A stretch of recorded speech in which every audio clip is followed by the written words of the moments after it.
morning. We are headed out for some deliveries. I am going to be busy this evening for supper, so I'm going out to deliver today. We've got a couple things we got to do at some point today. We have some mail we have to drop off at the post office. We also have a DeliverThat that is scheduled for 11 o'clock. So still got a couple hours till that is ready.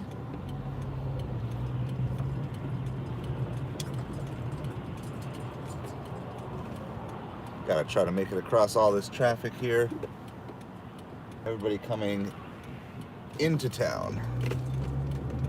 And we're gonna also join them and start heading downtown.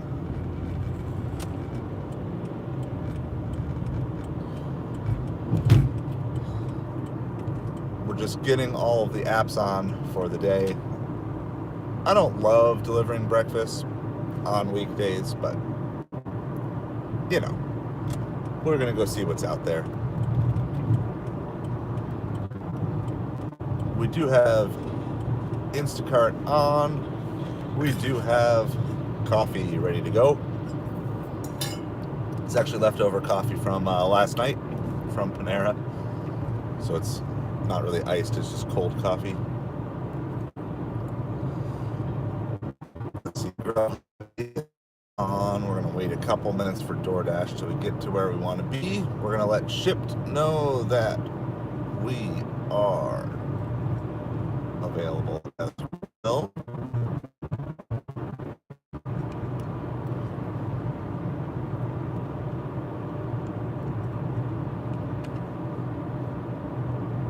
Till, we'll say 4 o'clock, something like that.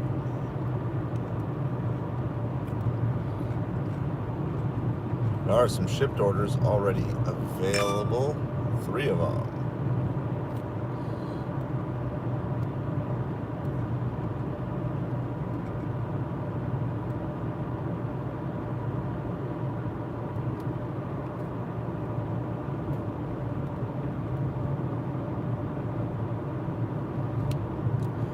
So we're just on our way trying to find some breakfast orders.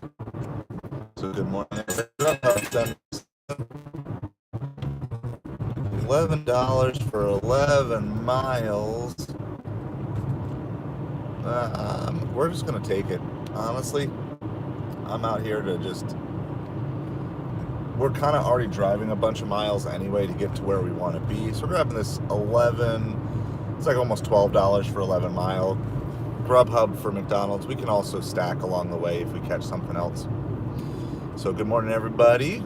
Hope you are doing well. We're doing some live delivery work for the breakfast shift. I'm almost cursing here on the stream. Breakfast shift. Need more coffee. So throw those coffee emojis in the chat. Hit that like. Hit that subscribe on your way in. Appreciate you hanging out with us here this morning. From India. Awesome. Welcome from the United States here, from Florida. Ram Karan, is that how you say it? I'm not 100% sure. Try my best with names, but hope you guys are doing well today. So taking our first delivery of the day. Really all you're looking for is 2 $10 or more deliveries an hour. That's all you really need to do to have decent gig delivery work. And obviously if you can get better than that, that's great. And so sometimes you just take something. I like to just take something early to get the ball rolling. YKT, sorry, it's a little small. Sorry if I messed up those letters. Awesome, thank you for the sub. Appreciate it so much. You guys are so awesome. So, my country, United States, Ram Karan. And I don't know how to say the name, but hello to you as well. Thanks for hanging out with us. We're on our way to McDonald's for a delivery. It's a $12 for 11 mile, but it positions us in a better place where we want to be. So that's why we're doing it. I just dropped the whole family off at school. Kids are at school. My wife is a teacher at school, so they're all just going to be hanging out doing that school thing, and we're going to go make some money while they're learning and making money respectively as well.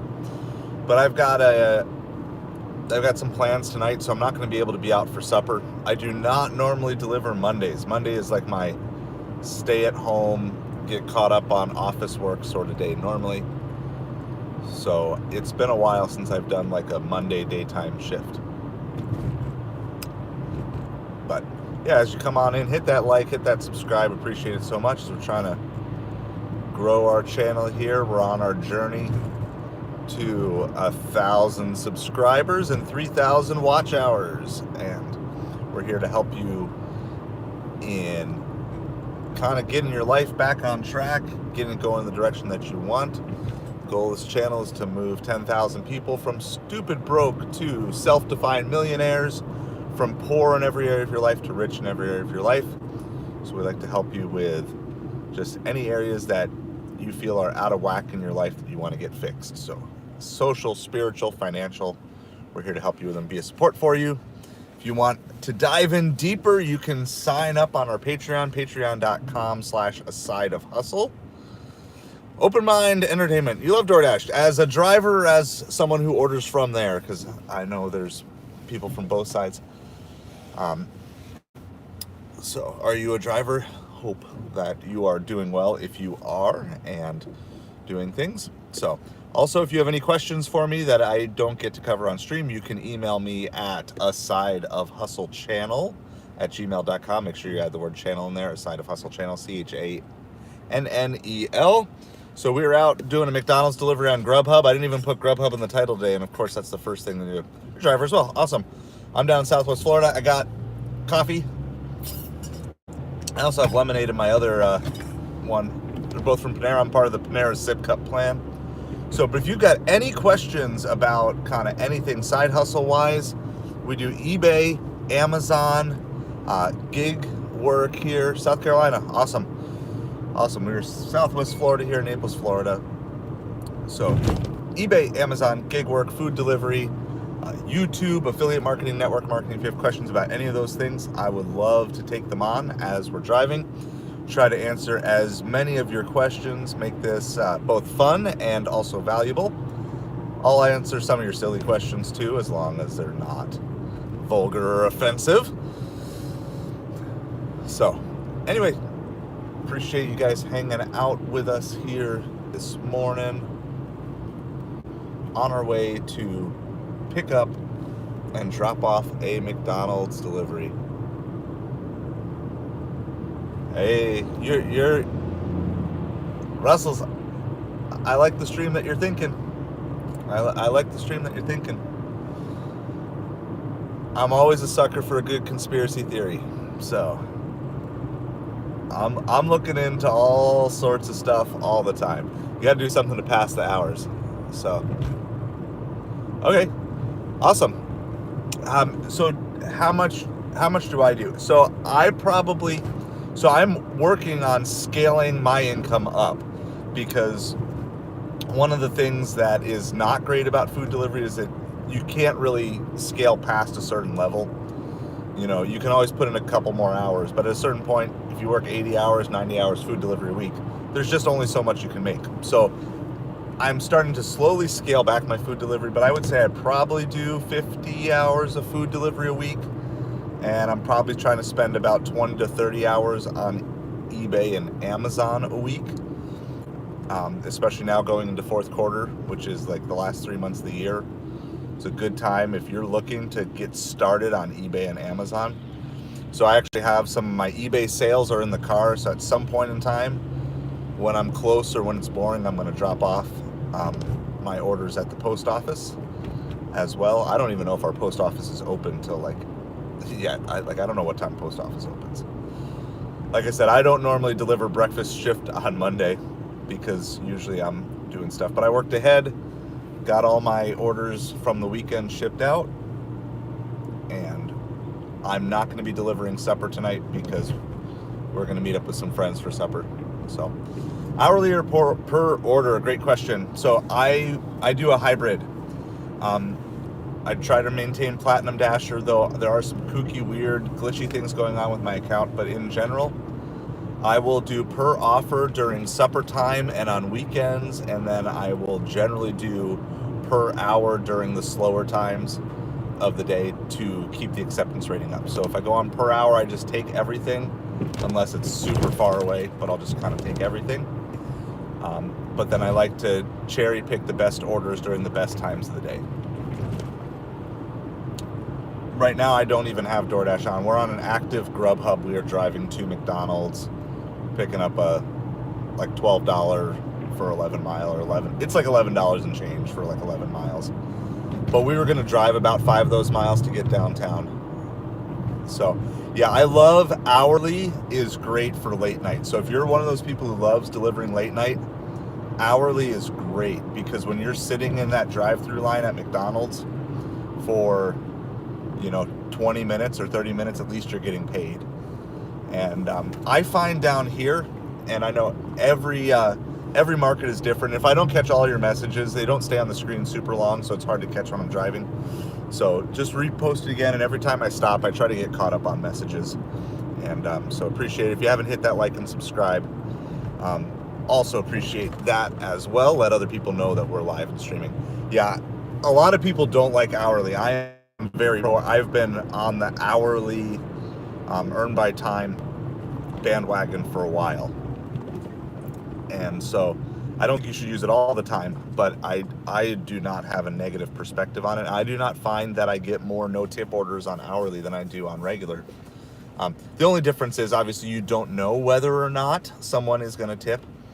But I have a thing, if you care, there's a simple thing you can do when you're on hourly, which is right before you confirm your delivery, before you know if there's going to be a tip or not, write down the customer's address, right? So you could write down the customer's address, and then you mark it, and then you find out that, okay, they didn't tip.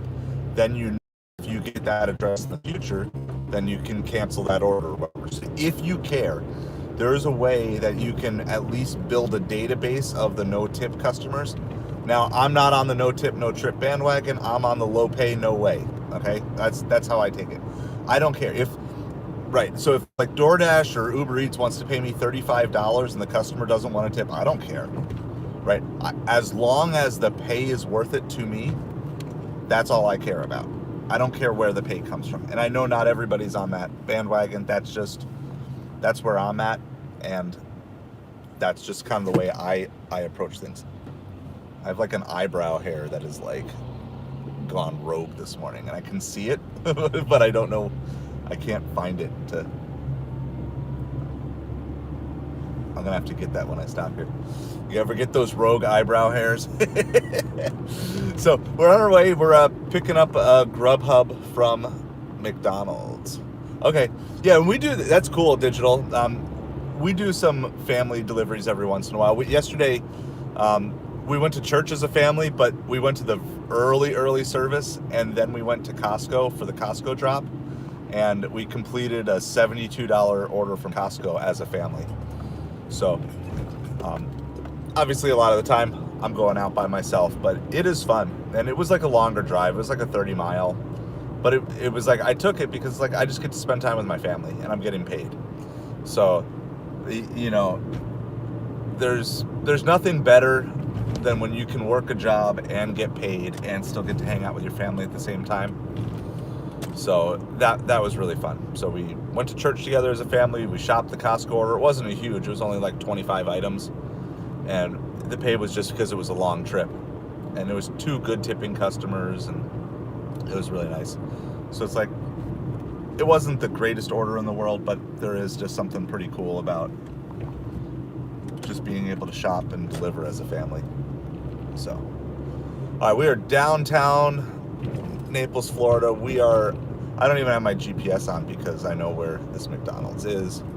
On our way to McDonald's to pick up our Grubhub.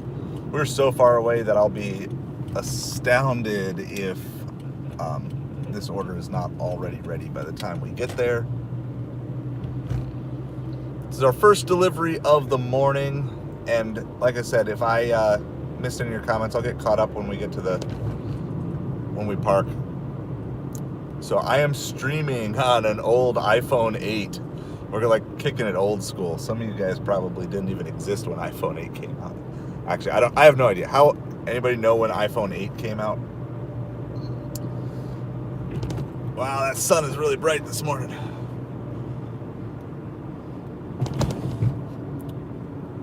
So the good news is the drop off for this is not too far. So most of our miles was actually getting to it, which is kind of like Grubhub around here. And we do have Ubereats on in the background. I haven't turned on Doordash yet. We do have Instacart on. I do have a DeliverThat order scheduled. DeliverThat is a catering service. They sent an order like at 11 o'clock because I was like starting to fall asleep last night. Uber sending us a $2 for 3.5 mile that we are rejecting. Awesome. It's been, so someone had a McDonald's order canceled a couple weeks ago that I got to have. And I want to say that was the first time I'd had McDonald's in a couple of years. I think about 2 years ago I had a McRib. But I don't even think I had McRib last year. So we're on a debt elimination journey as a family right now, so we don't eat out much. So about the only time we eat out, other than a couple of special occasions, about the only time we ever eat out is when I get canceled food from one of my orders or whatever. So we are almost to this McDonald's, but this McDonald's is kind of where we want to be. So that's why I took it. I was going to drive about 5 miles into town anyway. And so now that if I was already going to drive the 5 miles, figure might as well just grab an order as we go. Traffic's not too bad. We are waiting for our snowbirds. Those are our people who live up north and then come down for the winter. We call them snowbirds down here. They should be starting to arrive. Well, they have been slowly trickling in, but we should be seeing a lot more of them coming over the next couple weeks, especially as it gets colder up north and it gets cooler down here. Now, we don't get cold, but we've started to have our lows in the 60s at night and highs in the 80s, which is a lot better than lows in the upper 70s and highs in the 90s. We are coming on up to this McDonald's. It's easy to get into this McDonald's, but it's a little hard to get out. All right, and right as I'm pulling in, Doordash or Grubhub sends me a note. The status of the order has been marked to ready, so that is awesome. I'm going to show you what we do here for those of you that are new to the channel. This phone that I'm streaming on is actually connected to my car's Wi-Fi. I've got the Sync Up Go from T-Mobile, and so if I take it with me, I'll lose it.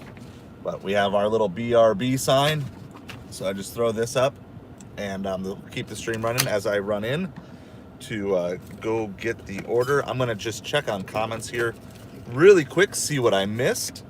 But I will, we just kind of keep the stream rolling as much as we can. Occasionally we run into little technical glitches, but I just come back as soon as I'm able to do that, see if I missed anything. You guys are awesome this morning. Thank you for all the comments. If you haven't hit that like and subscribe yet, I would 100% appreciate that. Keep the hustle. Yeah, absolutely. Do that. Jaeger, yeah. I did not get much more after that. I think after last night, I ended up getting like one more good order, and then it just completely dry. I got like a $13 Panera when I went to get Sip Cup last night, Jaeger, and then sat in the Publix parking lot and ended up just doing grocery shopping. I was waiting for stuff to come through. I just grabbed a few groceries for our family, and that was it. And then I went home and cried myself to sleep as my Mets were eliminated from the playoffs last night. So we are picking up this McDonald's order, so I'll be right back with you guys momentarily, and we'll go get this dropped off.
All right, here we go. Let's do this thing. They marked it as ready, and when I pulled in the store, they're like, yeah, we don't even know what that order is. Like somebody back there marked that as ready, and they hadn't even started prepping it. But I'm gonna go get my catering bag from the back here.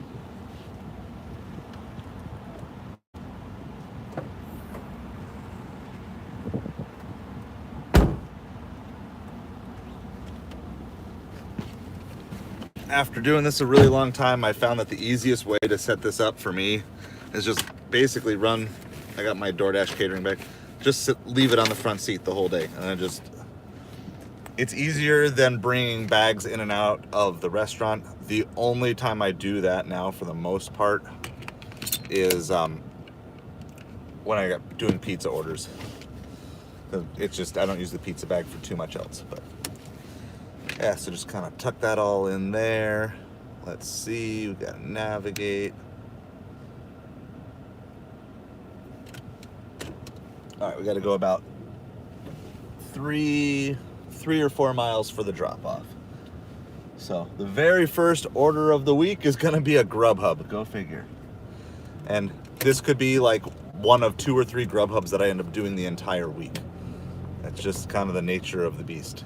Grubhub shows up at the strangest times, but we don't complain if that helps us get to the goals that we're trying to get to. I was able to find the annoying eyebrow hair too. Got that taken care of. So.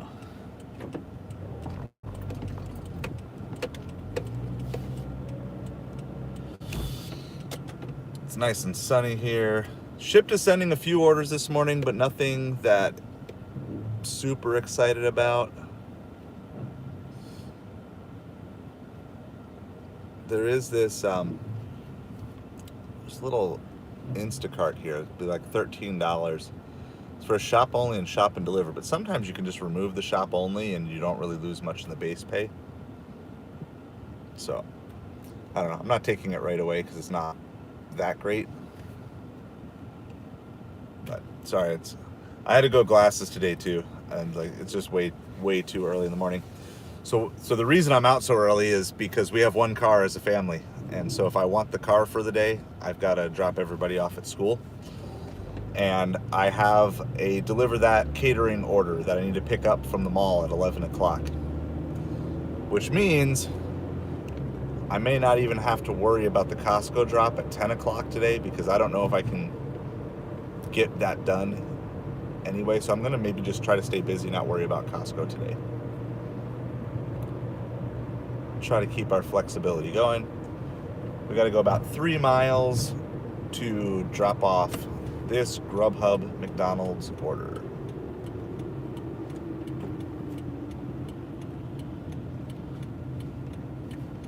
So hope you guys are doing awesome today. Let's see, did I miss any? Yeah, that was a good season. Like, I've had seasons where like you hit the end of it and you're just like sad and disappointed. Like I have no disappointment. My only sadness is there's obviously a good chance that Pete Alonso doesn't come back with the Mets because he's a free agent. So as a Mets fan, that's my only sadness. I know not all Mets fans like Pete, but my kids like Pete, and therefore I like Pete. They like Lindor, but they like Pete, and it just feels like, from a competitive standpoint, I'd rather have Soto than Pete. But from a family standpoint, we'd rather have Pete. Of course, if we could figure out a way to get both. I love Vientos. Mark Vientos is a superstar in the making. I mean, I haven't seen a young player for the Mets be as clutch as Vientos was in a long time. I mean, the closest I can think of is like when DeGrom first came up as a pitcher, he was like a clutch pitcher. But a hitter that just is constantly the moment's not too big for him. That was just an impressive season by Vientos, especially considering he didn't even start the year on the team. Or maybe he started and he got sent back down. I forget the exact, but he wasn't with the team the whole year because they thought JD Martinez is here, and therefore your DH spot is taken, and he just worked his way into it. I hope Brett Beatty can make it back up. I hope Ronnie Mauricio gets healthy. But I know people love to be outraged in sports and stuff like that. But I'm not going to be outraged about a team that overachieves for a season. Especially considering how they were at the end of May or end of June. They're just completely... Like, I thought the season was over then. And for them to be 2 wins away from the World Series. Nothing to be ashamed of.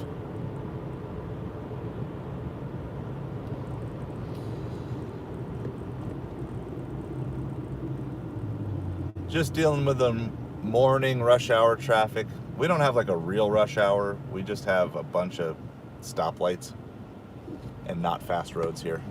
So you just kind of go a half mile and have to stop at every little stoplight. So we're currently delivering a Grubhub. Thank you all for hanging out with us. If you haven't hit that like button on your way in, I would appreciate it so much. I saw a bunch of you guys hit the subscribe button. We just blew through. We're at 667 subscribers. So thank you for not leaving me at 666. Appreciate you all so much for being awesome. On our ultimate journey to whatever, but aiming for 1,000 subscribers, but our next checkpoint is 700 subscribers. So I appreciate each and every one of you helping us get that way. If you got any questions about any sort of side hustle stuff, let me know. I'll answer them in between the pickups and the drop-offs as much as possible. Just here to hang out with you guys. And I'll try to share some little tidbits of information that I have along the way as well. Answer any questions that you have, be an encouragement to you. So just kind of let me know whatever you're thinking.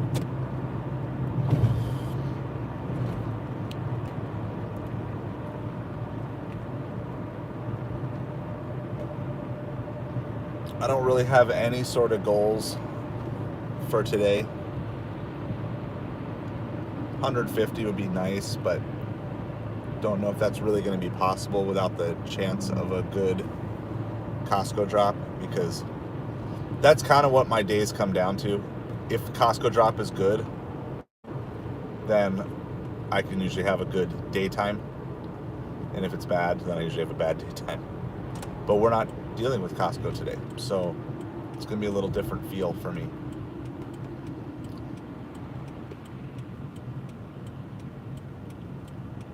So for our DeliverThat order, we got to pick it up from Panda Express at the mall, and I think I need to be there at like 11:05. So that's, oh, sunny.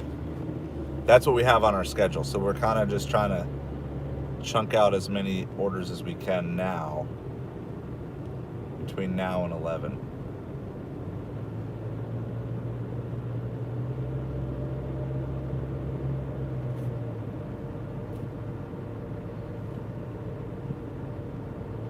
Just over a mile away from our drop-off. I can barely see you. My mouth is completely washed out. Yeah. Yeah, no 666 here. No, knowing the internet, you guys will probably just try to troll and keep me at that number. But no, we're good. It's really hard to see. Yeah.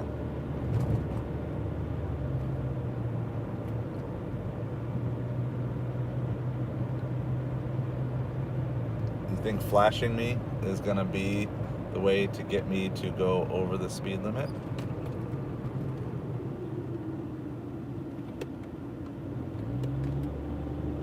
Yes, that's right. If you don't like things, you go around.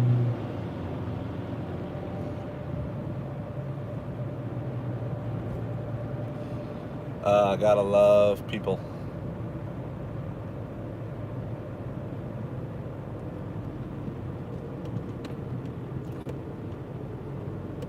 and you do all of that to get stuck at a stoplight. And I'm ahead of you. Oh, I gotta love people driving like crazy. Why does it matter? Don't be in a rush. So, I don't know if you guys have seen the statistics on this for driving in a rush. For you to be like speeding at a significant pace to actually make any sort of significant difference in arrival time, like more than a minute or two, you have to be like 20 miles an hour over the speed limit for like a couple hours for you to really save anything of like significant amounts of time. It's kind of crazy because, and I see it regularly, the amount of people who speed and weave in and out of traffic that I end up just to be stuck at the same stoplight with them on a regular basis. It's pretty amazing to me. People feel good when they speed. They feel like they're whatever winning or something like that. But the reality is, and I say this as someone who used to speed a lot, but you have to speed so fast for such a long time to even get any sort of like small realistic benefit from it, other than, you know, endorphins and making yourself feel good.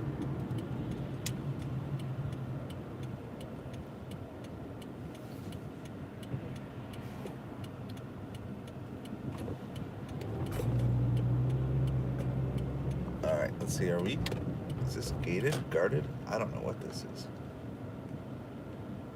Can I not get in from this side? Oh, I gotta enter from, did they tell me that in the instructions? Oh, they did, but I gotta go to a different gate.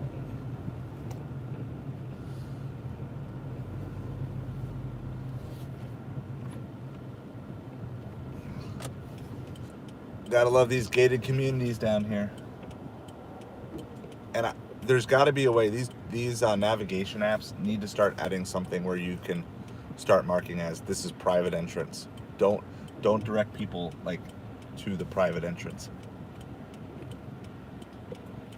Direct people to the public entrance. I wonder if I can just follow that guy in. I don't know how long those gates would stay up though. So they did put it in the notes, but then Grubhub buried the notes. So now we got to work our way back around. That's all right. We're not too far away.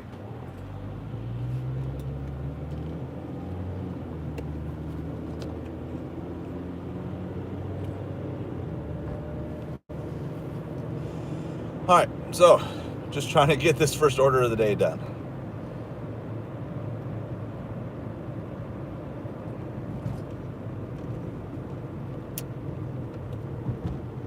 We'll get 11, it was like 11.50 or something like that.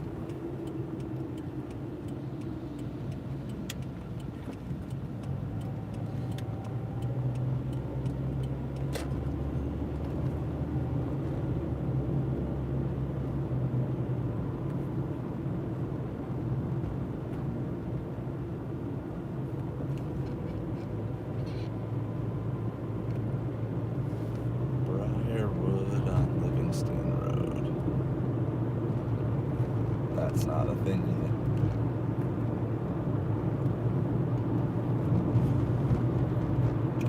We're almost there.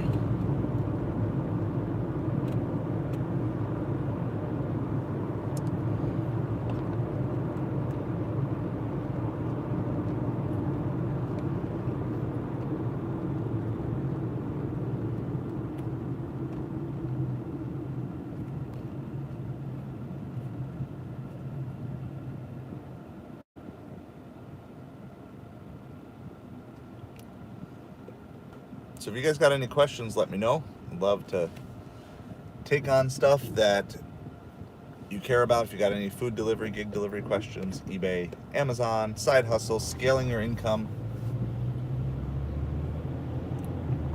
We want to take it on. Help you guys out as best we can with anything we got. All right, I'm going to mute you when I go through with the gate guard because I try to protect customers' address information. I know it doesn't really matter that much but I just think that that's the right thing to do.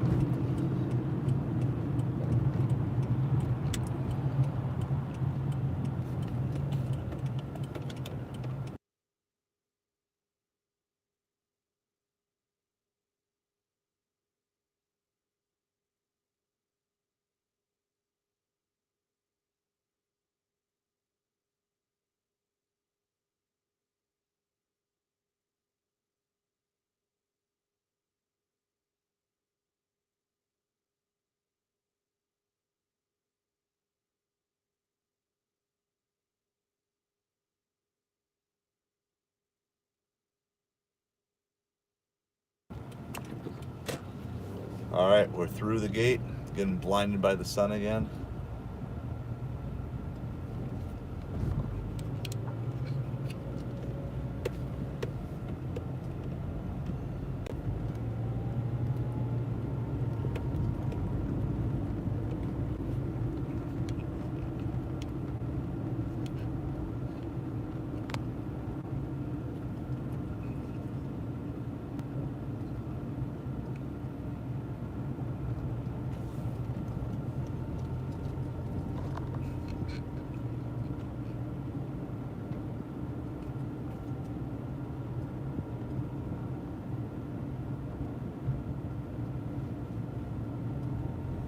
Bird just picked up some sort of critter off the ground for breakfast. I don't know what it was. Bigger than a worm.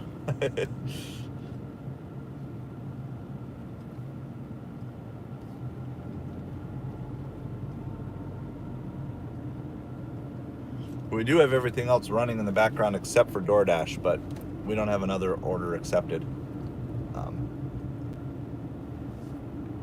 It's not going to take us too long to get close. We're actually near some breakfast spots like a Dunkin' and Starbucks and stuff. So it shouldn't take us too long, but I guess you never know. Are Mondays good days in your market for those of you who deliver? I always find Mondays are like slightly better than average. Weekends, of course, are the best. Wednesdays seem to be the worst. Tuesdays, Thursdays are like average to slightly below average. Mondays are like usually a little bit better.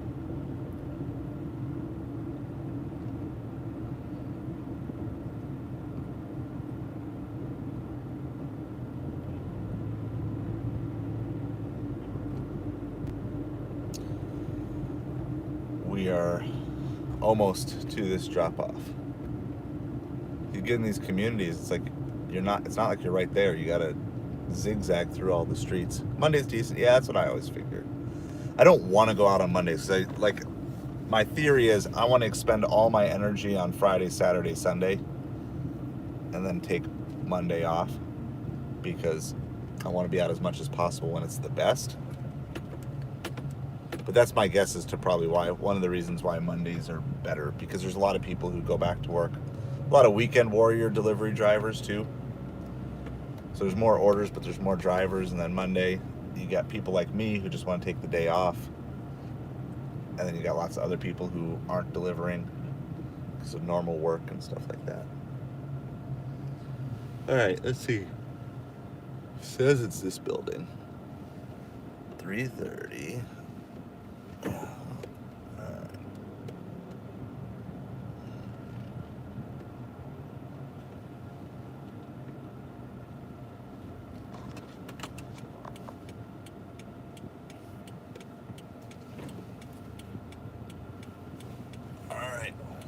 We're here. I'm not going to throw the sign up for this. This should be a really quick drop off.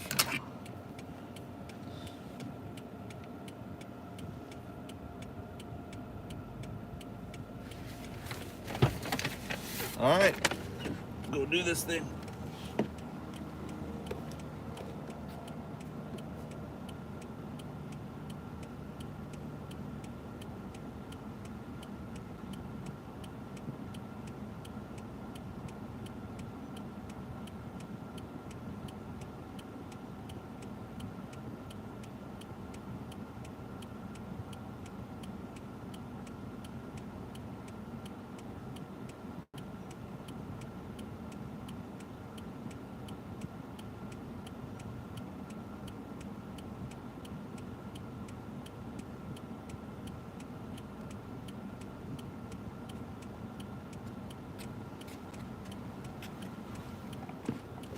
All right, dropped off. That was actually mostly base pay.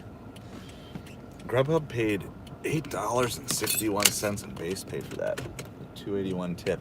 And it wasn't a huge order, so I just find it interesting that Grubhub is paying high base pay, but it's because the mileage, I guess.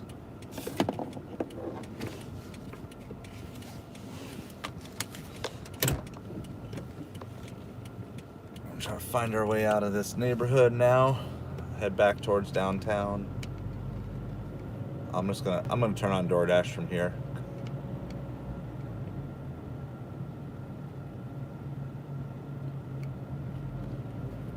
Look, Grubhub sending us something else right away.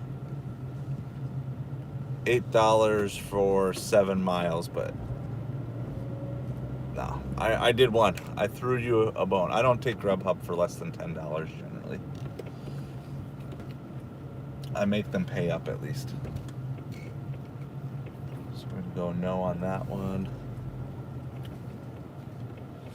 And our mall is downtown. I gotta be at the mall at 11 for our DeliverThat catering order.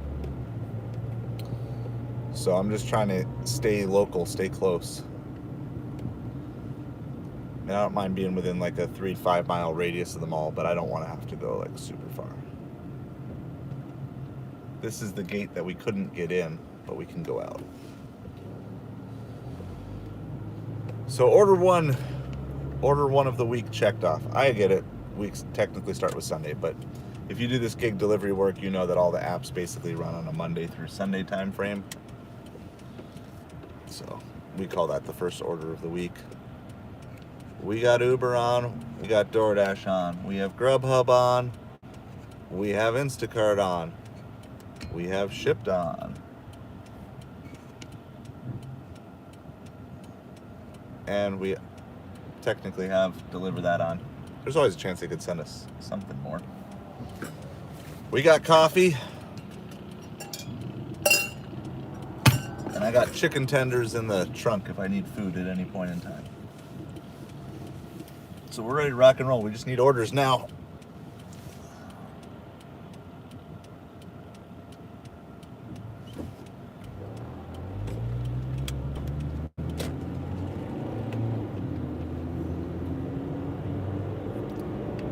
Grubhub at it again. $10 for 12 miles. No, Grubhub. Like you take one Grubhub order and then they get like excited like a puppy dog. Like, oh, is he going to take all the orders? Like, no, I'm not going to take all the orders. Not taking all the orders.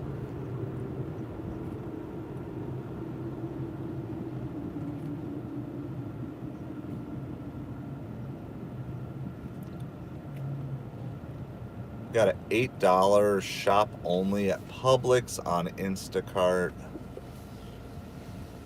We're not really near the Publix though, so kind of would defeat the purpose.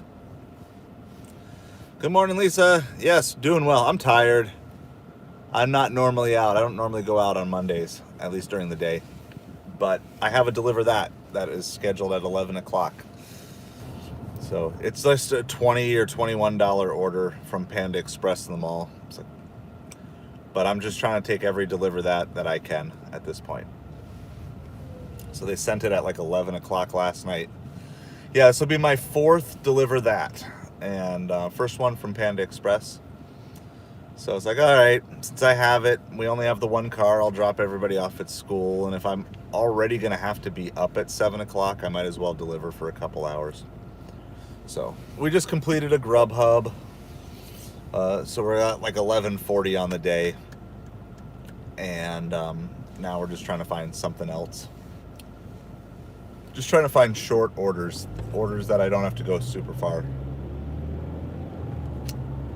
We are still rocking the DoorDash Platinum status with like a 54% acceptance rate or something insanely low like that. So I don't know what's going on there.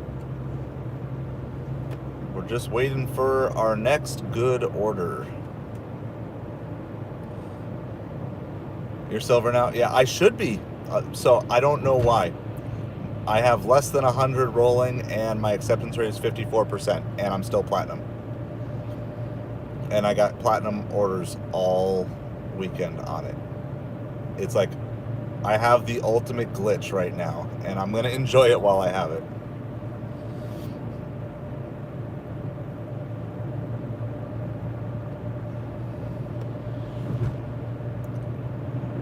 I'm still scheduling out every single day. Right at 3 o'clock I schedule. I could probably schedule earlier since I'm technically platinum, but I'm just getting myself in the schedule at 3 p.m. Yeah, so I have a lower AR than you, and I'm platinum. So tell me how that works.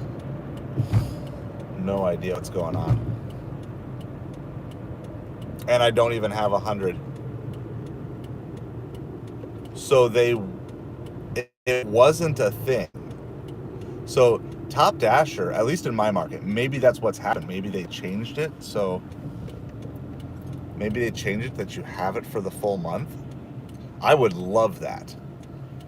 I would love it if I could just become Platinum Dasher at the end of the month and then you just hold it. But previously, if you lost Platinum Dasher even mid-shift, they would just like downgrade you mid-shift.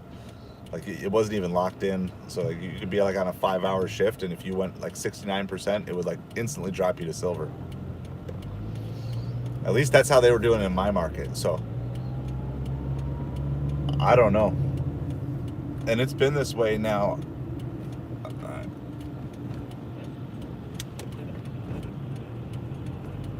Oh, 750. Yeah. So maybe that's what they're piloting. We were trying to figure out like what sort of program they're piloting. This is 750 for 3.5 miles, but 2 drop-offs from Dunkin' on Doordash. We're declining that. The other thing though that's happening, here's the interesting thing. They're also now counting, that was a double and I declined the double and it counts as 2. They're going back to the old acceptance rate. So I declined a double, so now I went from 54 to 52% acceptance rate on that. It's like it's like my app time warped to like old Top Dasher status. It's like Platinum Dasher perks, but it's functioning like Top Dasher used to. So, because you know how it is now, an accept or decline is only supposed to count as 1. Well, now it counts as 2. So this thing is, my acceptance rate is going to be down to like 30% in no time if they keep it like this, because that's probably about what I would take, is about 30% of the orders. But I'm not doing earn by time anymore. Like, why would I go on earn by time if I can cherry pick as much as I want with no real penalty? I just know that at some point in time they're gonna like fix it, and then I'm gonna be screwed, and I'm gonna have to go like crazy on earn by time. But until then, I'm gonna cherry pick the best offers.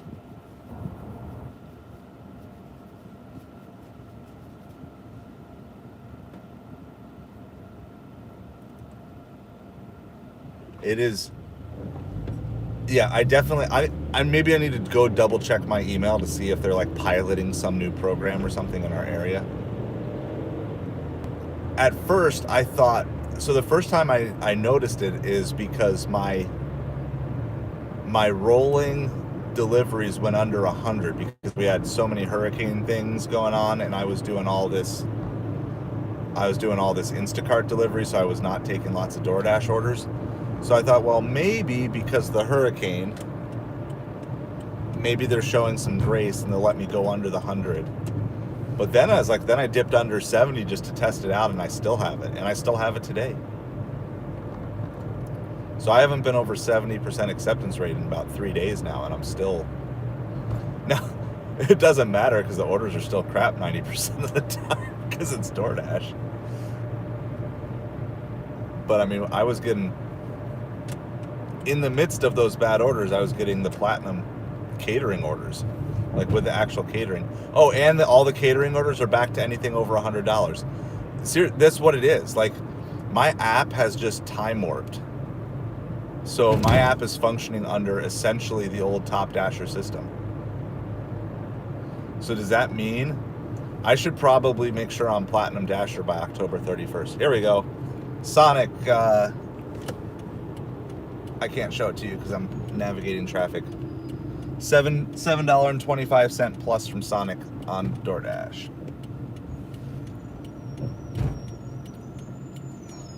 Yeah, it's good. I mean, like, it's great because I can just share. But I mean, I guess that's what I'm gonna make. I think that's probably my strategy is I'm gonna pretend like I'm on Top Dasher and make sure by Halloween I have the 100 deliveries and the 70% acceptance rate in case it does, because I don't want to be locked out of Platinum for the entire month of November, right? Like November, December is like when your big orders can come in. So Did you know you could get a hot dog from Sonic at 8:30 in the morning? You can. We're going to pick up a hot dog. That's going to smell so gross. I'm not ready to smell hot dog yet this morning. And then a triple Sonic Smasher. I don't know what that is.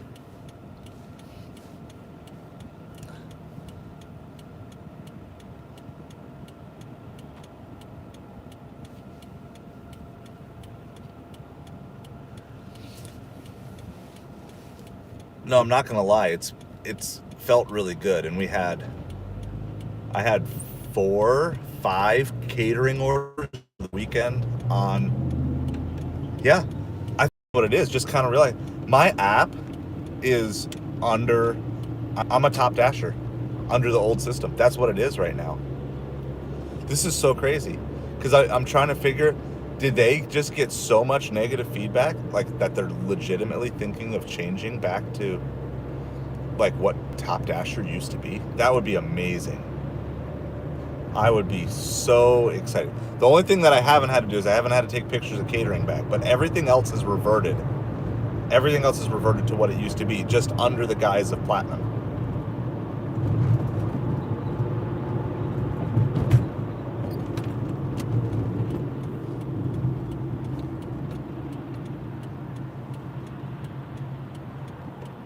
No, I don't to a certain extent, right? But it's a new smash burger. Who's ordering burger and hot dog at 8:30 in the morning? I feel bad for the Sonic cooks that have to cook this stuff up in the morning. All right. Triple Sonic Smash Burger. I'm taking it. You're getting a plus order from Sonic. And it should be more than a $5 tip. This isn't super long. This is should just be $2 base pay. Unless it's $2.50 base pay, then they're hiding the 25 cents. I don't know.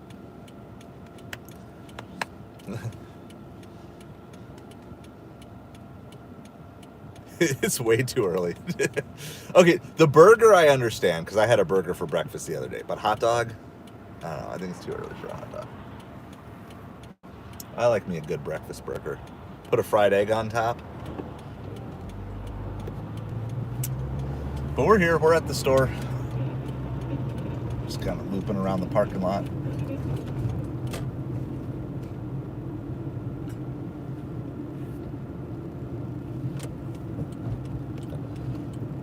But I mean, kudos to Sock to offering the full menu. I guess there's people too who work the all-night shift, right? So I could see the people, if I was someone who worked all night at a hospital or something like that, and I'm ready to go to bed, I could see doing something like that.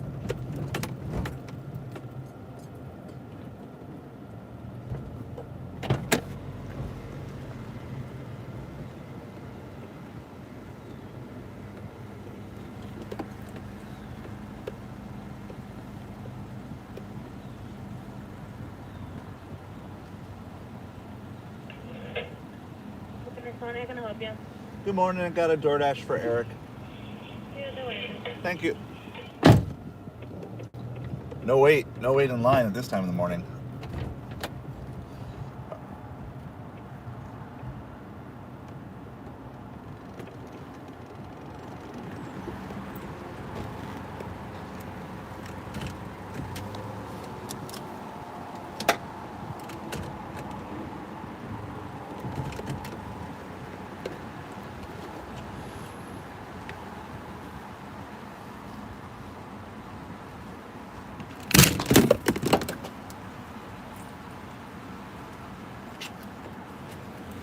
Knocking stuff over and everything. A couple nickels, 10 cents on the ground. Got to get that free money.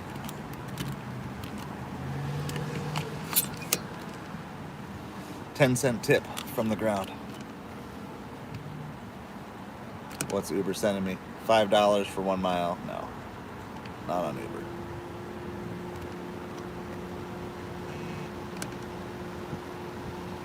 And no again.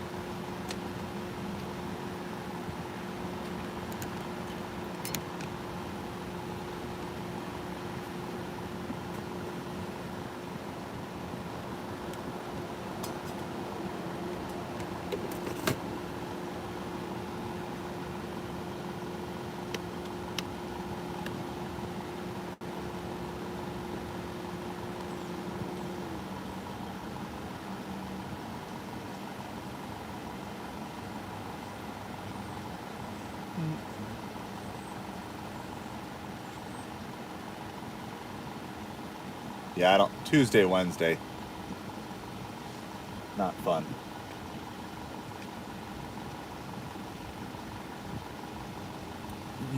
If it's a Tuesday or Wednesday afternoon. Almost ready. We ordered the lunch. Yeah, I know. Working right now, okay? I was talking about. I was like, who orders a burger and a hot dog at this time of the day? Yeah, almost ready, okay? Do you want me to pull forward? Oh, You're good. Okay. thank you. Yeah, they weren't ready for this. Like, he ordered lunch. Stretching out the legs.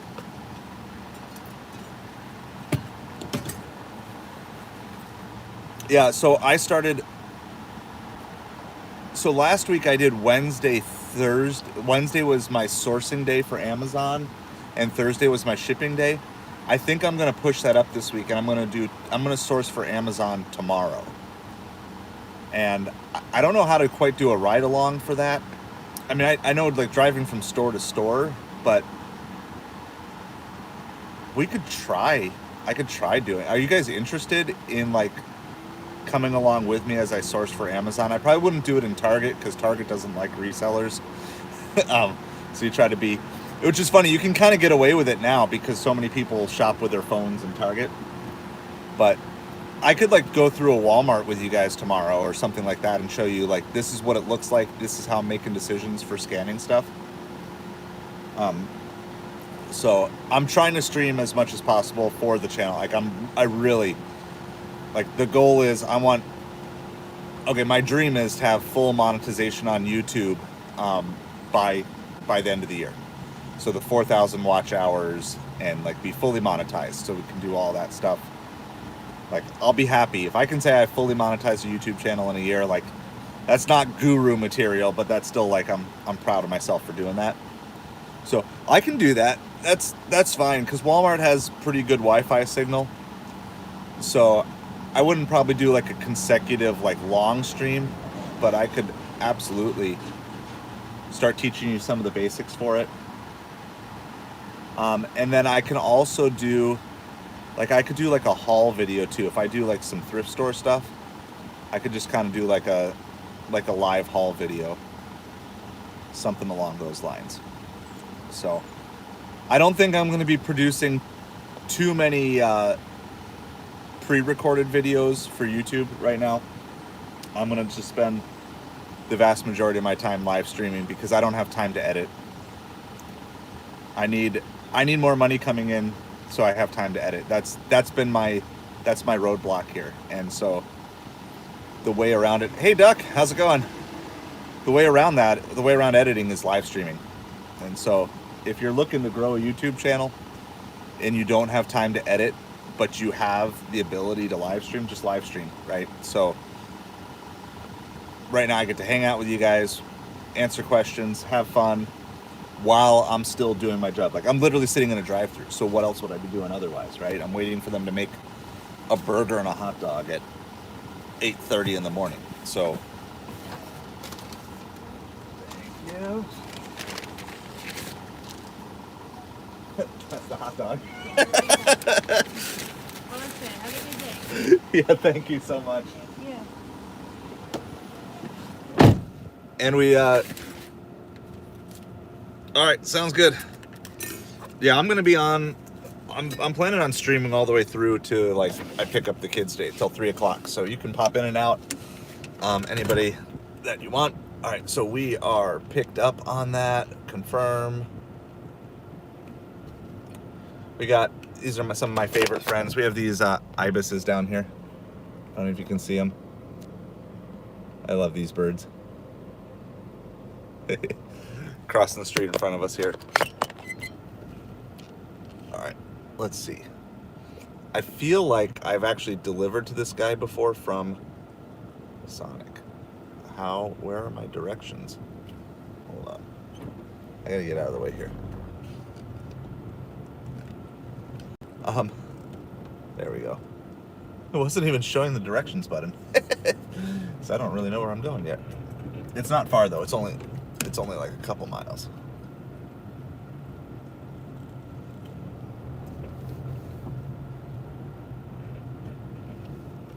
Okay, so they want me to go out that way. That's what we're gonna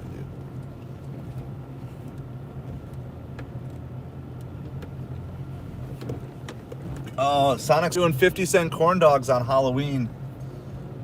We've done that as a family before. Like, they're not normally that expensive anyway, but it's really fun. Like, you can just, like, take $10 down to Sonic and get, like, whatever that, I don't know what it is with tax in your area, but it's essentially like, you know, get yourself 18 corn dogs. It's a really fun way to feed your family for cheap if you want to go out to eat. We might do that this year. We don't do a lot of the Halloween stuff.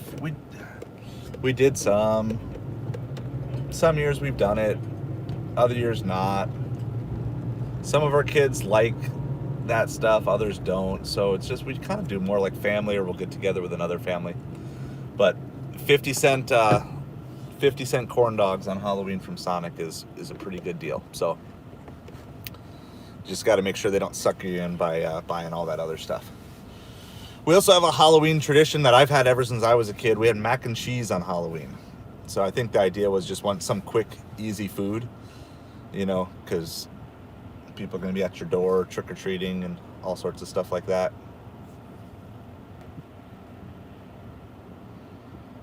I think this year, I don't know if we're going to get trick-or-treaters where we're at, because we're in a different place. I think I might put out, like, sports cards, like baseball cards, football cards, Pokemon cards that we just need to get rid of.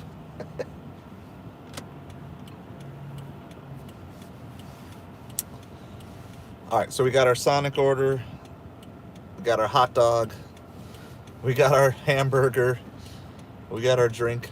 I'm gonna go drop this off. I do think this is the guy who has ordered breakfast from Sonic before, looking at where I'm going on the map. I think.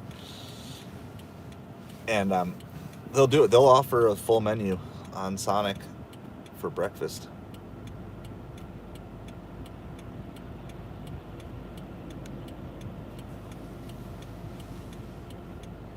It's a decent $16 Instacart, but I'm pretty far away from that store. So once again, I'm gonna let it sit. I'm not gonna grab it yet. But if we can work our way in that direction and it's still there in a few minutes, then it's $16 for 14 item shop and deliver plus a 5 item shop only. That's not bad.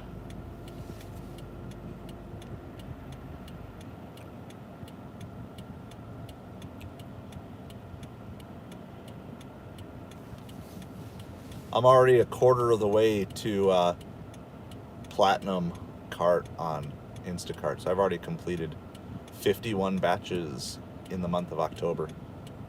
Pretty happy with that. You just need to complete about 66 batches a month to be and keep platinum cart. And I did a ton because of all the hurricane stuff. Got a ton of Instacart in over the last 3 weeks or so. And our Instacart should keep getting better as our snowbirds return. So we're on a Doordash. It's a $7.25 plus, I believe. I believe it's $7.25 plus. It could be $7.50. It could be $12. Most likely numbers.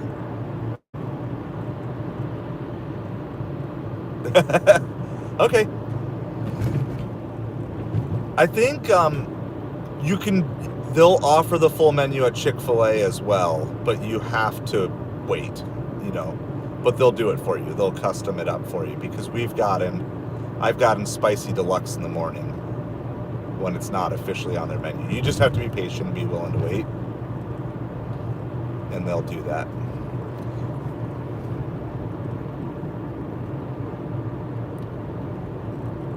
I understand why some restaurants it's hard to do. Of course, you got your places like IHOP and Steak and Shake. They just offer Waffle House. Their menu, they don't have a breakfast menu. They just have their menu.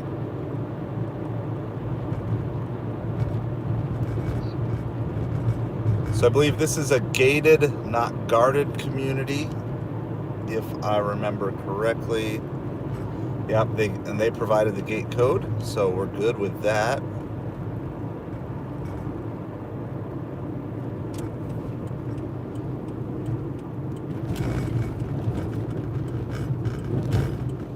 So we're looking at,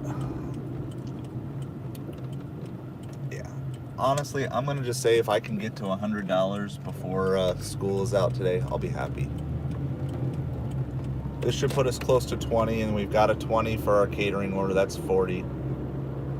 I just want to stay busy.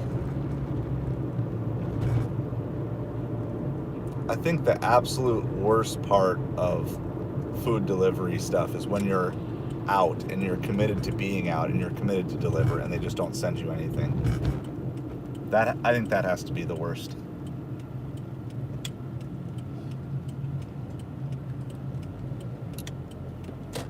Yeah, I'm 90% sure that I've delivered Sonic real menu for breakfast to this guy before.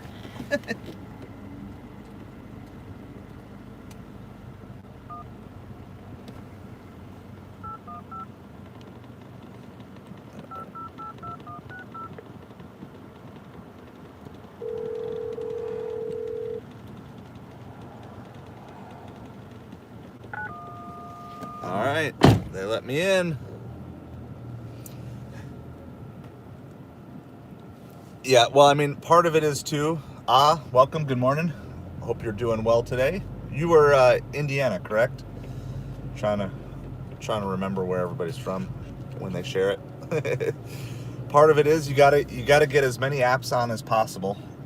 That helps cover the gap. So like this morning, I've had Uber on for an hour and I haven't seen one good Uber, but we had an okay Grubhub that we took, and now we're on a platinum offer for Doordash.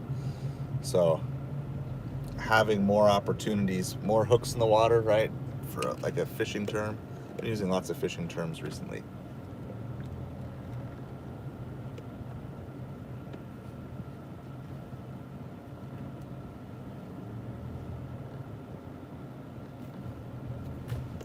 All right, he's out, so that's awesome. I always like when the customers are out, especially in these apartment complexes. All right, we got their straw. Yeah, so I would definitely look into getting on multiple apps. Definitely. I'll be right back. I'm going to drop this off.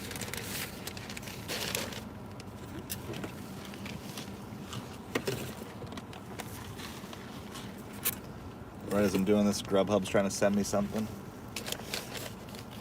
Good morning. They did not give me like easy bags here. I'm like, I know why, because they're trying to keep the coney flat. So there's that.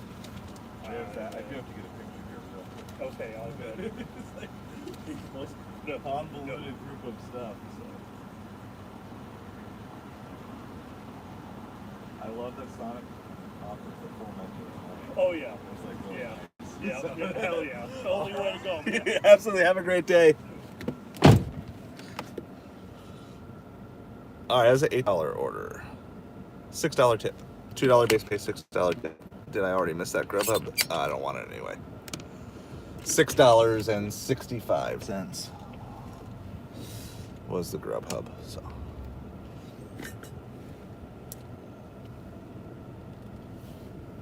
Try to squeeze out of here.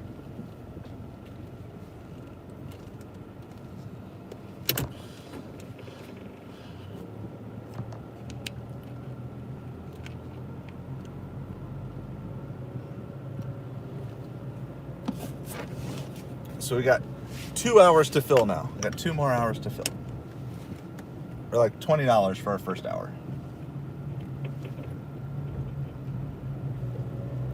I guess it's technically a little more than an hour. It's a little slow. It's not it's not that the orders have been slow, though they haven't been great. It's just that we've been waiting. We had to wait at McDonald's. We had to wait at Sonic. We took the wrong way in to our first drop off. So. And I'm probably slow. Drink more coffee. So we're just going to work our way back towards our downtown.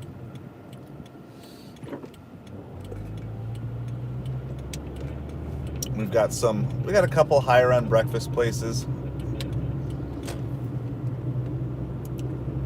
Of course, the normal stuff with Starbucks and Dunkin' and those, but we got like some cafe stuff, local cafes, and every once in a while you'll pop a nice $20, $25 breakfast order out of these places. Doesn't happen all the time, and it's more likely to happen on a weekend, but we even have a McDonald's that's kind of near some higher end housing areas, and so I've popped $20 McDonald's breakfast orders sometimes out of that one. So we're just gonna head in that general direction. We've got everything on. So as long as they're there, I don't mind, because I feel like I like the personalization of it. I know a lot of people look at gig delivery as like robotic work, like I want to get it as fast as possible. But honestly, the part of this that I've enjoyed the most is meeting people and those little conversations, and just, I don't know if you could hear that little conversation, but it's like, yeah, it's the only way to go. Get the good food in the morning and stuff like that. It's real, and I like those chances, and the more face-to-face contact I have, the more likely I am to increase my tips.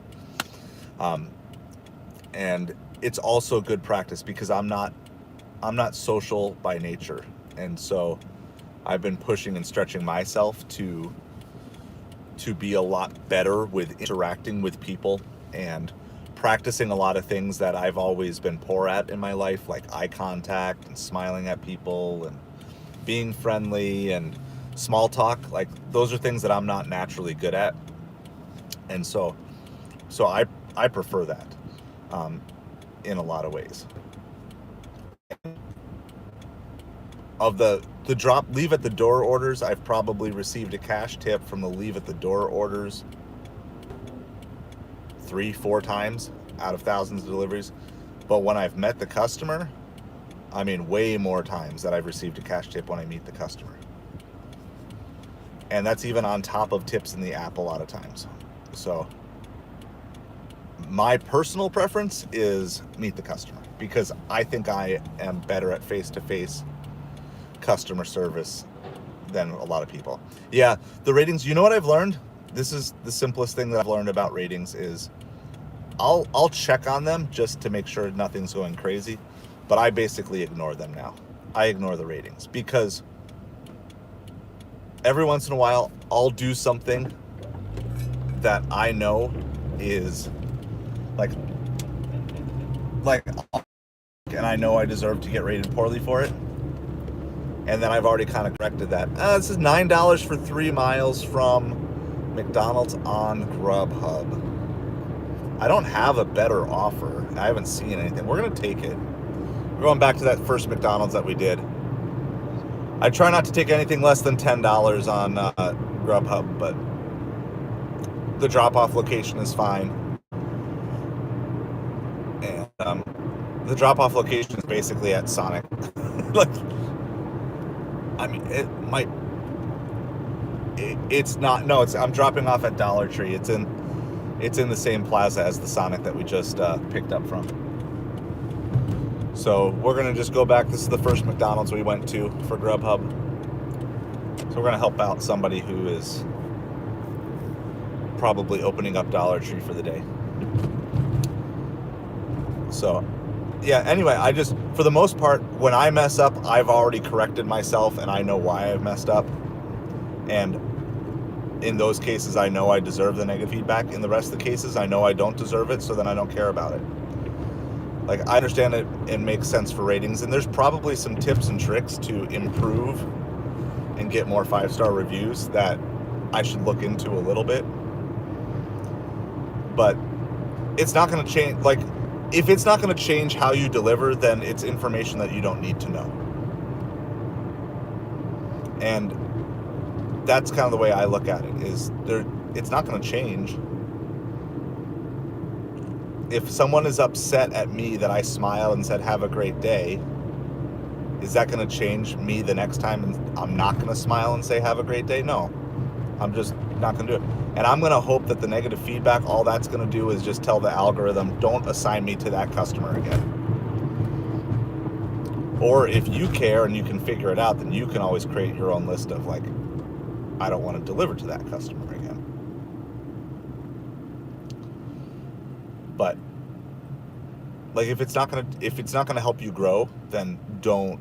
It just doesn't matter. I guess that's the way I look at feedback. Is I like looking at the positive feedback on Instacart. That's the best thing I like, because it's helpful to try to figure out, like, okay, what particular things do people like? And a lot of times you don't get too much, but in the last 5 positive feedback, the one that stands out to me, great job on communicating, right? And so I try to go above and beyond on communicating. There's a handful of customers who don't like the way that I communicate, and they don't want to be messaged about anything. And they're going to be the ones that are going to leave the 1-star and the 2-star, because they don't want to be friendly. They don't want to look at me as a person. Bro feels like that too sometimes. How's it going, Real Shorts? Thanks for hanging out with us here today.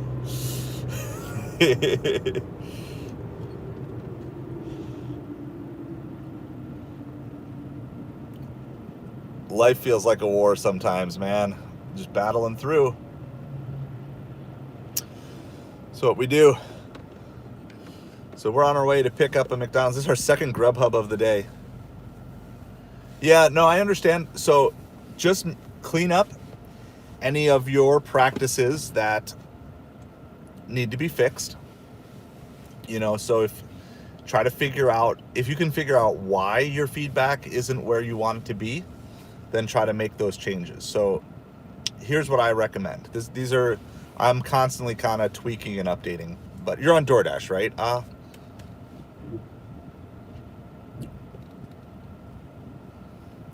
By the way, thank you everyone who's hanging out with us. We're in the midst of doing some deliveries on DoorDash, Ubereats, Grubhub, Instacart, DeliverThat, all those places shipped. But I would appreciate if you hit the like and the subscribe while you're in here. Okay, you're DoorDash. Okay, so yes. So there are some customers, no matter what, you're not going to make happy. All right, so that's a given. We know that. So let me give you just a couple of practical tips that maybe can help. If you're already doing all of them, that's fine. It just kind of ebbs and flows. Like for a while, I had all 5-star reviews on DoorDash, and then it went down. I'm going to tell you the general time of day I get the worst feedback is late night. Some of the late night people who order are some of the coolest people out there, but also the late night people are some of the worst feedback raters out there. How's it going, Kevin? Good morning. Good morning from Naples, Florida. How are you doing today? So if you're having trouble with feedback, I would tend to avoid the super late night shift. I would also tend to avoid low tip orders. Okay? The lower the tipper, the more likely they are to leave negative feedback. That's just in my personal experience. I don't know for those of you who delivered, do you see the same thing? But in general, if they're tipping, that could be my turn. I'm going to go past. I don't know. This might not be a good decision. But I'm going to go past the McDonald's and take a U-turn. It looks clearer that way.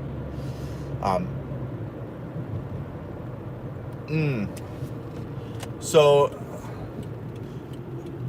is it? I don't know what religion you are. So, is it related to like the actual clothing you're wearing?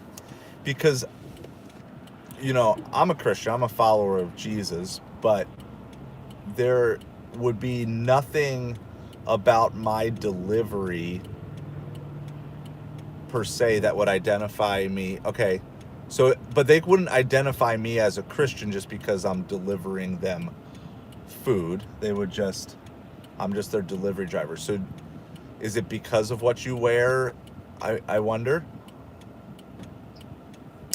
I don't know. I don't know if, like, how would they know? I'm not picking on you. This is a genuine question.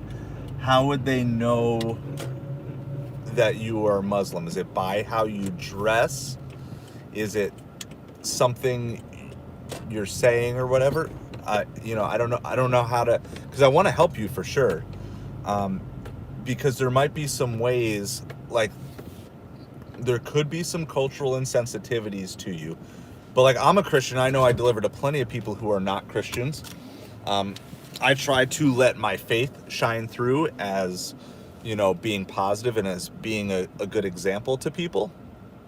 But at the same time, I don't think anyone would be like, oh, because he's a Christian, I'm going to leave him a negative feedback.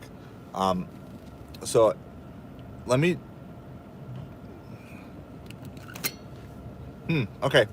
So I don't know. What I would say is I would say kind of like, I would consider just trying to be positive, be a smile, bring a smile when you come to your deliveries. You could try like doing some thank you notes and stuff. Let me go see if this order is ready. I'm going to be right back. We'll continue the conversation. I want to definitely help you here.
All right, we're back.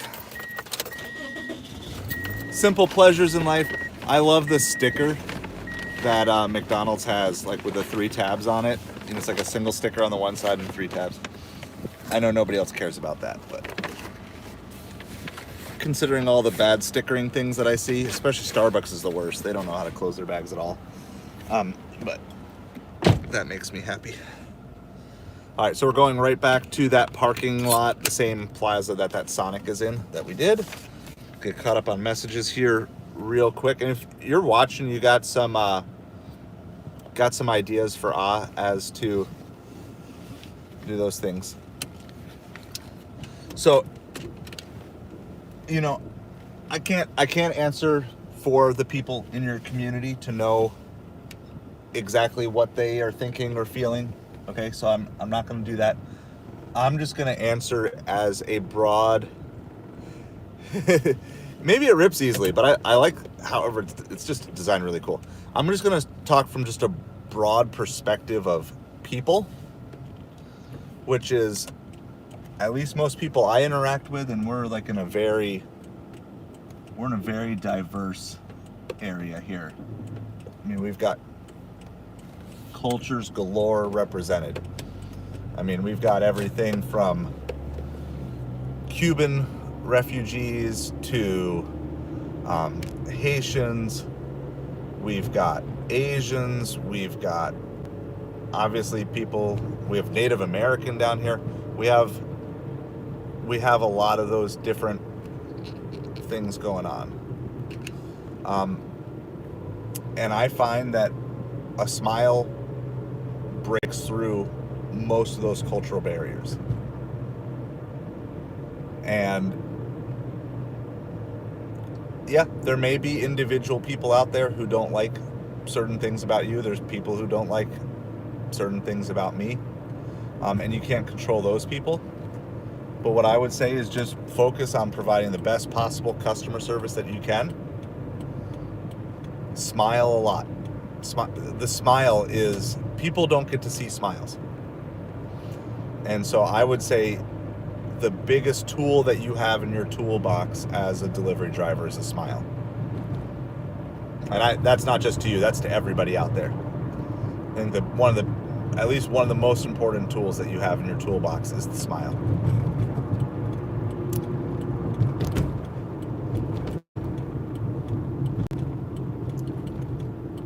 But I would, control what you can control, right? Like, you can't control other people's reactions to things. And, hey, we just got a note. A customer added a $1 tip on a past Sonic drive-in order. That's awesome. Our Sonic customer added $1. I love it. I know $1's not much, but there's just something so cool to me when you see when a customer adds on a tip afterwards, whether it's a cash tip in person or in Doordash or whatever. There's just something so cool about that, and that's why I like the meet the customer orders, because that just tends to happen a lot more. And yeah, I know it's only $1, but that just puts a smile on my face, because $1 more is $1 closer to whatever goal you have set, whatever you're trying to accomplish.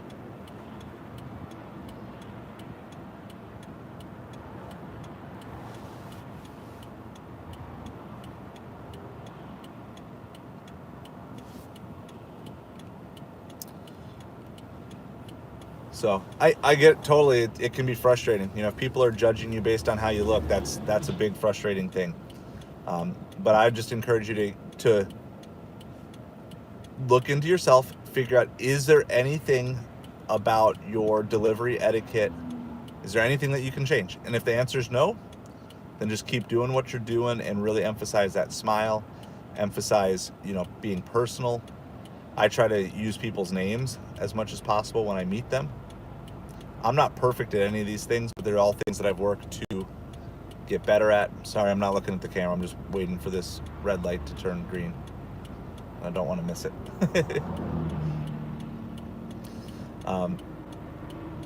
But do that. And if everything you're doing from the delivery side is the best that you can do based on what you know, then you can't really control what other people think. But I mean, I would say even for me, there's always small areas of my delivery process that I'm looking to get cleaned up. Things that I want to do a little bit better, different things like that. So I would encourage you to be at least a little bit introspective and say, okay, there may be some people who don't understand my culture or my religion or different things. So what can I do to put them at ease? Right? So one of the things that I often see. I believe we're going to the Dollar Tree. I don't know, make sure. Yeah.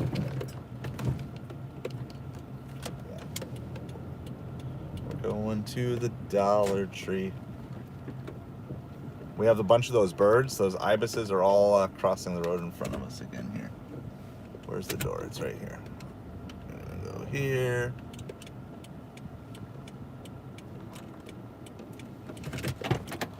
So if you commented more while I was driving, I'll check in a second. We're gonna get this dropped off. Sherry, good morning. How are you doing? Just got to get a picture here real quick. Arrived. Take a picture. There we go. Have a great day. You too.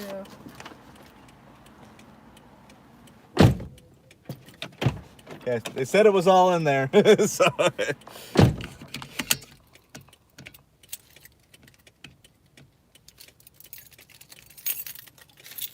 right.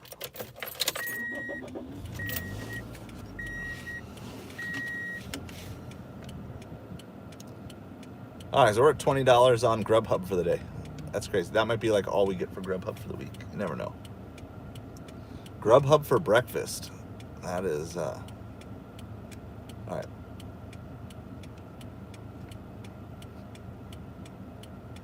Now that one, so our first McDonald's was like $8 base pay with a $2 tip. That was $2 base pay with like almost a $7 tip. So in the end, the numbers are what matter to me, but got some more of these birds just hanging out in the parking lot. See them? Don't worry, I'm not going to run you guys over.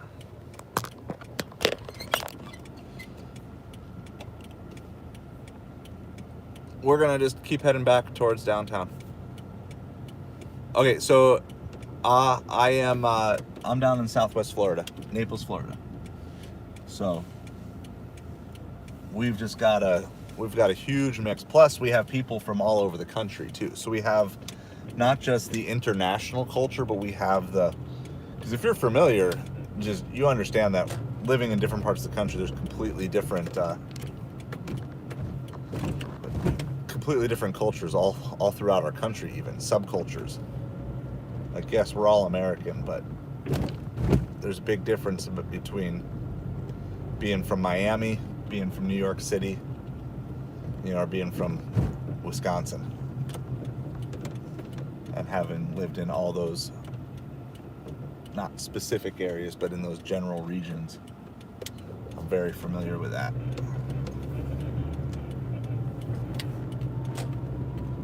All right, so yeah, we had a nice extra little bump in tips. I think we should be at $9 on Doordash now.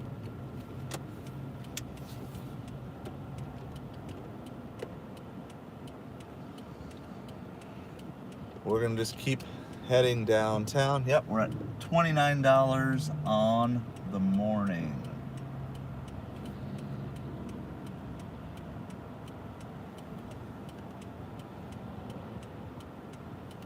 About an hour and a half in, so we're doing about 20 an hour.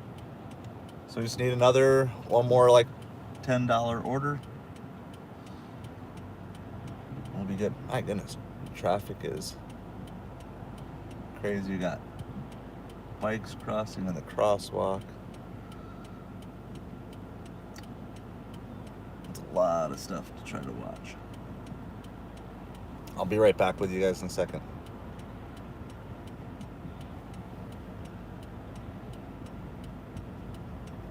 Jaeger, yeah. So this is the thing that I've learned, because if you want to grow out of gig delivery work and you want to grow into something bigger, you've got to figure out how to fix what you can fix in you. Okay, and I mean this in the most loving way possible, because it's coming from where I'm at as well. The reason I ended up doing gig delivery work was because of deficiencies in my own life. Okay, so the heart of everything that I teach is realizing, like, wait a second, if you were to talk to most people who are doing gig delivery work, there's a handful of them that are doing it because it really is their life's calling. It's just what they were born to do, right? But most people are here for one of a couple of reasons, right? So a lot of people are here because of my reason. You've either had trouble or you don't want to have a boss, right? So a lot of people in gig delivery work don't want to have a boss, but they don't have the skill set to run their own business. And so if you don't want to have a boss and you don't have the skill set to run your own business, and you specifically don't have a lot of marketable skills, okay? So you take someone who's a really good artist. They don't want a boss, and they don't necessarily have to run a business, but they have a very good marketable skill. They have art that they can sell. Then you can make that work, okay? Well, you have lots of people who don't want to have a boss, but they know how to run a business. And so that it's pretty easy for them to kind of take on how to do eBay, Amazon, those things. Okay. Now for me, I don't have a ton of marketable skills, though I have a lot of experience with public speaking. And so I'm trying to obviously use that, market my ability to speak to people face to face, speak to a camera. But I was always very poor in interpersonal skills and like the smaller context. So working on that, and I ended up where I ended up because I didn't actually really know how to run a business, even though I was running a business. And so now it's like, now I'm rebuilding from the ground up. And the thing that people don't realize is you can be your own boss and you can make oodles more money than you can ever make doing gig delivery work. But you have to build the skills that you need to be able to do that. And most people don't want to build the skills that they need to build their own business. But what gig delivery work does is, that is so great, is it provides you the opportunity to polish almost every major interpersonal skill that you need to run your own business. Customer service, talking to people, smoothing things over when something isn't right, how to be efficient with your time, how to make good decisions, and all these different things. And granted, I'm not saying every customer is great. I am not saying that every app is great. There is no perfect app, just like there is no perfect business. But if you can't figure out in life why you keep coming up against the same boss and get past it, like you can quit every time you hit that boss, or you can just beat the boss and move on to the next level in life. And so I learned that lesson from Alex Hormozy. He's a huge business entrepreneur, and he's running multiple multi-million-dollar corporations. And he stated that a lot of people run from business to business, or they'll run from gig app to gig app, and they'll never be able to grow beyond that because they haven't figured out what that one boss is that they need to be. And so for a lot of gig delivery drivers, it's customer service or time management or accountability, all those different things. And so I'm really big on that because I believe most people don't want to be doing gig work full time. I know I don't want to be doing it full time. However, that doesn't mean I'm going to have a bad attitude. In fact, it's just the opposite. If I don't want to be doing this full time, I want to maximize my profitability on every single delivery. Because if I can make that extra dollar on that first delivery by just being personable, right? That's one less dollar I need. Or that's one more dollar that I can put towards whatever my future financial goals are. And you say, oh, that's silly. Okay, but if I can take that dollar and go buy a CD from the thrift store and sell it for 10, that dollar just became, $5 or $6 in profit to me. And then I can take that and then I can scale that $5 or $6 into $10 or $20. That extra dollar could be the dollar that I need to push my business over the next level. And do I get that extra dollar if I've got a sour attitude when I drop off that Sonic order? No, I don't get that. Do I get that extra 10 cents if I don't pick up off the ground at Sonic? Like, whatever. It's only 10 cents. But what if that 10 cents is what I need to pick up something from a garage sale because I have extra cash in my car that I can then make a flip on, right? I don't know what opportunity is going to show up or become available. I just have to make sure that I'm ready for whatever it is when it presents itself. That's what I want to encourage all of you guys. Like, you don't have to love gig delivery work to be a good gig delivery driver. And if you're going to start your own business, you're not going to love every part of starting your own business. You don't have to love every part of starting your own business. But you can still be good at it, and you can still make your way through it. So, I know I'm missing a couple of comments. I'll get them here in a second. We're kind of headed towards downtown. Going to head towards some of our nicer breakfast places here. Hey, Tornado. Yes, and we were talking. I forget who I was talking to, but they were talking about schedule. Like, how do you do it? Well, you just got to sit down and do math, right? Like, if you want to do these things, and if you want to start your own business, there's going to probably be a short season where you're going to be working 1 or 2 jobs plus your own business on the side, and it's going to suck for a couple of years. There's just no way around it. It's just going to suck. But I'm going to tell you, do it as soon as you can. Like, the younger you are, and hopefully you are younger than me, and you have the opportunity to get through it quicker, like, get through it as quick as you can. If you don't have kids, if you have young kids, do it. Get through it now. Get through the suck now, right? And Sean Cannell from Think Media, where I've learned a lot about YouTube creation, he talks about, what's the key to success? It's suck, success, right? So do it. Like, bite the bullet, do the hard stuff, fail. But I'm telling you, having been a small business entrepreneur and having lost it and now restarting from the ground up, there are so many skills from gig delivery work that I have learned that I should have learned a long time ago, but I never learned. And that's what's great about this, is I'm making money and building skills at the same time. And so you can do it. And I still have that self-employed, and now I'm starting to rebuild that Amazon as it's going. Hey, Goat, thanks so much for hanging out with us. Like, this is real. Like, this is real life. My life is not where I want it to be, and I'm perfectly open and honest with you. But you know what?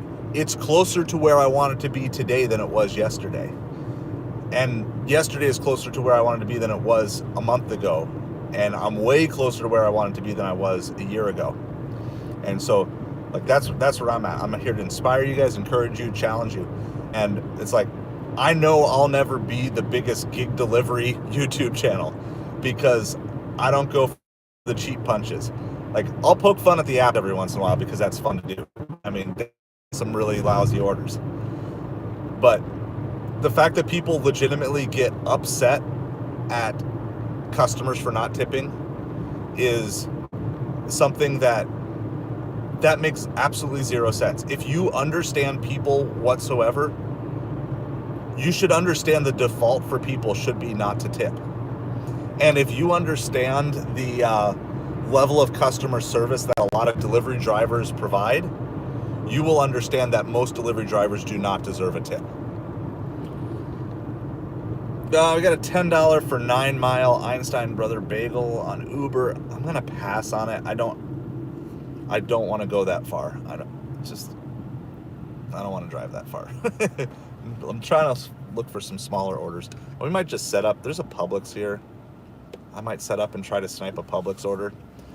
I'm right by the mall. I have a pickup at the mall for DeliverThat at 11. So I've got, like, that's one thing I don't like about DeliverThat is, like, the cool thing is I got something scheduled. The bad thing is, like, how do you fill in your time around that, right? And so that's the part I'm not exactly sure what to do with. But I mean, I still have time to do a couple deliveries. But I'm gonna go at least sit at this Publix for 5 minutes, and then I can catch up on any comments that I missed and stuff like that.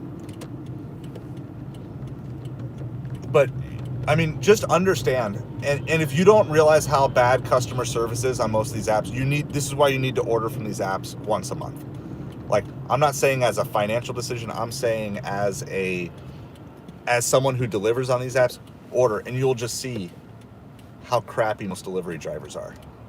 I mean that in the nicest way possible. And I don't mean them as people. I mean as the customer service that they provide. It's loud. I order Instacart. I would say 1 out of 10 Instacart shoppers even sends me a greeting. 1 out of 10. Even says, hi, how's it going? Hope you're having a great day. You know, I'm shopping for you. Why would you think that if you're not going to even communicate with me that you should deserve increased tips or better tips? I do increase my tips when we get really good customer service. Like, there was one time I was getting frustrated because the delivery was taking low. When he delivered it, though, he had put every single cold item was in a cold bag. You know, I'm like, but that's rare. That was the exception, not the rule. And that driver wasn't even from our area. He was just visiting our area. It's like, so I don't know about all your areas, but you can complain about not getting tips and stuff all you want, but I've said this many times on the channel. If you're saying you should get tips because this is a premium service, then you need to be a premium servant. And if you tell most gig delivery drivers they need to be a premium servant, they will bucket you. Well, okay, so then it's not a premium service. Like, if it's a premium service, you need to be a premium servant. And you need to be, honestly, if you want to be excelling in your market, you need to be better than 90%. Your baseline needs to be better than 90% of the gig delivery drivers in your market. Now, the good thing is in a lot of markets, that's not super difficult to do. Because in a lot of markets, people don't use hot bags. People don't put ice cream on ice. You know, people don't smile. People don't communicate. So,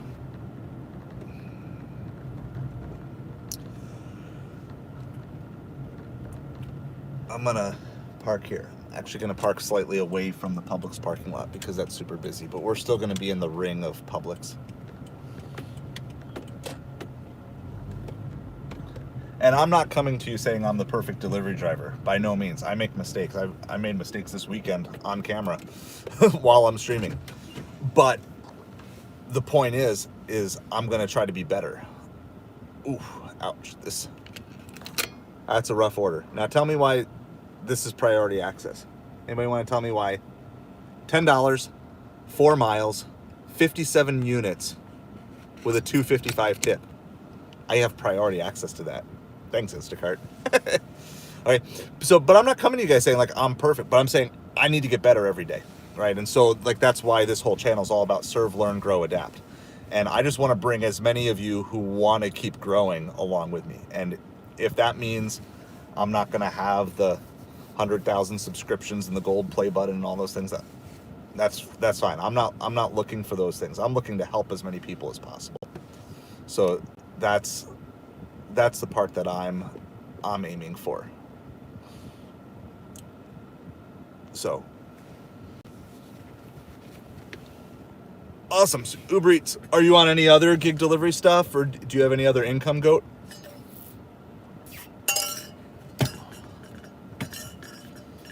I'm gonna hang in this parking lot for about 5 minutes.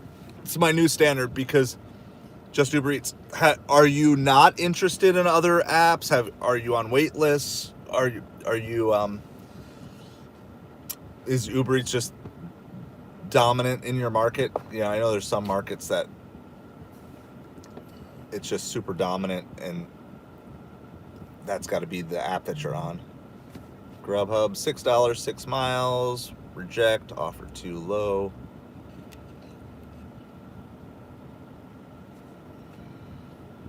Good morning, Paul Delivers.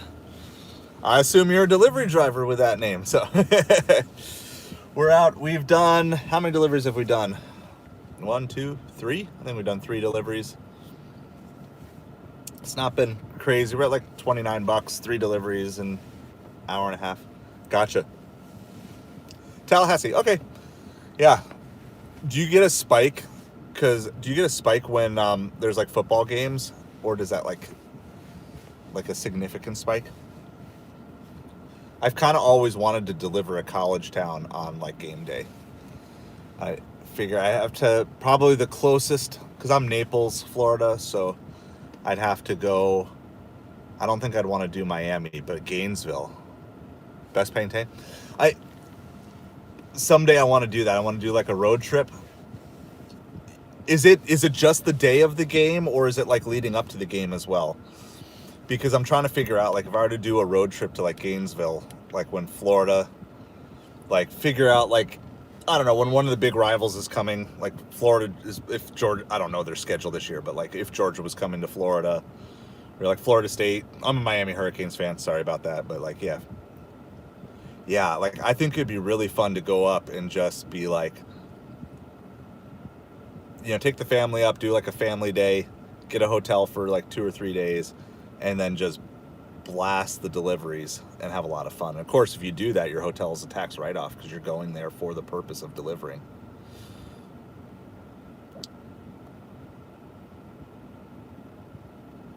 Instacart's sending us some random stuff. Uber's been just completely dead here this morning. Grubhub is carrying the day. Yeah, well, I'll have to try it because that sounds really fun. So, well, if you're looking for other income streams, one of the ones I recommend to people who are, if you're just trying to make some other money, is do some eBay on the side. By the way, I have to respond to an offer here. Let's see. View offer. Because someone made an offer on one of my baseball cards this morning. So eBay is great because you can clear out your house and make some extra money on the side. And so I would encourage you, if you're interested in trying to get some other income streams started, you can start with eBay with stuff around your house. And it's kind of a great way to learn some of the basics. I've been on eBay. I want to see if I can find this. We were talking about this the other day. I've been a member. I guess it's not. Oh, I thought my account was from the 1900s. It's not. My eBay account is from 2001. So my eBay account is 23 years old, which is possibly older than some of you. So, if you're looking, and what's great about eBay is it's working in the background while you're working. So you get the stuff listed, it can keep selling for you. And we've had multiple times, even on stream yesterday, we had a couple of sales while I'm streaming. And so then at the end of the day, I go home, got everything shipped out this morning. I actually have them in my trunk. We are close to a post office, but if probably by about 10:30, if we don't have any offers going on, I'll go just drop them off at the mail. But we got a Panera. All right, we're gonna do this because I need my sip cup. So we're gonna take, it's a $7 for 3 mile from Panera from across the street. It's nothing crazy, but I haven't gotten my sip cup for the day yet, so I'm gonna go. Maybe I don't know. Should I get hot coffee? I don't even know what I want to drink, but so we're gonna go drive. It's just right across the street. Our Panera. It's nothing crazy, but as long as I'm not going too far, I just want to kind of stay close to the mall because I have a DeliverThat catering pickup that I need to pick up at 11. I'm gonna try to actually get there around 10:45. That's the plan. And because I think if you can get there a little bit early, like it's supposed to be dropped off by 11:30, and so I would love to get it dropped off by 11:15 so I can get back downtown for lunch.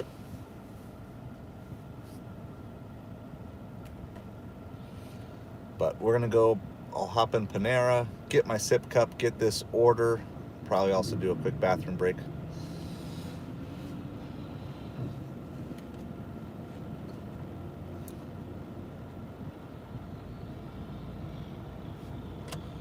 Gotta wait for a green light. So we're 2 hours into the stream. So we're only chunking out $15 an hour on a Monday morning. Like I said, I don't normally do Monday delivery anyway. Monday is usually my home office day and recovery from delivering all the weekend. And then sometimes I'll go out, Monday supper or whatever. Supper and late night sometimes, because it's usually good to deliver during Monday Night Football. If you're not sure when to deliver and you don't know the sports schedule, if there's a football game on TV, it's probably a good idea to be out delivering. Because somebody's going to want pizza. Someone's going to want wings. Even if it's a crappy football game. If football's on TV, people are ordering food. That's just a good general rule of thumb.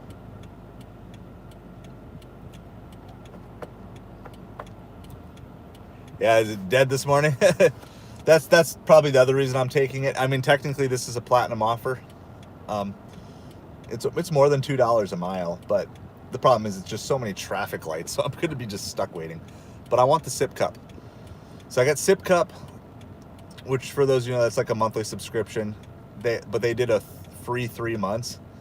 So I've gotten something like $500 worth of free drinks from Panera since July. And I think my 3 free months are up like this week. But I have a Panera gift card, so I'm going to use that for the first month. And then I'll decide in November if I want to keep paying for it or not. All right, FedEx, don't cut me off. Don't cut me off, FedEx. I got to come all the way over here.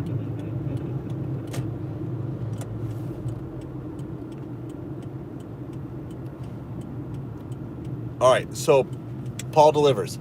So if you want to see, I actually documented my journey from, I forget where I started, like 14 or 19% all the way to Platinum Dasher. I documented that whole journey on my channel. It's a series of about 4 or 5 videos about how I did it multi-apping and using earn by time primarily in my journey to that. So here, as soon as I get parked, let me bring it up so I can show you. It's a whole playlist that you can watch about how I did it and still kept my dollars per hour up pretty well throughout that whole journey. Yeah, no, for sure. Like, that's why I made it, because it was really intimidating. But I was like, when it rolled out, I wanted to get it, and I was like, but there's going to be a lot of people who are like, oh, this is so hard, this is hard. Like, yeah, it's hard. Work is hard. Life is hard. But you can do it and still make money along the way. So here, let me bring it up on the channel here. Let's go to, so I can do it on my other phone. Let's go.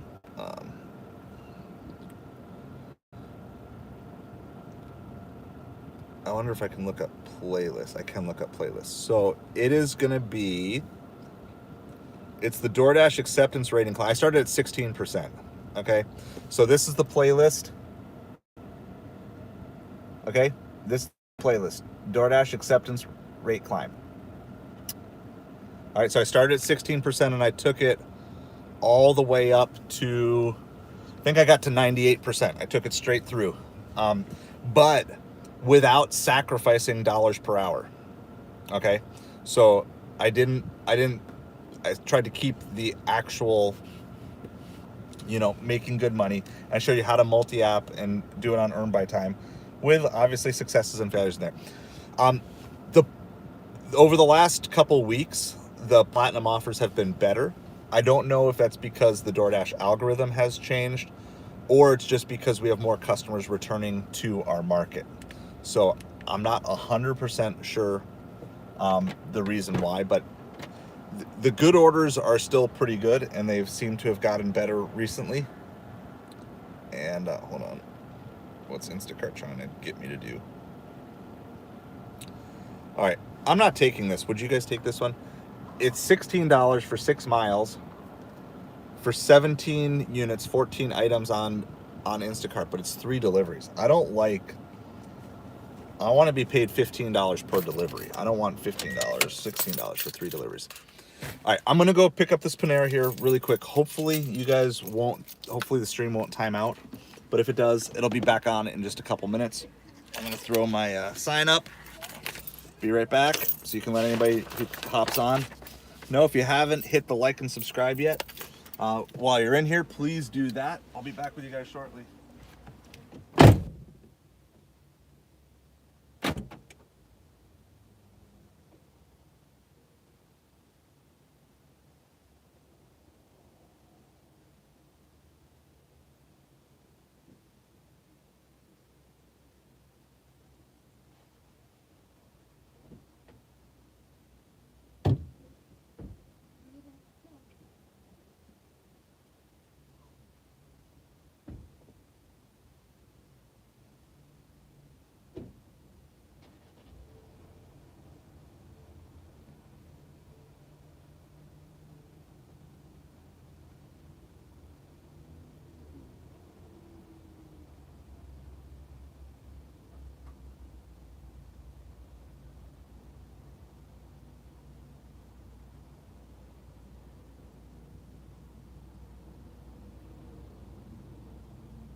All right, we're back. I didn't think to do this today. I'm being a little selfish. But I did do it one time. I took my sip cup and I was at Panera to pick up an order. And I basically just asked the customer if they wanted a free drink, just to see if they did. And I did give them a free drink.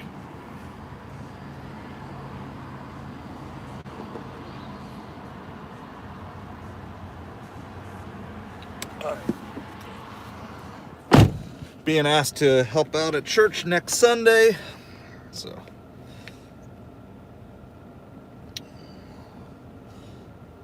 do that. Everything was ready. We got the blueberry lavender lemonade. That's what we got for our sip cup drink this morning here. So thank you everybody for hanging out with me this morning, especially when I'm not super motivated.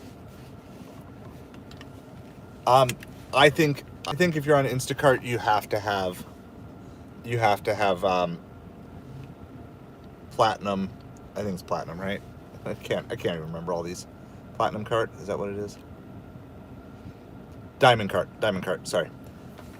And I would do it, and I'm going to be honest with you, mid-November through the end of December is just absolutely amazing for Instacart in my market because of all the holiday shopping. If I were you, I would take as many bad orders as you can stomach to get to Diamond Cart by the middle of November, if at all possible. Like, getting to Diamond Cart is, it's similar to doing that, but if you can snipe as many of those $10 for 10 item or less orders that you can get from your local grocery stores, I think you said you were Florida, right? So Publix and stuff like that. As many of those as you can grab, even the shop onlys, just get them done. And if there's a time that it makes the most sense to have it, it is right now. It is November, December. Like, so for all these apps, it's across the board, right? Over the next 3 months, there's a lot of people who will be spending as much money over the next 3 months as they will over the 9 months following that. Oh, you're in Massachusetts, Paul. Sorry, I got too many conversations going on. Not enough coffee. But yeah, so the next 3 months, you should be, if you have any desire whatsoever to improve your financial standing, you should basically be sleeping, eating, and working over the next 3 months. That's all you should be doing. Between now and Christmas Eve, and even into January for like some of the gig delivery stuff, like if you're wanting to start an eBay, start your eBay like this week. If you want to get on Amazon this week. So I'm going to be sourcing for Amazon tomorrow, and I'll do at one point I'll do like a little live sourcing to show you what that looks like in the store. I'm rebuilding my Amazon from scratch. I'm trying to lessen my eBay and increase my Amazon, and I'm trying to significantly lessen my food delivery and significantly increase my reselling. That's just kind of where I'm personally at right now. But right now, gig delivery pays the bills. So I still have to pay the bills. And so trying to show you guys what it's like. So basically I just, I work, say hi to the family. We are doing like a little family. We're going to visit another family for supper tonight, hang out with them, because we haven't done anything like that in months. All right, we got a $7 for 3 miles Starbucks.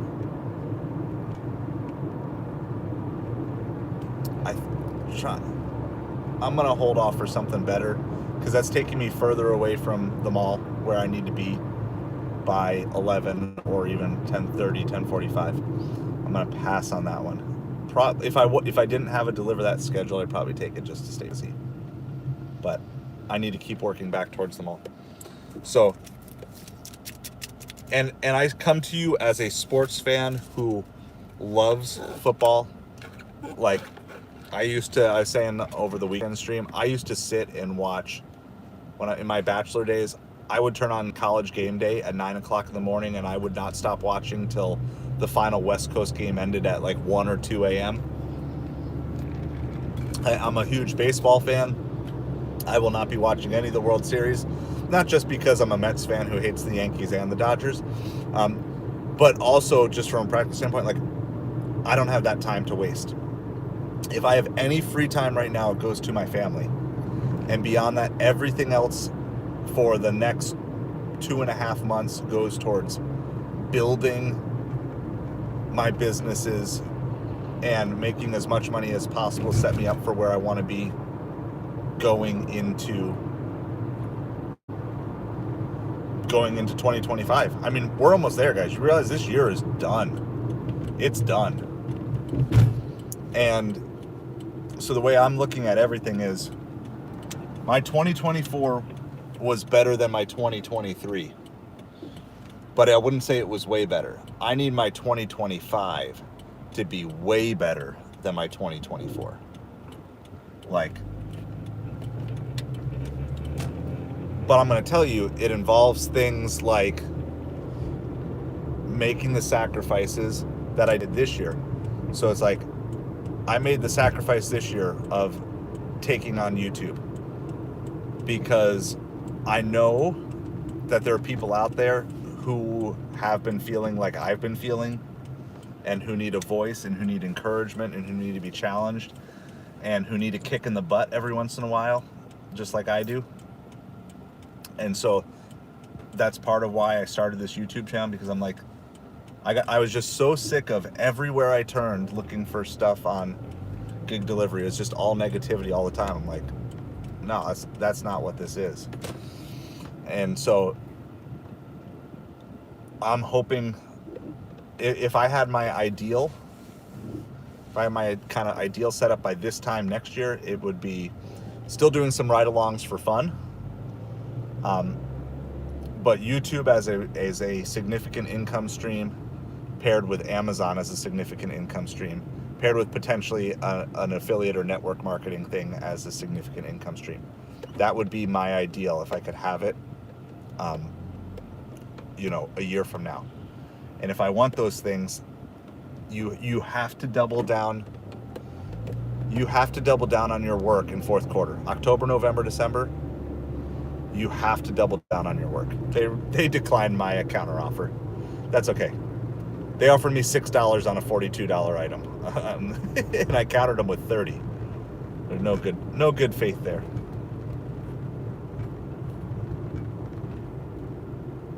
Low rating removed for October 20th. We dropped a rating because the store you shopped at was low in stock. Well, thank you. That should not even be a thing. We're going to rate you low because the store doesn't have the thing. Well, thank you, Instacart, for doing that. Like, why would you? See, we're talking about low ratings before. I don't know if you're still on, but like, I got a low rating yesterday, apparently. I didn't even know because I don't check my feedback, right?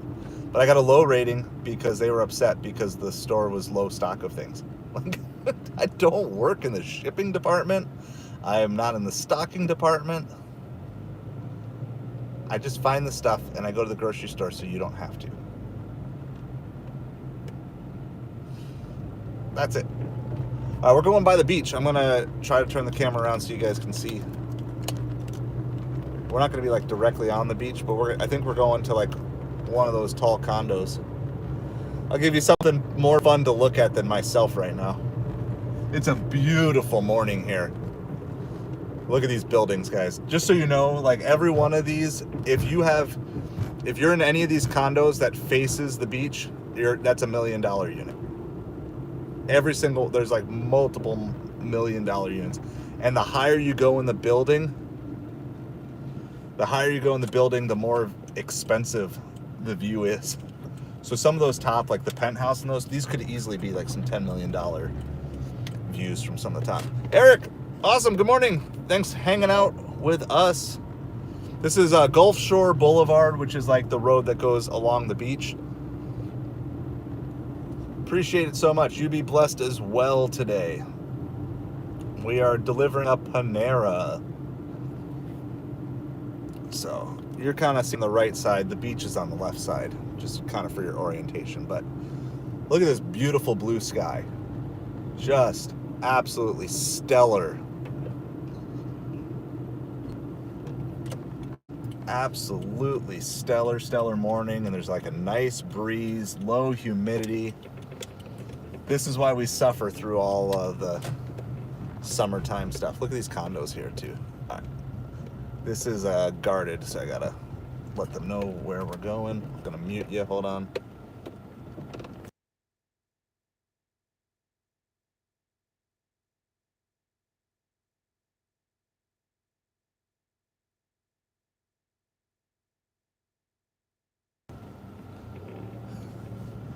It was a super chill gate guard. So, to my right, I don't even know where I'm going. 4401. It's called the Monaco.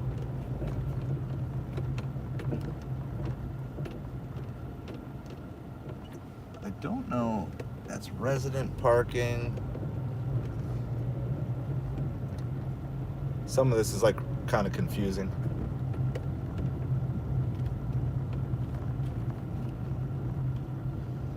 There's no texting option. It's only leave a message. They didn't leave a unit number. So I'm assuming that means I'm just gonna meet them down in the lobby. We'll see. We'll see what we got here. Maybe I'm just handing it, because usually these have a front desk attendant too, in addition to a gate guard. So we'll go see what we got. I'm just gonna leave it running. Ain't nobody here interested in stealing an 04 Pontiac Vibe, so I can just leave the car running.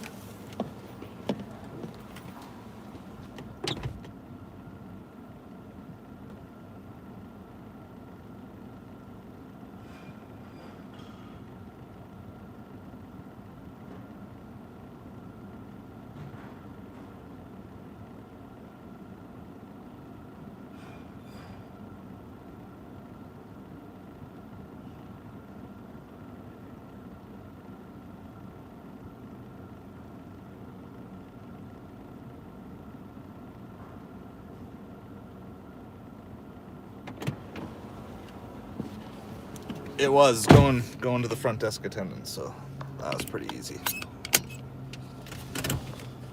All right, we are gonna head back towards the mall. It's 9:54. We have a pickup at the mall at just after 11. I'm gonna try to be there around 10:45. I would love to try to grab one more offer before that. That's our DeliverThat catering order that we're picking up from Panda Express. Gotta get out of here first. A little confusing. So you got all these condos, but the way it works is they have like one entrance for multiple buildings. So sometimes getting out is just as difficult as getting in. I'll show you the others. I'll flip the camera around for the other side of the road on the way out.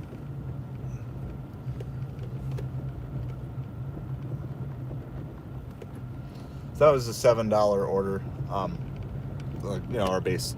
We get a lot of those. $2 base pay plus a $5 tip. And as long as they're going, less than 5 miles, you can stay in your basic zone. Especially this time of day, I'll take those. All right. Oh, come on. Why did that flip back? There we go. Give you guys a little view of the scenery. You can zoom out here. And the guy in the boom truck.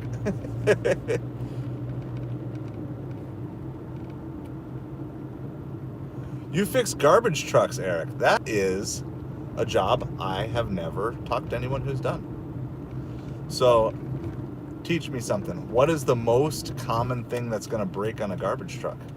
Like beyond like normal auto repair. Like what is a uniquely specific thing that would break or fall apart from a garbage truck? I would love to learn something about that if you're still here. We're on our way back downtown. Don't have any current orders. We could potentially take a small Instacart that's not going too far. We'd have time to do like a 10 item or less Instacart. Gonna head back over a bridge here.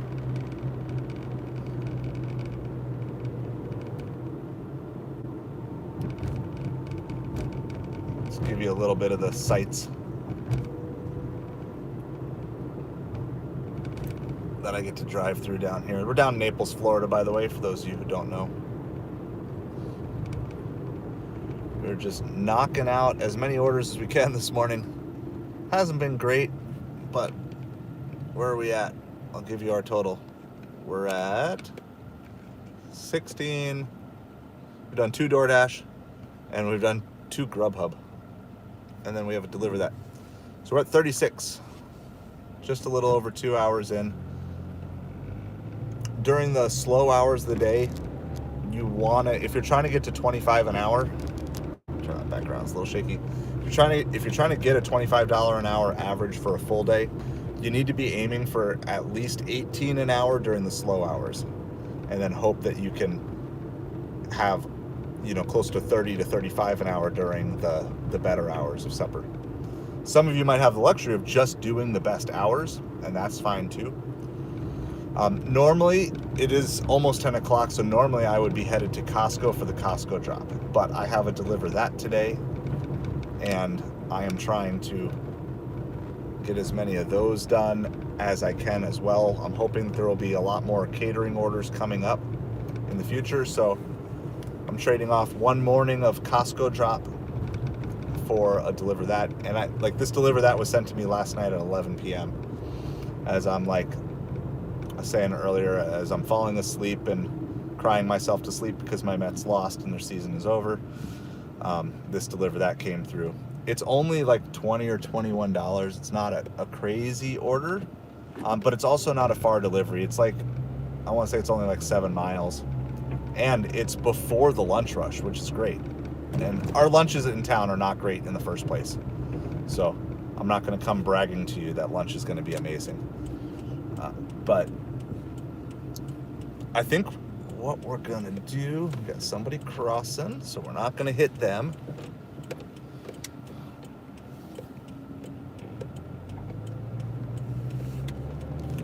If we don't get anything, I think I'm gonna head to the post office, and we're gonna drop off that. What'd you miss? $7 drop off, that Panera.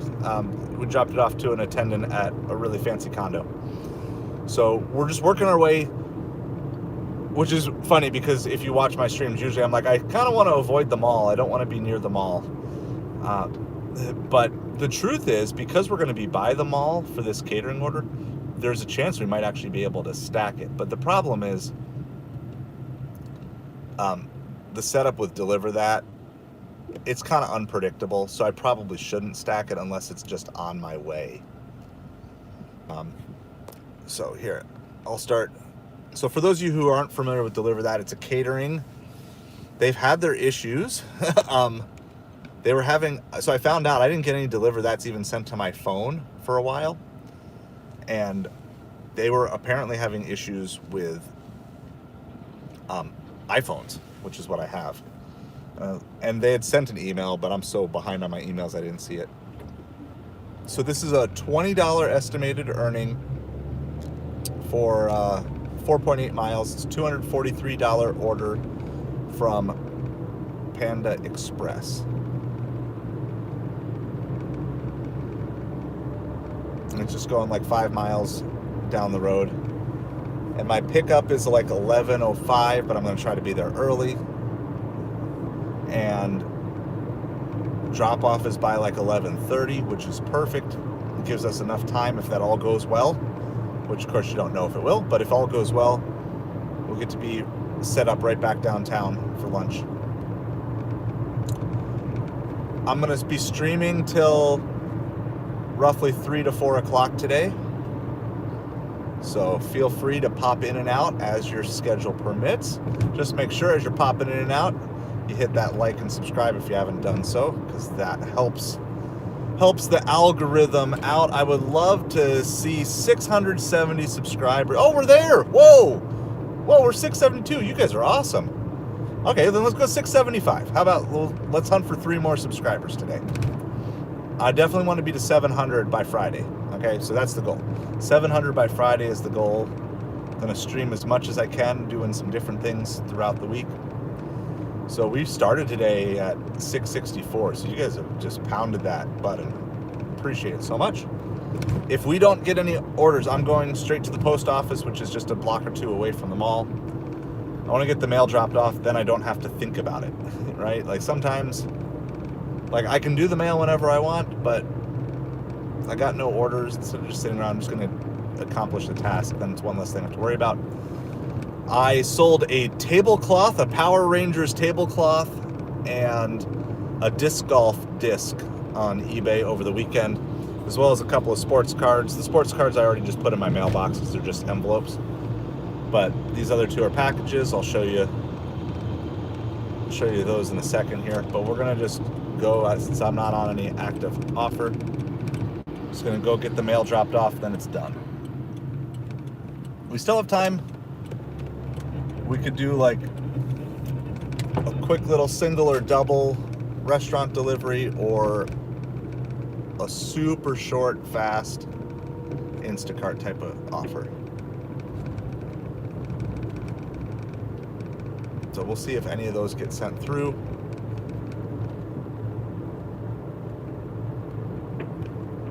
Oh, I think we got a message on Facebook Marketplace.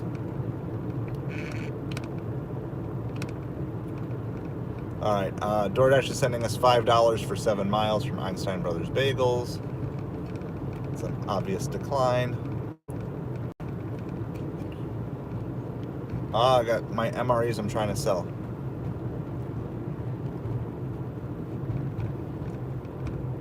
Yes, I have 2 available, period. Are you able to pick up today?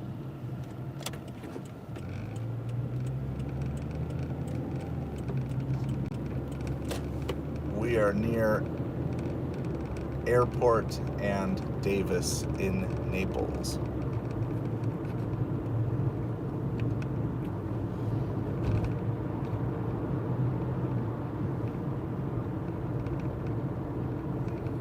So we may at some point do a detour and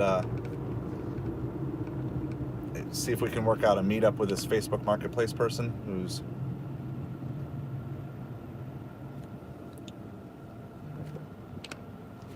all right, $8 for 9 miles from Einstein Brothers Bagels from Uber. Not worth taking, not worth their time. So we're almost to the post office here.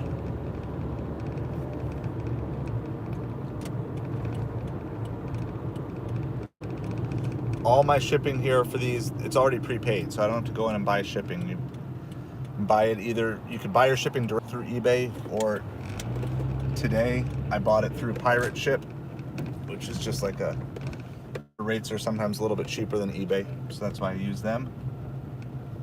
But we're gonna just check this off, that way it's done. We don't have to worry about coming back to the post office later if we're in a time crunch, or we get a rush of good orders. So here, I'll go show you the couple of packages here.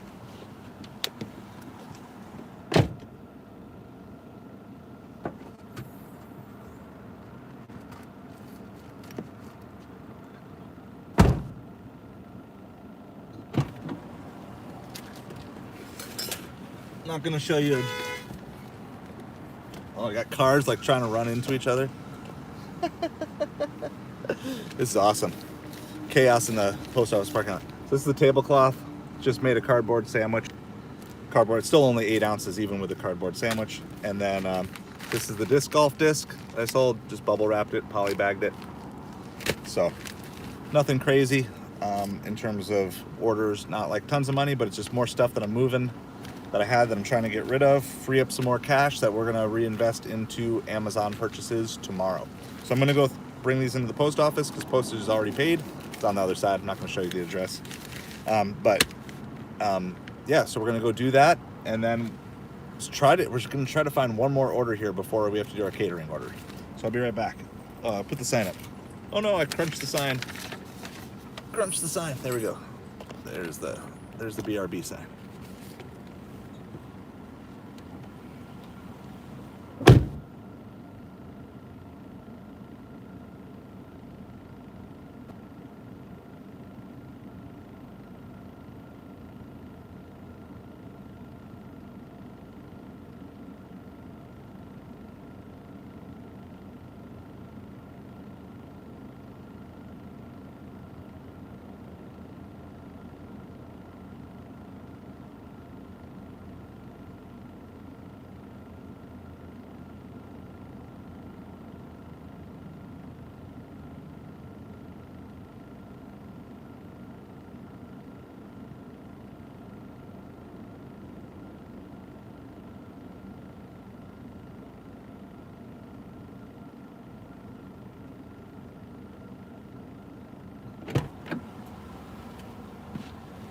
All right, so that's done. I'm a big fan, as I've gotten older, of just not letting things hang over your head. If there's stuff that needs to be done, just get it done. Don't let it hang over your head. Don't let it keep bugging you. So in this case, the mail is done. I had to go out today, taken care of. I am starting to get hungry.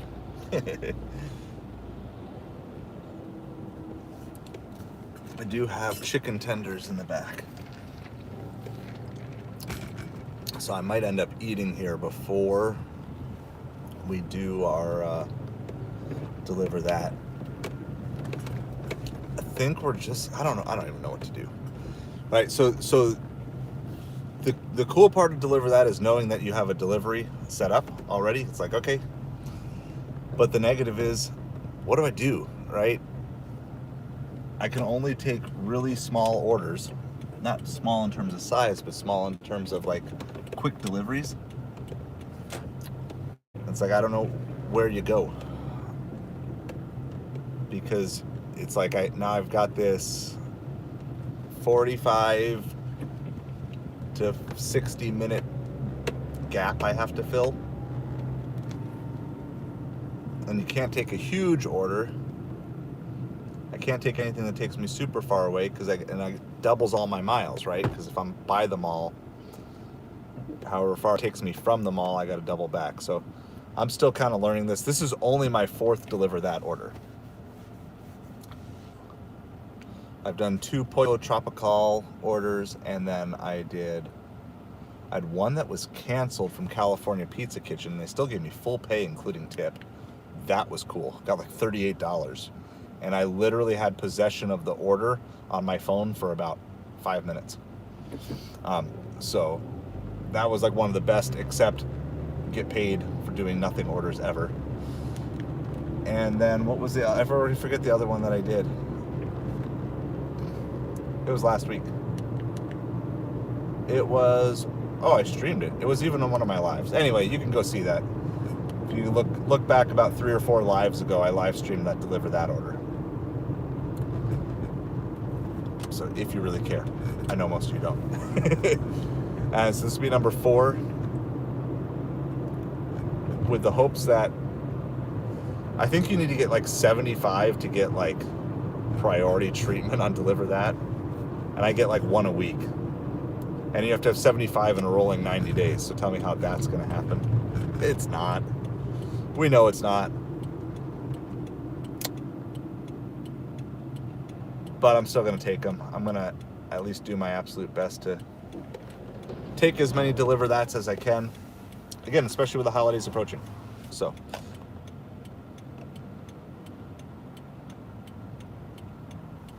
Anyway, point being, this time of year, you need to be maximizing the work that you're putting in. Gig delivery work, side hustle work, whatever business you want to start, you need to be investing in it now. Don't wait. There's this nasty thing that we as humans kind of develop, like this whole New Year's syndrome, I call it, where it's like, I'm gonna wait till January 1 comes around. I'm gonna kill it in 2025. No, killing it in 2025 starts by killing it today.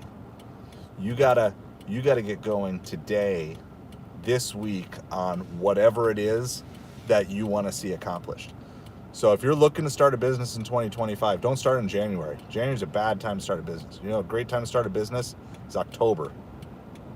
And guess what month it is? October. And I'm not just saying today's the best day. No, I'm saying literally October, November, December. They're some of the best business months of the year. So if you wait till January, wait till after the holiday season, you've missed out on a bunch of things that you could just be building. Even if it's not going to be a huge holiday season for you, even if you just make a ton of mistakes and learn, that way you're ready to go for next holiday season. So yeah, I'm going to source for Amazon tomorrow. I'll do at least a partial live stream for sourcing, and maybe I'll do some random pop-ons when I'm just driving to stores or something like that. And of course, you never know. We may turn on the apps at some point in time. It is really slow though. It is very, very slow across the apps.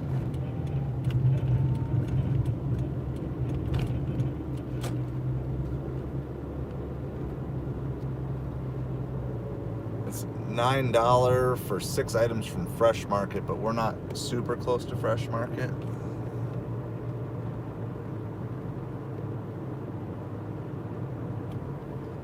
I can go, I'm gonna drive like 2 miles north and then come back.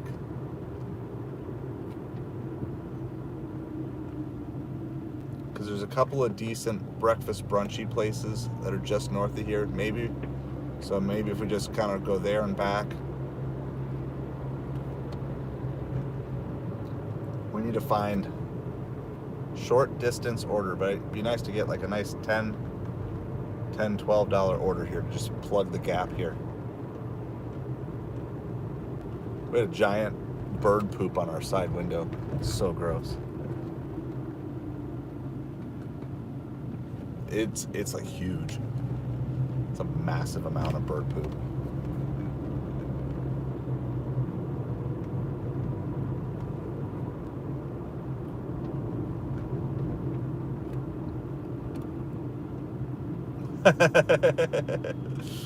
I got a $9 for 5 mile, but it is taking us away from the mall, so we're gonna pass on that.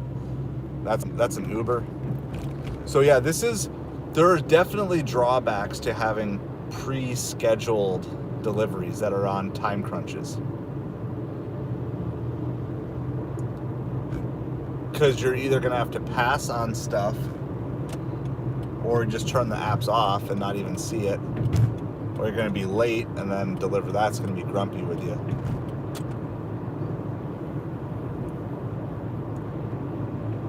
It's how it has to be. Like I don't have any practical solution. It's just a drawback of the system. The good news is at least it's not during a super busy time. But I'd probably, with how slow the morning was, I probably would have taken that 9 for 5 if I didn't have to then drive 5 miles back.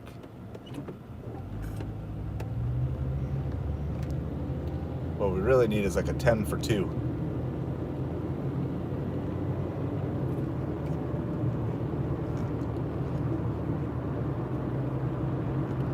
When I get to the mall for the DeliverThat, there's a pretty good chance that the stream is going to time out because I can't leave my car running in the mall, because that is where people will steal you and kidnap you. You guys meaning the phone.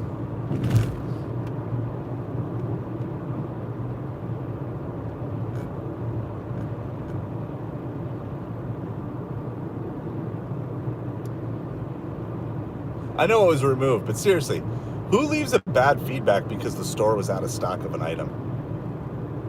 That's nuts.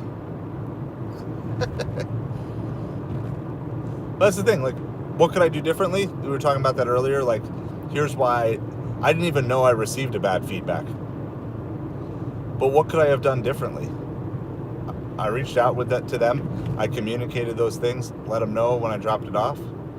Like, there's nothing else I could do. I can't change anything, so I'm not going to get upset about it.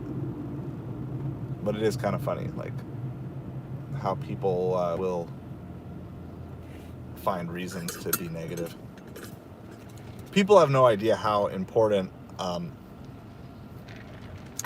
feedback is to drivers. Like, here's a simple thing. If you leave a 1-star feedback, you're saying, I want you to fire them. That's what you're saying. Because your feedback could be the one, because you don't know how many other nut jobs have left bad feedback for other people or whatever. Your 1-star feedback could be the one that deactivates someone from a platform. Anything other than a 5-star could be the thing that pushes them lower, right? So the way I would challenge people is, it's not about service per se or any of those things, but if you're leaving less than a 5-star, what you're saying is, I want that driver fired. That's what you're communicating. And the apps would say, oh no, 4 is good. Like, no, because if I got all 4 stars, you would deactivate me because I'd be way under where you want me to be rated. The apps have stated what the standard is, and anything below the standard means not good enough for the apps. And what is it for, isn't it 4.7? Is it 4.7 or 4.5 for DoorDash? So if you're going to deactivate me for anything less than a 4.5, that means a 4-star is not acceptable. And therefore, as a customer, if you're leaving a 4-star feedback, you're saying, I want that driver fired. That's what you're communicating to the app.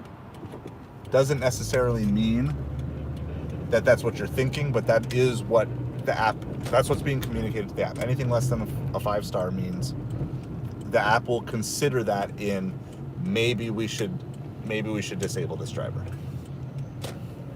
Now, do I think the rating system like that is not good? Absolutely.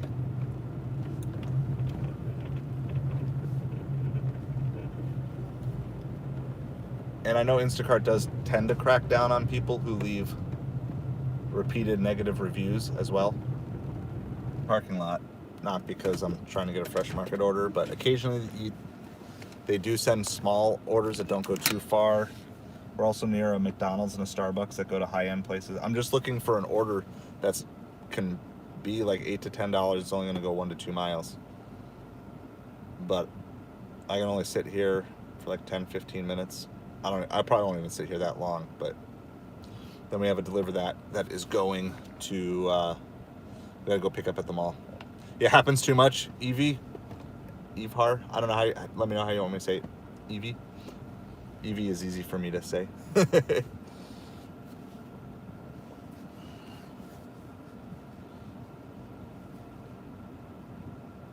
We were rip-roaring the stream today, guys. We've already added 10 watch hours just from this stream alone today, so thank you so much. Appreciate it. We will be crossing 2,300 watch hours this week. I don't know what day, because there's a lag on it, but in the next couple days we'll be over 23. So on our journey to 3,000 watch hours. Just appreciate you all hanging out this morning.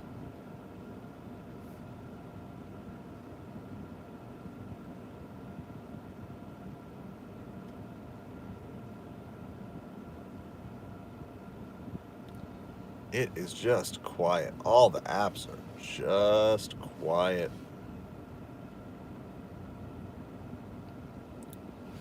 Like I said, normally I would be at Costco at 10 o'clock for the Costco drop.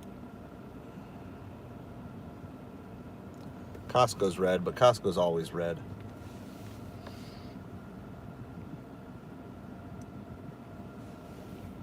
But the vast majority of Costco orders are going to take more than an hour to finish. At least the ones that we get around here. So I'm going to stick to my DeliverThat.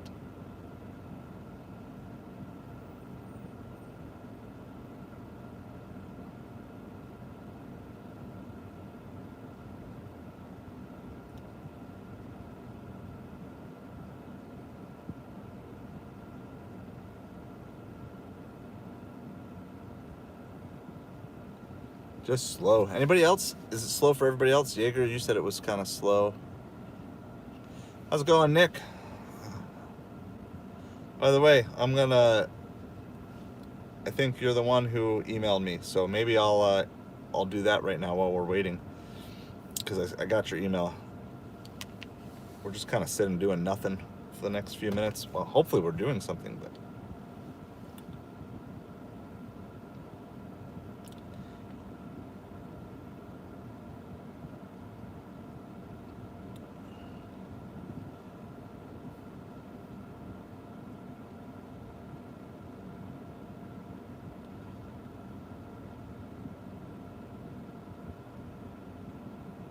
yes, I got the email. So I'm gonna actually, since we're doing nothing, I'm gonna use this time.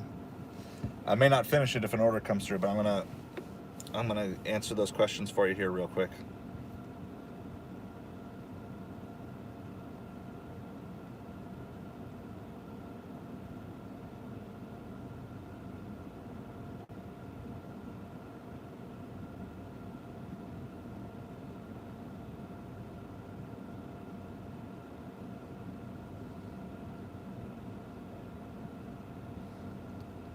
After all these years, why does autocorrect still change Wi-Fi to wife?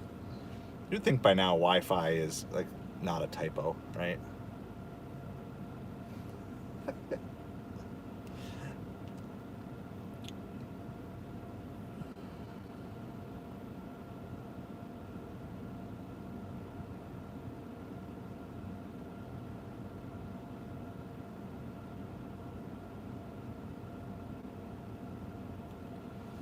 What's the... I gotta try to remember what it's called. StreamYard. Oh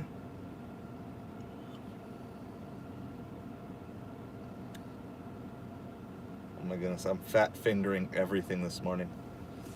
By the way, if you have an email or any questions you want to send to me that you don't want to talk about on air, you can email me, just like Nick did, at a side of hustle channel at gmail.com. A side of hustle channel. Make sure you add in channel at the end, CHANNEL.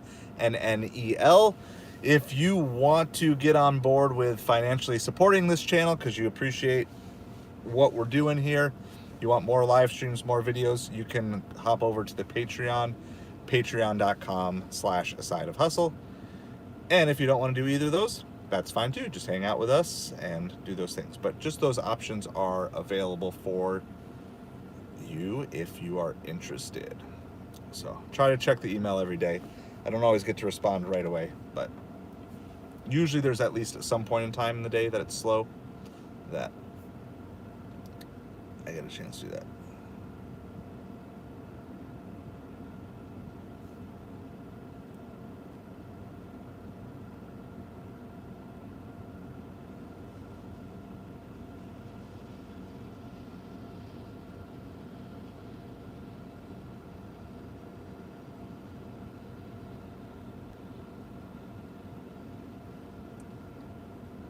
I'll let you know if any orders come through while I'm replying to this email here real quick too.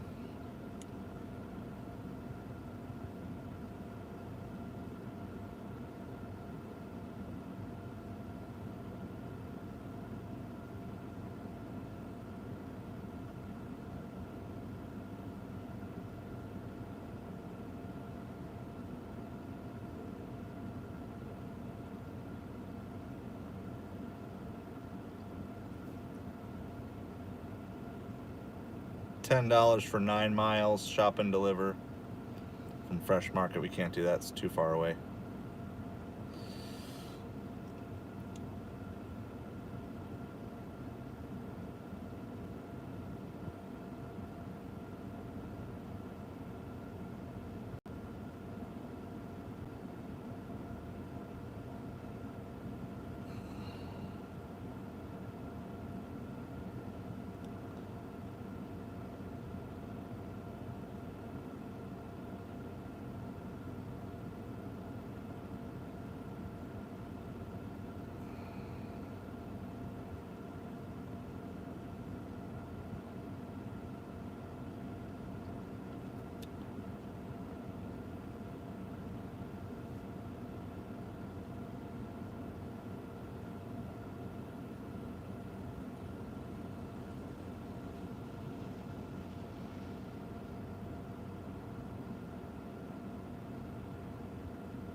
All right, Nick, it's flying to you as we speak. And if I didn't cover everything, just let me know. You need to follow up. Oh, by the way, I didn't show you guys the epic, disgusting bird poop on my side window that I now have to look at all day. Isn't that beautiful? Here, we'll contrast it. It's almost like a bird soaring through the sky. All right. That's what we got. That's how bored we are right now because there's no orders coming through. All right. It's 10:30. We wanted to try to be at the mall by 10:45 anyway. Here's what we're going to do. We're going to turn off Doordash because I don't care too much about acceptance rate at the moment on there, but I don't want to decline more than I have to because I might have to care and get those rating points back later. So we're going to just head back towards the mall. Like I said, we're doing a DeliverThat catering pickup from Panda Express. We're supposed to be there at 11. I wanted to be there by 10:45 in case they are ready early, or at least let them know that I'm going to be ready. There is a decent chance the stream is going to time out because my car Wi-Fi only stays on for about 5 minutes after I turn off. But if I know it's going to be like a long delay, I may just come back and sit in the car and hang out with you. But a little bit of a bummer we couldn't squeeze another order in here, but when there's not orders, there's not orders. There's just nothing you can do. We were by some good places.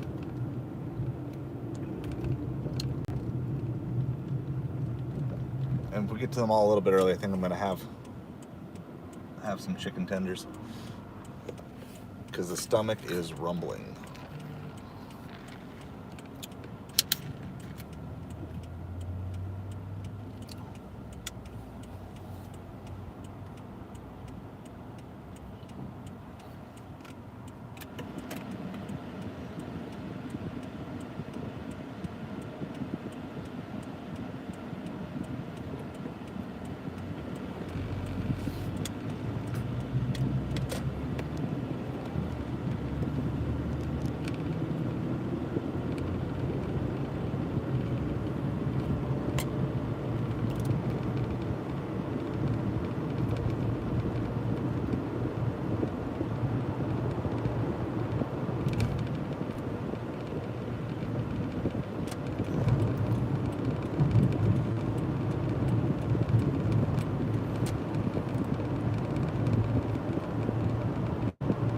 So DeliverThat, for those of you who don't know, is a catering delivery service.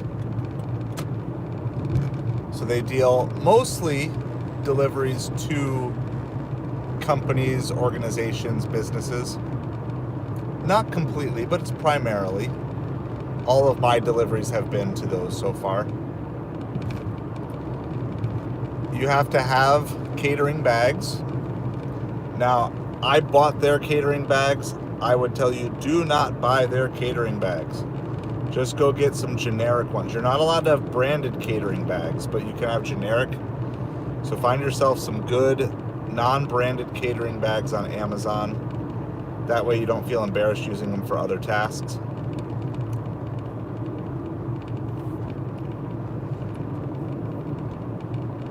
And the process is a little clunky. There's definitely more steps than a normal delivery because you have to get the signature of the restaurant. You also have to stage it. And by staging it, like, you actually have to set up the food for people who are coming through. So there is a little more work involved. They say on average the tips are like $25. I have not found that to be the case as starting out.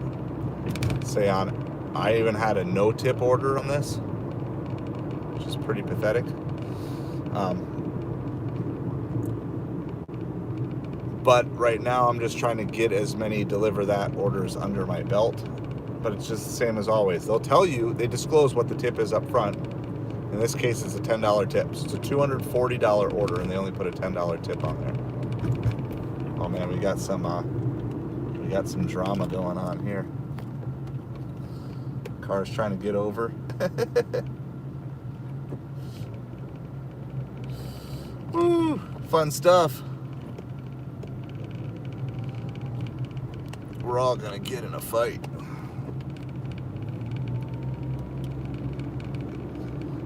So we're gonna be early, but I mean, there's just nothing to do. It's too late to take anything more than a 1 mile offer. Maybe we'll get a quick little offer from the mall. Maybe like Chick-fil-A or something will give us a $8 for 1 mile. But at this point, I'm just gonna probably sit, have brunch, have some chicken tenders. Oh, there it is. There it is. We got it. $10 for 2 mile tropical smoothie. That's what we needed. And we're already on the right direction. All right, good. We got this. We can get this done. We can get this done in 20 minutes. Woohoo! That's what we needed.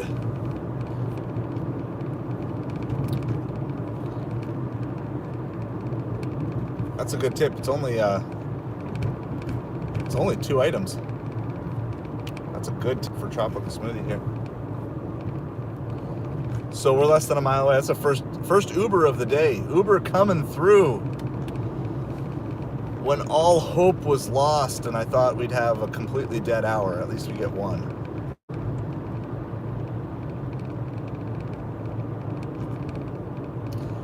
And crazy as it sounds, there's actually a possibility of a hidden tip.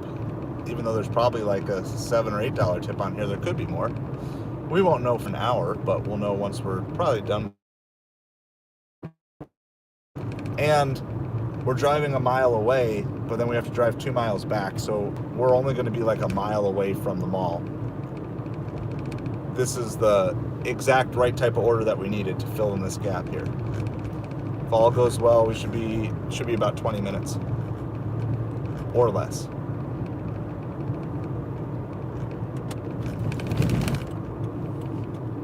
This tropical smoothie is usually on their game. You usually don't have to wait super long here. U-turn. And we are here. This goes, by the way, we've been having this conversation all weekend about is it better to move or stand still? We've sat still quite a bit this morning. We weren't getting stuff sitting still. Almost every order we got today was while we were moving, which kind of stinks for Instacart because we want to do it, but that's how it goes.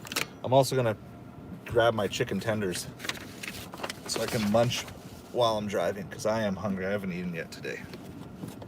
Got the BRB sign up. I'm going to leave the car running. Don't get kidnapped. That's what I always say. Don't get kidnapped. We'll be back.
All right, we threw everything in the cooler because it's just 2 smoothies.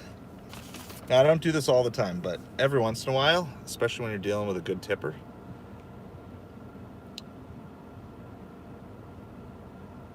Your cold and meltable items. I got one of my notes saved that I have. Your cold and meltable items are on ice in my cooler. I'm on my way to you. Don't always do this. You kind of got to pick and choose the times, but I feel like this is a good time because we know they're a good tipper in the first place. Got my chicken tenders out. I hope they're not still frozen. Hopefully they've thawed by now. They've been in the cooler. Yeah, they're thawed.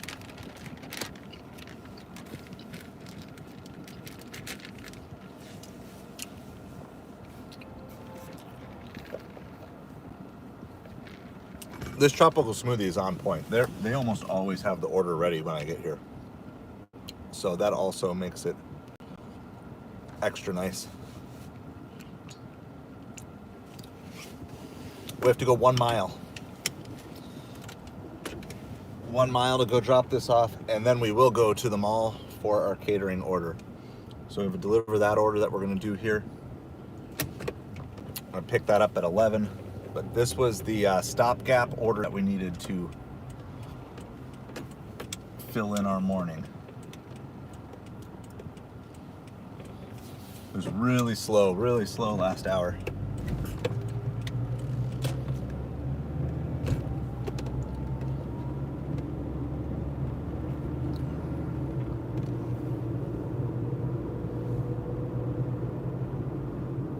This will put us just under 50 in about 3 hours. But then we have a $20 catering order, so that'll put us at 70 at 3.5 hours. And that doesn't sound too bad. And then it'll be going into lunchtime. I don't know, it might be closer to 4 hours. It just depends on how long it actually takes to do all this.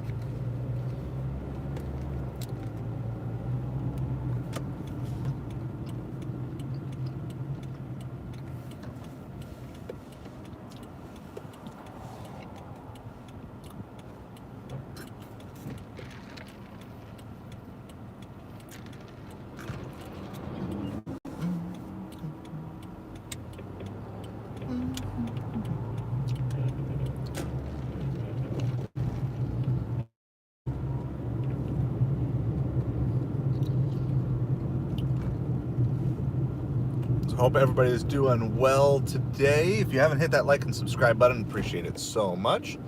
We're just in the midst of doing deliveries. We have done 2 Grubhubs, 2 Doordashes. This is our first Ubereats. And then we are on our way after that to go do a DeliverThat catering order from Panda Express. Oh, sorry. This is kind of like, can be a little bit of dead zone. So sorry, I might lose you for a minute.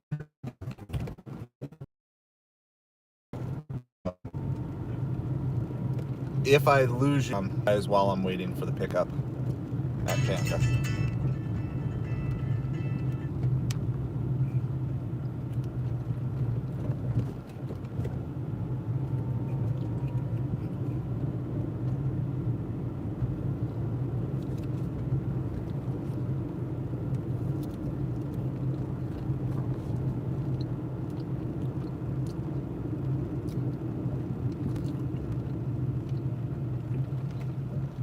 We're almost there.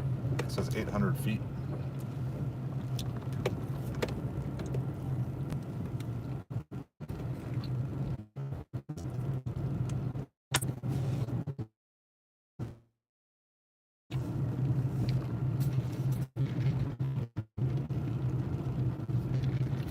$140.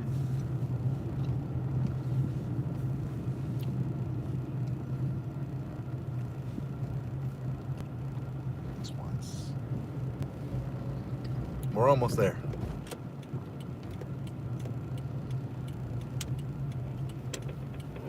Oh, I think I've delivered to this house before. This is a good. Yeah, I've delivered this house many times before. They are good tippers. Don't worry, I'm gonna wipe my hands off and wash my hands before I actually grab the order here. Always have paper towels and wipes and stuff in the back. Very bad connection, it says, so I don't know if you see me or not.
All right. All dropped off. $2 base pay, $8 pending tip. Could be more. 10:43. We're going to the mall for now because I'm still kind of getting used to DeliverThat. I'm actually going to turn off everything else because I just don't want distractions. Other than you guys. You guys can be my distraction. So we're going to turn off Uber. We already turned off Doordash. Close our notes. Close that. I'm going to close ship. They'll still send offers, but turn off Grubhub.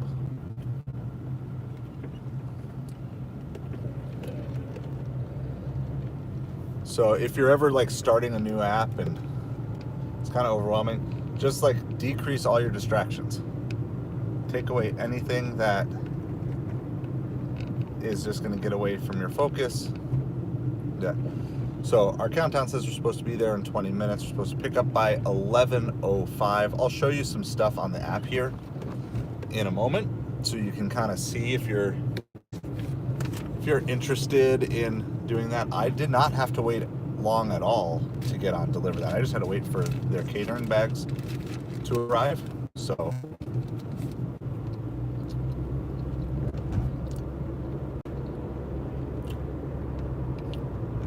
like I said, it's kind of bad signal back that way by the beach.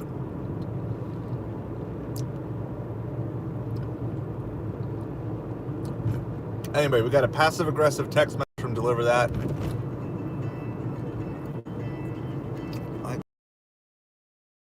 And stuff here. We're back.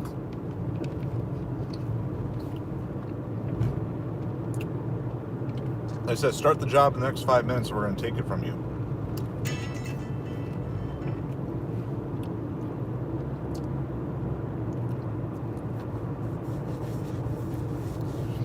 So we slid to start the job,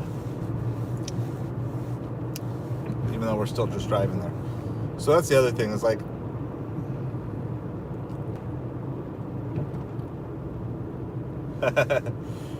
yeah.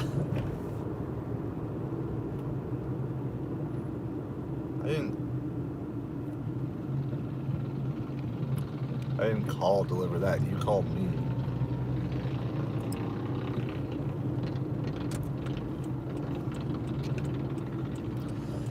So I do think, not that this justifies it anyway, but I do think that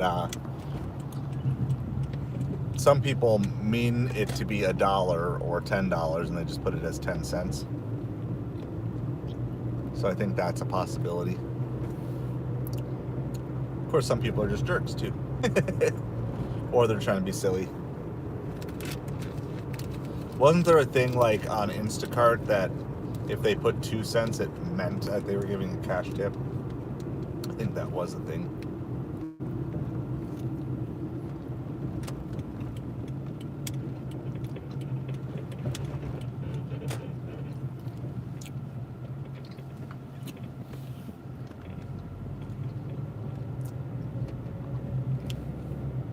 That's a threat. Did I miss something?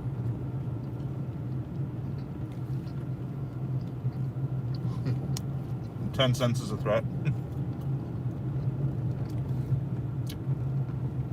Well, the good news is the mall is not busy yet. So we get a really good parking spot.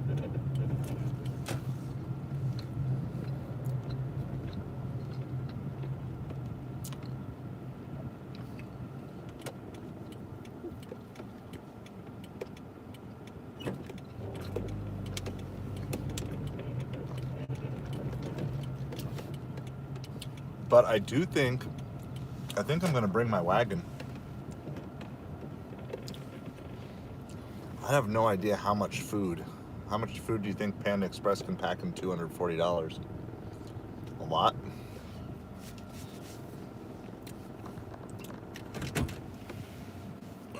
Need another napkin. Well, let me finish eating some chicken. I'll put it away and then wipe up here.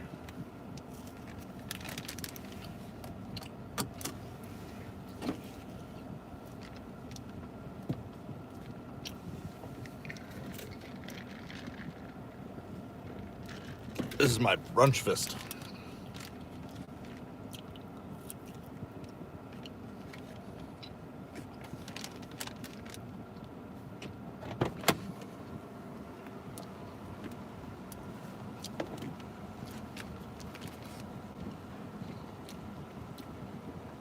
We'll put my chicken away, wipe my hands and face, clean up.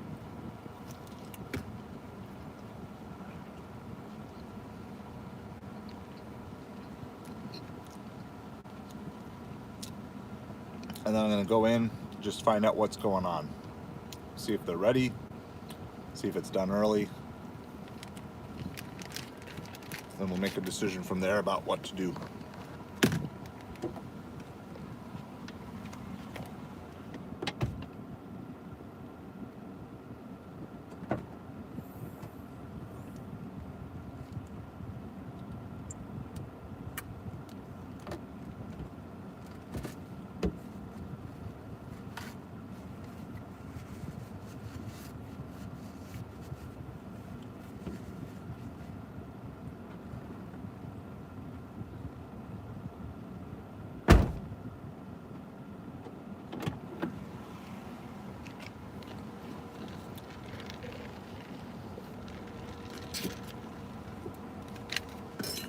Alright, put the sign up.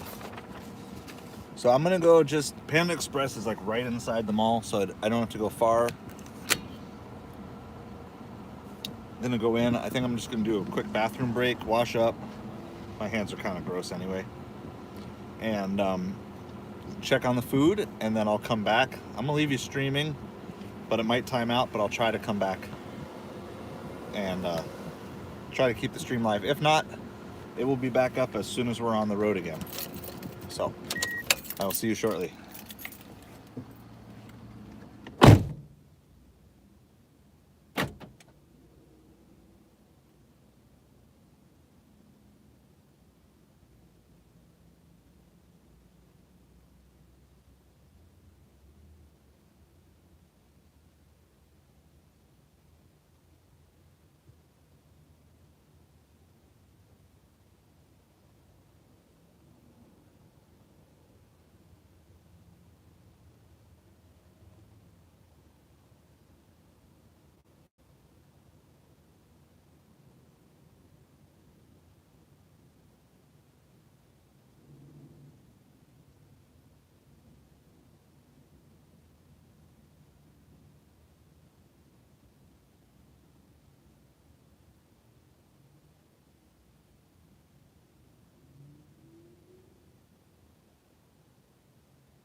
All right, so they said they're not quite ready yet.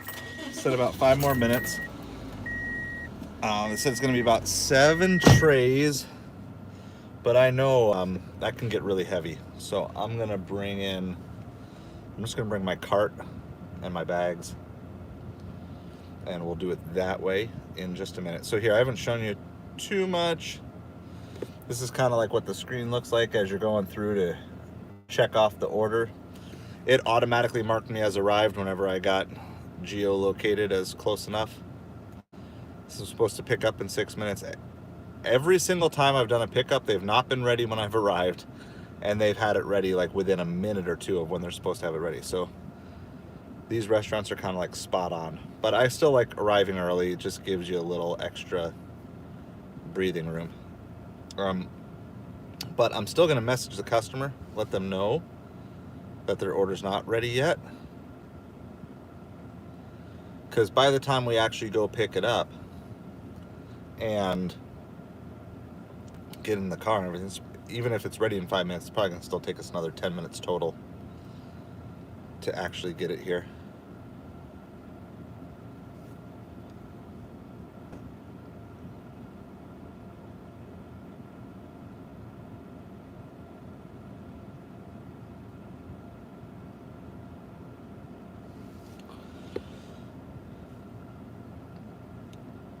So yeah, so basically we'll just pick it up, put it in our catering bags,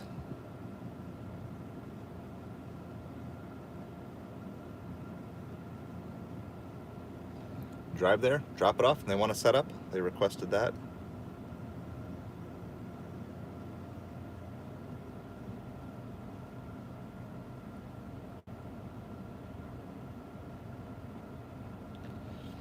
That's what we got. So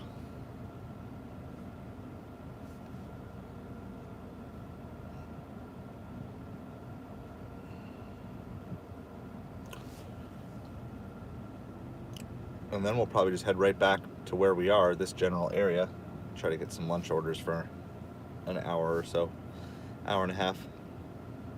See if that's any better than breakfast was.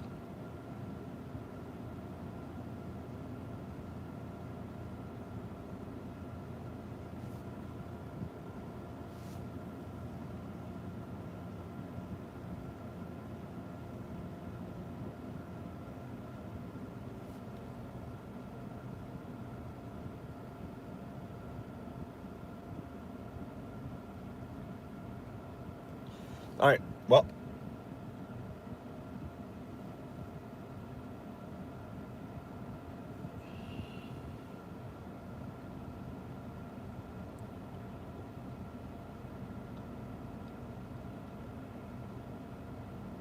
my wife is texting me with some questions.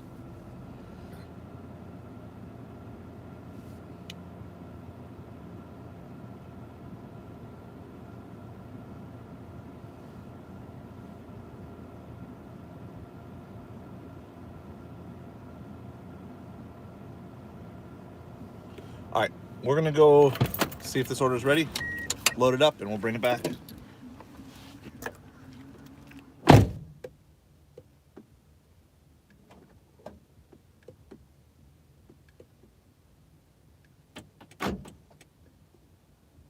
let her know that if the kids don't have homework, they can play. They can play? Question mark?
Yeah, they were late. Even by the time they were done, they're coming, oh, we have one more thing. We have one more thing. I was like, all right, I got to go. This thing is yelling at me. But we got it all packed up. Basically filled our 2 DeliverThat bags that we have. There's a nice bag full of fortune cookies, another bag full of sauces, and then I think there's like 8 trays worth of hot food. So we are now on the active delivery for DeliverThat. This is from Panda Express. We're only going 4.5 miles, so that's what's nice about it. It's a $20 delivery, $10 base pay, $10 tip. I'm just trying to learn how to do DeliverThat. I remember to collect the signature from the restaurant right away. I didn't have to go back in for that. So that was pretty nice.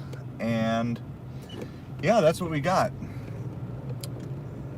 I'm not taking this order because it's a great order. I'm taking this order because I'm trying to just build up the total number of DeliverThat orders I am taking. Similar to like if you want to become a diamond shopper on Instacart, you just have to take your 200 orders to get it done. Get it done as quick as possible. That's what I'm doing here. When I first started, you needed to complete 20 orders to get priority access. Now they bumped it to 75. I don't know if I'll ever get there. But at this point in time, I'm going to try to complete as many DeliverThats as I can and hope that it slowly nudges me up their food chain.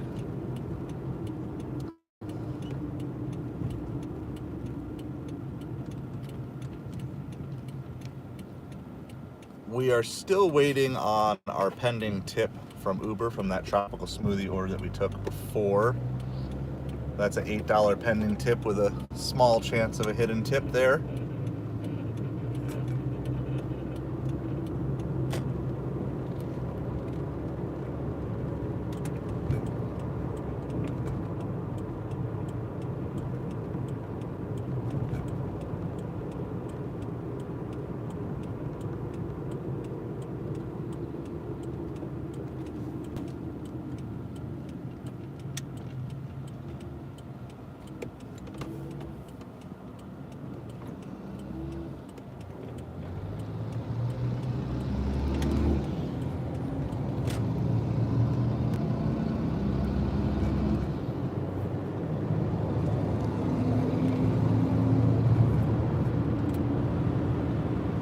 So we're just shooting basically straight down this road.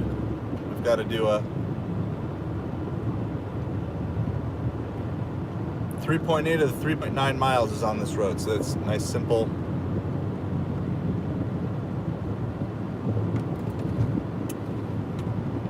So are any of you on any catering delivery apps? Still waiting for another one of them. I forget which one it is. I'm on the wait list for so many apps right now, I can't even keep track. I'm on the wait list for some catering app, Skipcart, Amazon, Flex, Walmart, Spark, one or two others as well.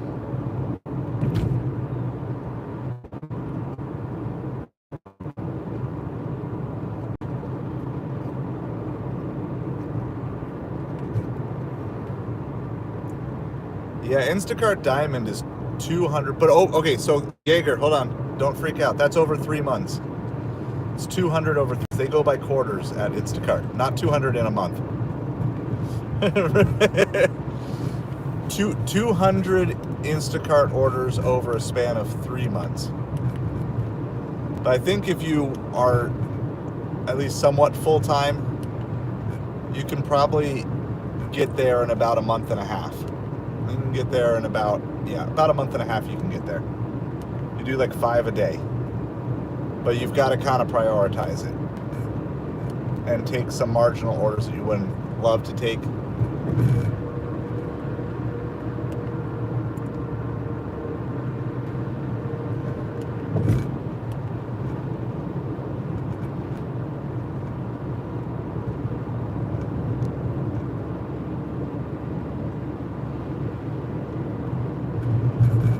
we're already like just over 2 miles out, so it's not too far.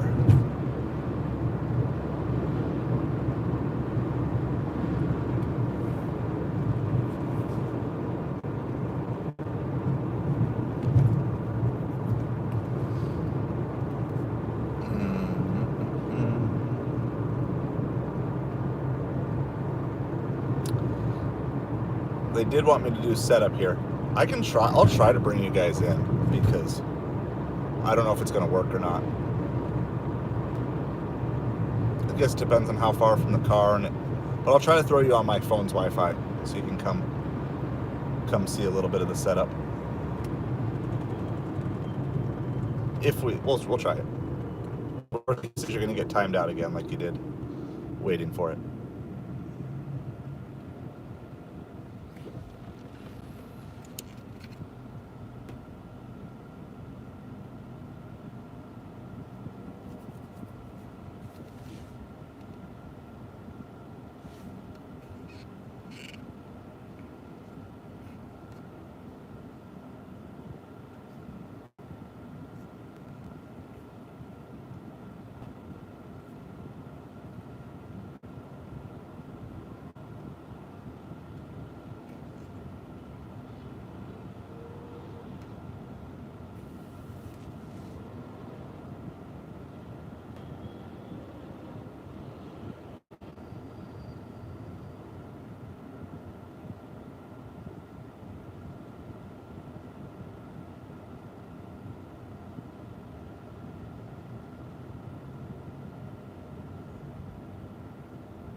We went from being very blue sky to a lot of clouds rolling in. We'll see how that plays out the rest of the day. And it's pretty windy. Clouds are moving fast. We got a mile and a half to go. We're stuck at the stoplight. Got a Panda Express catering order for DeliverThat that we are going to deliver to some, I think it's like a community center or something from the name of it.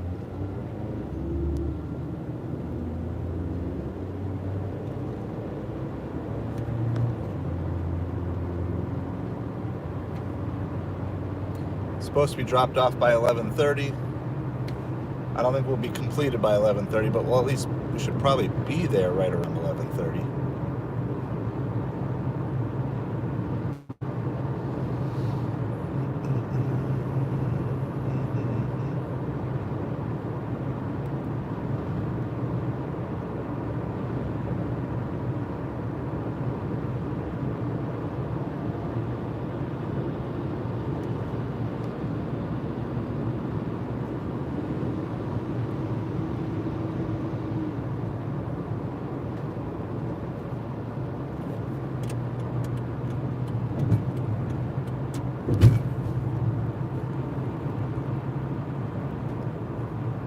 Alright, so we just got to go over this bridge basically, and it's right on the other side of the bridge.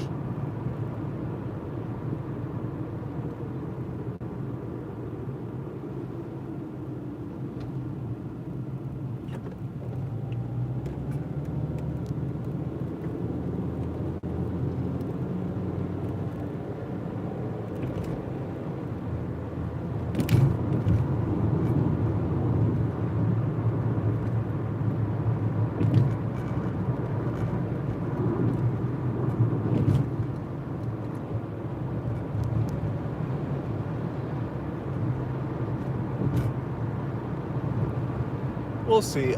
I'll see how comfortable I am bringing you guys in. It kind of depends. Depends how much of it is what exactly it is. I have delivered to individual people here before.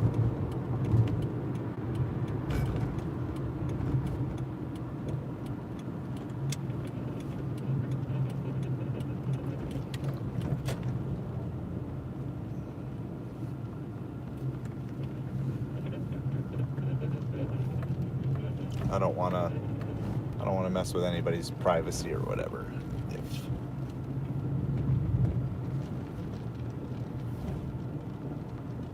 All right. So we're here, but we gotta find out some instructions.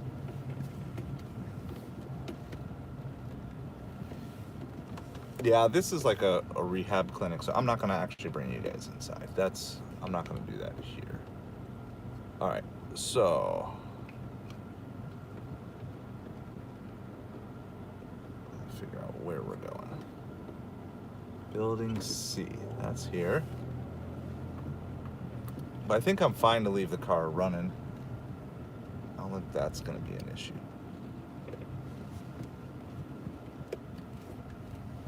The very front visitor parking is available, so we're just gonna back right up.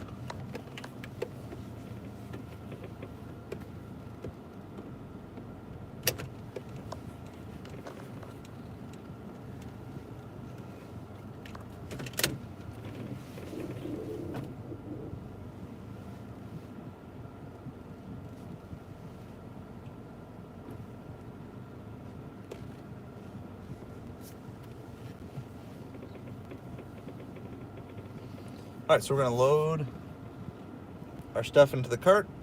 I'm gonna go deliver, set it up, but I think we're fine to leave all this running. I'm not too worried about that here. And we'll be back at it as soon as we can. The sign has taken a beating the last couple of days. Need to get it laminated or something. I can back up even further. Wow. It's further than I thought. No backup camera. That wasn't a thing in 2004. It's pure guesswork. All right, there we go. I'm gonna go get this catering order delivered.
All right, we're all delivered.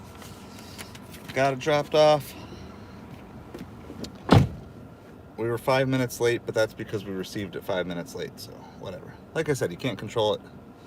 Don't complain. I did take a picture for you. My fancy little setup that I did. I think hopefully you guys can kind of see that. I know it's kind of glary, but just make a nice fancy display, basically. Set it up kind of logically. Plates and silverware and chopsticks, all that went up at the front, and then put the rice and the noodles near the front, and then all the other things that people could pile on top of that, and fortune cookies at the end. So had a set. That's my 4th DeliverThat order under my belt. Taken care of. It says do not enter, but I don't know how to exit, so we're just gonna go this way. Trying to get out of here. All right, and now we can turn everything back on. It's 11:38. Hopefully there's some good lunch orders. See if I missed any awesome, amazing comments. Yeah, no, we're good. Okay, so we're all caught up.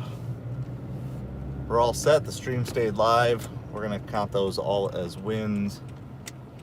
I'm gonna see. We might know if we had a hidden tip on that Ubereats. We'll check that in a second. No, we're still waiting for that. So it's been less than an hour since we delivered that tropical smoothie. So we're still waiting for that one.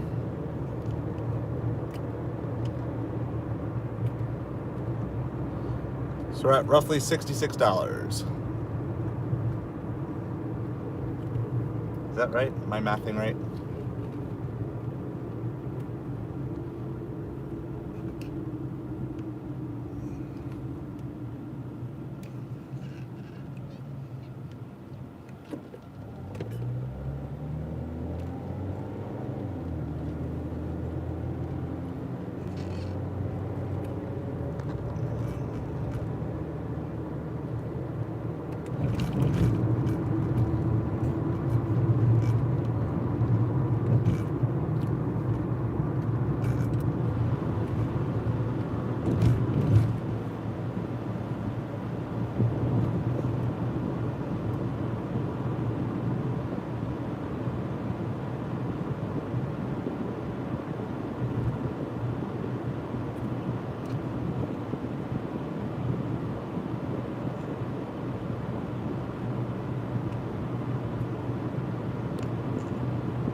Getting all the apps back on carefully here.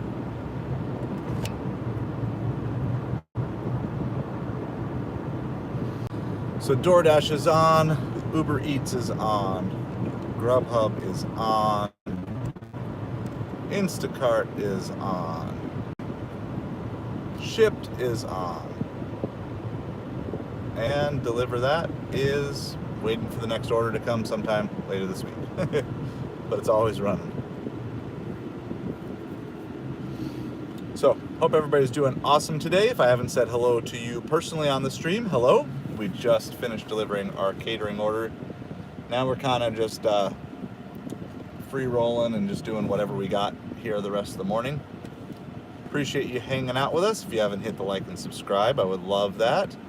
We've already matched yesterday's likes from the stream with 11, so you could be number 12. Could help us help us set a higher high than yesterday with likes with 12, and we're at 667 likes part way through the stream. All the way up to 672. You guys are awesome. We're on our journey to 700 by Friday. That's the goal. 700 likes by, or 700 subscribers by Friday. So, hey, there's that like. Appreciate it. That's how we do. So if you want to help us in the journey to 700 subscribers by Friday, you could also hit that button too. But just hanging out. We're going to go try to find some food delivery. I do not normally deliver on Mondays. Monday is usually my home office recover from delivering all weekend. but I'm not able to go out for supper tonight because we're meeting with some friends. And I had to run to the post office anyway. So I was like, and I got this DeliverThat. So all those things combined, I was like, all right, I'm just going to go out and do it. And we'll make some money during the day today.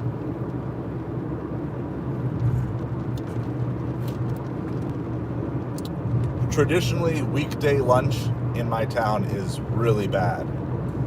The business professionals are very poor tippers in my town, which is kind of funny. The individual people who are ordering food to their houses, they're very generous, but our business professionals, our people who work at car dealerships in general, now it's not all of them, of course. Do I like DeliverThat? I would say the jury is out, Jaeger. The potential is good, but from a realistic perspective, I mean, time-wise, dollars per hour, like $20 for that hour, that's fine. But that's not really what they're promising. I don't want to say promising. That's not what they're pitching to you when you sign up for DeliverThat. $10 base pay plus a $10 tip. They're pitching to you the average delivery is like $35. You know, average tips are $20 plus. Maybe that's true on average, but if you have to take a bunch of no-tip and low-tip catering orders to work up the thing, then it doesn't matter.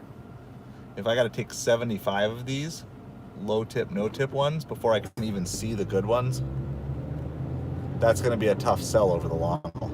And it's a faster app, which means it's like Instacart. They send it to everybody, and it's whoever taps on it. So if you don't literally have the app open, or your thumb's not on the phone, when they randomly send you one potential order per day, and you're gonna miss it, like, I'm not a fan. But I'm not a fan of any fastest finger apps. I don't think these apps should be basing who gets an order based on who's the fastest. I think they should base it on who's most qualified. And I'm fine to say I might not be the most qualified, but I suppose some people would say, well, then it gives me a chance as a new driver, maybe. But I would much prefer 30. Just roll them out 30 seconds at a time. Give the first driver 30 seconds to respond, and then give the next driver, you know, like an Ubereats, like a Doordash. That system is a much better system. Never been a fan of the trip radar system, the Instacart system, the Ship system.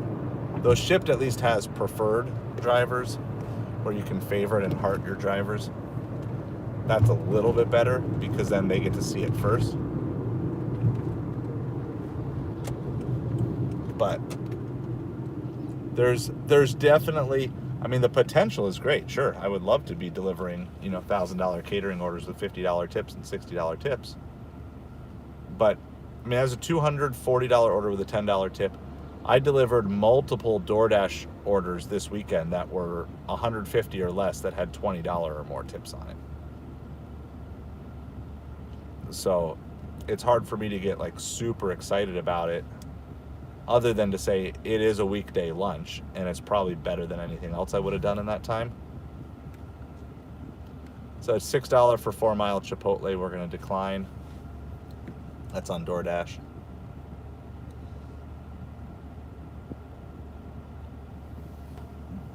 What I'm looking for here is, if there's a plus, or a DoorDash with a plus, but I'm looking for low mileage. I want to stay close. I don't want to be driving all around town. And so $6 for 1 mile is a yes. $6 for 4 miles, yes, it's technically $1 a mile. But if it's going to take me 4 miles away and I got to double it back to get a meal, it's 6 for 8. Like, when you're running your math in these apps, you always have to run the math. So that was like 4.5 miles or whatever, but it's not. It's 9 miles because I have to drive the full 4.5 back to get to restaurants again. So it's $20 for 9 miles, which is still fine, right? But you got to include the math. Remember, these apps have a reason to kind of fudge the numbers in their favor to make it look better for you than it is. So you got to know your market, you got to know your apps, and I knew that drop off for the DeliverThat was not a good drop off. So $5 for 4 Mile, Chick-fil-A, also from DoorDash. Again, this is what we get. We just get slammed with these, and these are almost all of these are going to businesses. These aren't going to homes. These are business professionals, people who are working, some of them, 6-figure jobs, and they just don't tip in this town when they're at work. When they're at home, they tip. But when they're when they order for their family, they tip well. But when they order for themselves, they tip cheaply. It's been a constant 2 years of observation of this. That's why lunches on Saturdays and Sundays are better than lunches the rest of the week, because people are ordering food for themselves. You're just more likely to get higher tipping orders. So we're gonna get away from the mall. We're gonna go north a little bit. Don't know if that's any better, but there are fast casual restaurants. The mall is full of these fast food places that you may get a good order, but you also may have to decline 10 bad orders before you even see a good one. And I'd rather go to where I have a better chance of just seeing a good order. So there's like Carrabba's, there's Outback. There's a couple of our local high-end restaurants down this way too. I could go north or south. I could go either direction, but I'm going to try north. We have done a couple lunches here where P.F. Chang's has been good during the week. But I don't really have a plan, because I don't know Mondays. I don't like doing lunches. A lot of times I won't even do lunch. I'll just set up and just keep trying to do Instacart.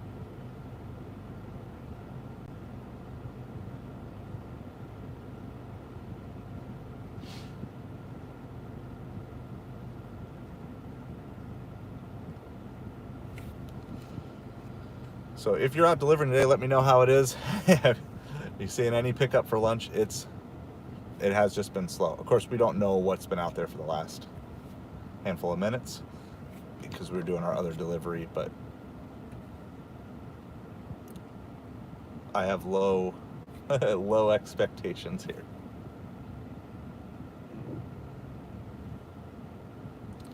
I always say, if I don't get a decent Costco drop, like a $50 Costco, I'm usually happy to be at $70 by supper time. And it's just why a lot of weekdays, supper and late night, if I had to pick breakfast and lunch or supper and late night will win 9 out of 10 days here.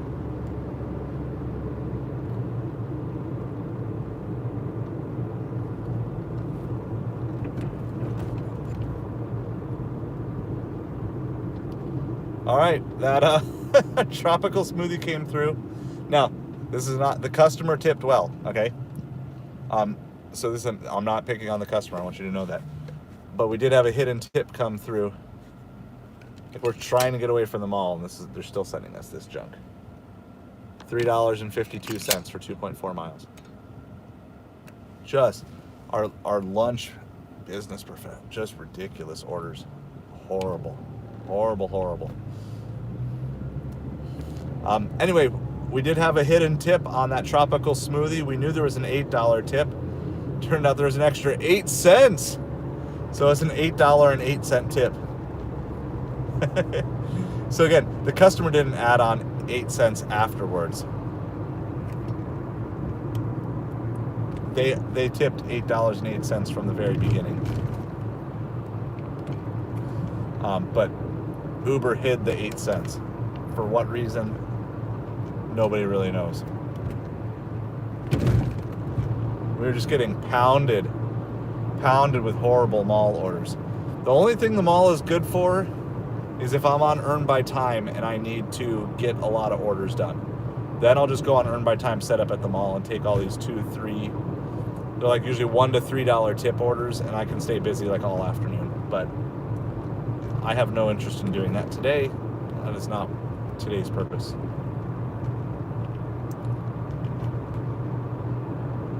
We're gonna go head to some nicer restaurants.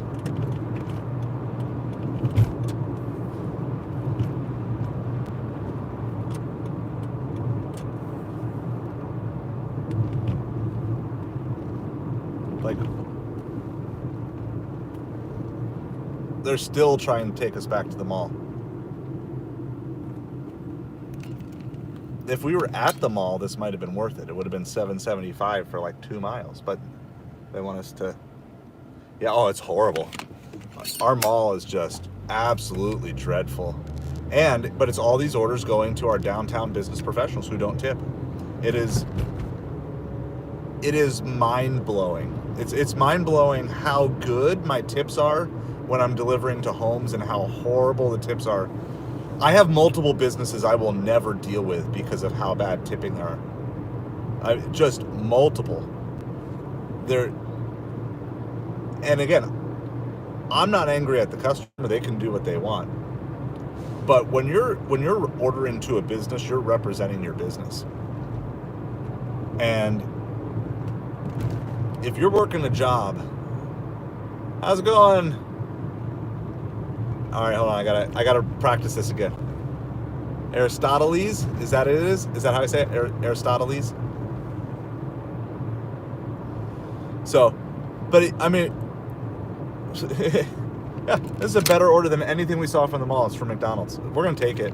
Oh no, I thought it's $7.75. That's $2.75. Forget that. No, decline. Lunch is horrible here, guys. I'm telling you, it's bad. It is just, it's rancid.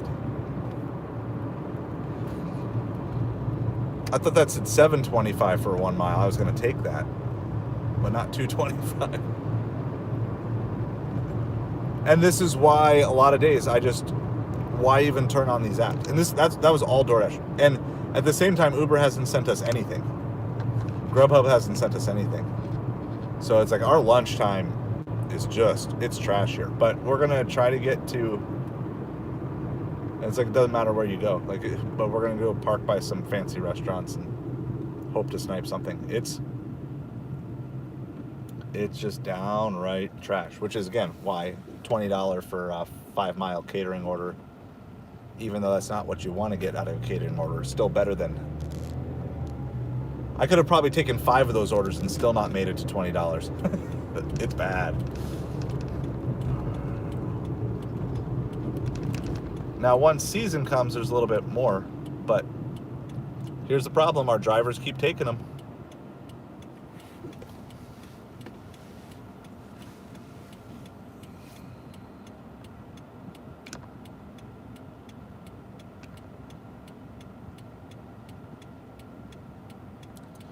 My acceptance rate is down to 48%, by the way, and I'm still Platinum Dasher.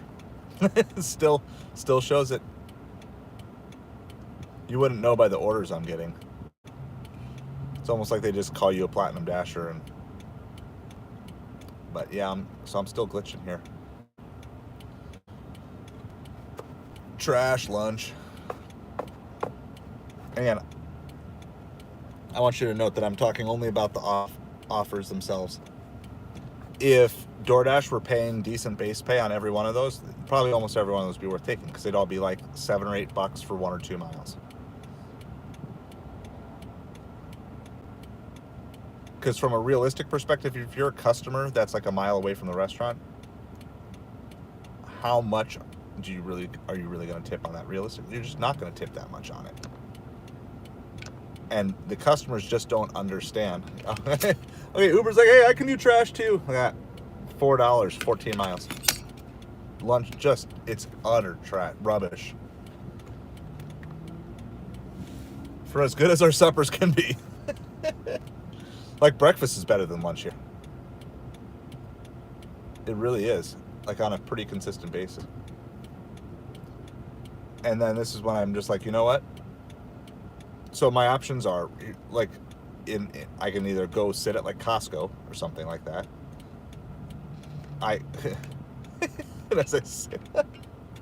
As I say that here, Costco's Instacart say, huh? Costco? You said Costco? Here's $7 for 6 miles with a prescription. Why is it everyone who gets a prescription from Costco doesn't tip? Like, these are the meds that are going to save my life, but I ain't going to tip you for bringing them to me. Yeah, it's like,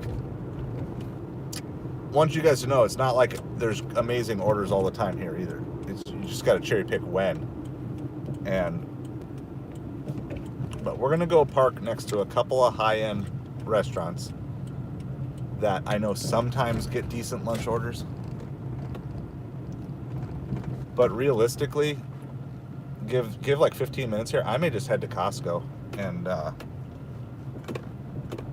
I'd rather at least have the chance of catching a $50, $60 order than sit around rejecting $2 and $3 orders. There's actually a driver coming out with an order from one of these restaurants as we speak.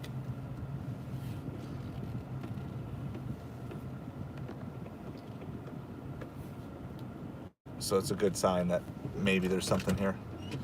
So True Food Kitchen is here, California Pizza Kitchen, a couple other mid to high end like grill steak places and stuff like that. So it's 11:58. We'll give them like 10 minutes maybe. If you got any questions, let me know. I would love to hang out, talk with you. So we're going. Thank you. We have surpassed our 11 likes from yesterday. So now we can target, let's target Saturdays. We're going to target Saturdays Live. Saturdays Live had 17 likes. So that's the next thing.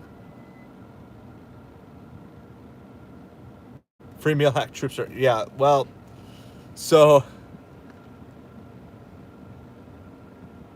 he was at the restaurant, but just driving around to pick it up, because that would have been the only way you could have got it, right? So he was there, he was driving in circles but not picking up. I wonder if he was on earn by time, just trying to like get the hours. But it's at the parking lot but didn't go in. That's hilarious. Yeah, I mean, technically it probably did turn out to be free. That's on your conscience if you wanted to be called as free or not. Yeah, you must have. And then he probably went in and complained that the order was stolen. And then he posted on a Facebook group, look at this, they stole my order. Oh, I am convinced that, yeah, for Subway. The problem here with Subway is that our Subway would take 60 minutes to make your sandwich, because our Subways are super slow in town.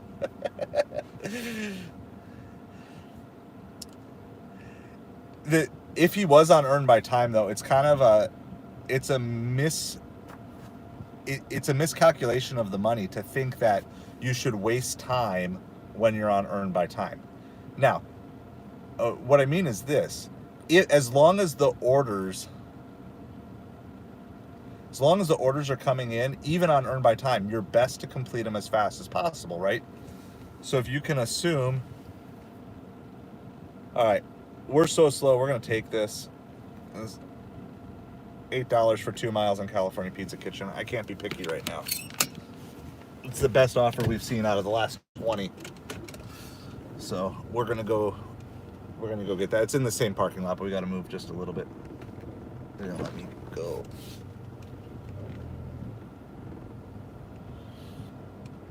Yeah.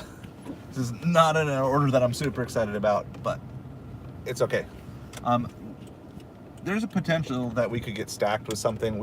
It's also within 2 miles, so I don't have to turn off DoorDash, so I can do a dirty double if I need to here. As long as it's kind of within this plaza, because there are a couple of good high-end places in here.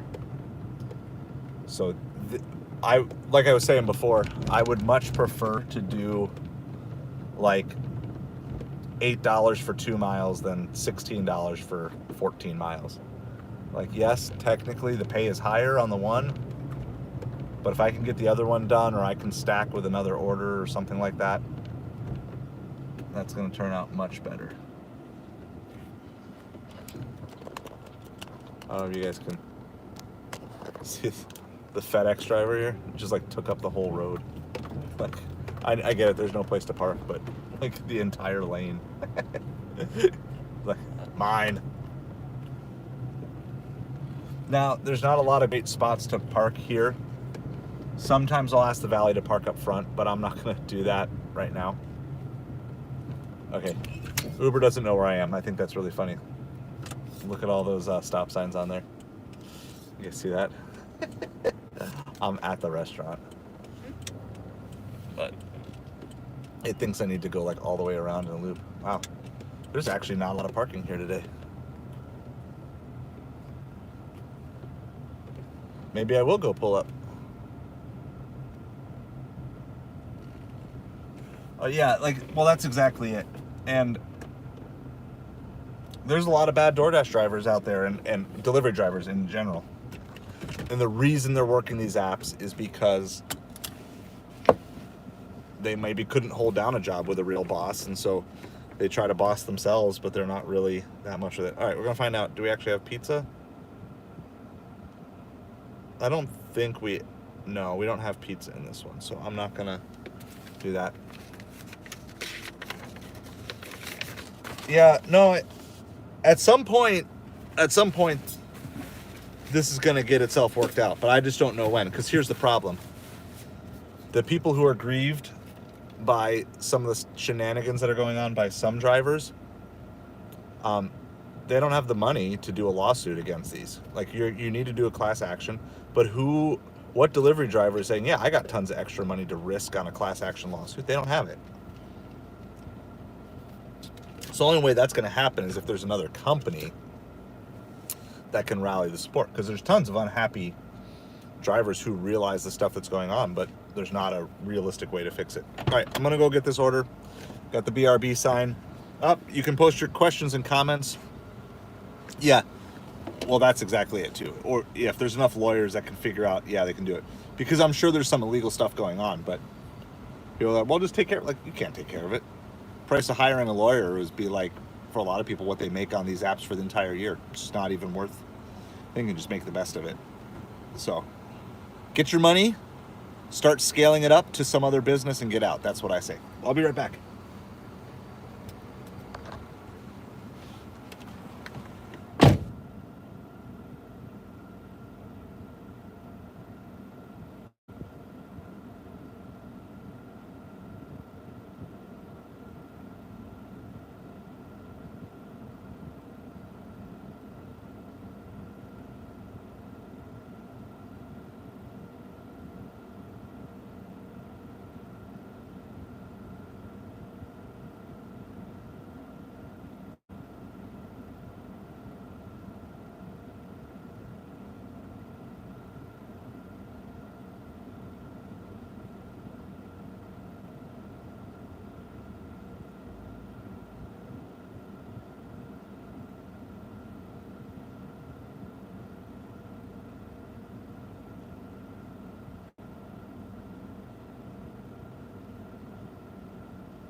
next order picked up.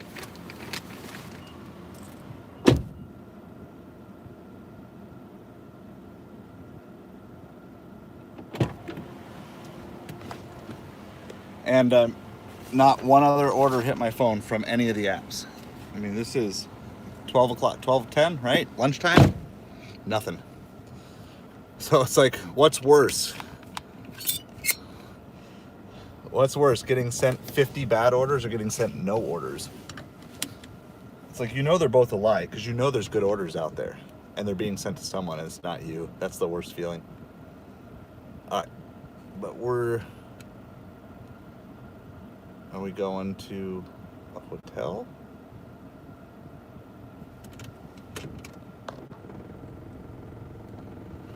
We're leaving at a front desk, but then it says second floor, so I don't know.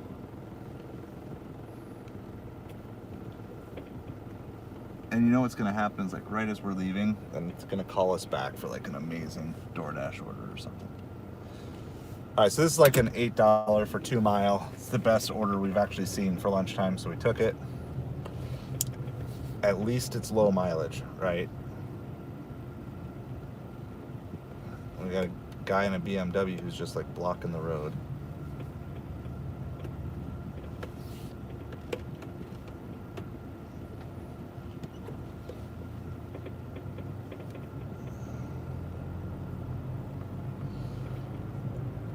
This is the busiest I've seen this parking lot for lunchtime in many months. The restaurants that I saw didn't look super crowded, but there's other shopping here too. It says all the high-end, the mass-produced high-end stuff, like not the true unique things, but like the Louis Vuittons and the Polo Ralph Lauren's, all those stores are in here. There's an Apple store in here. There's a Tesla store in here. Showroom, Tesla showroom. I don't know what they call them. Because it's not like really a traditional car dealership for Tesla.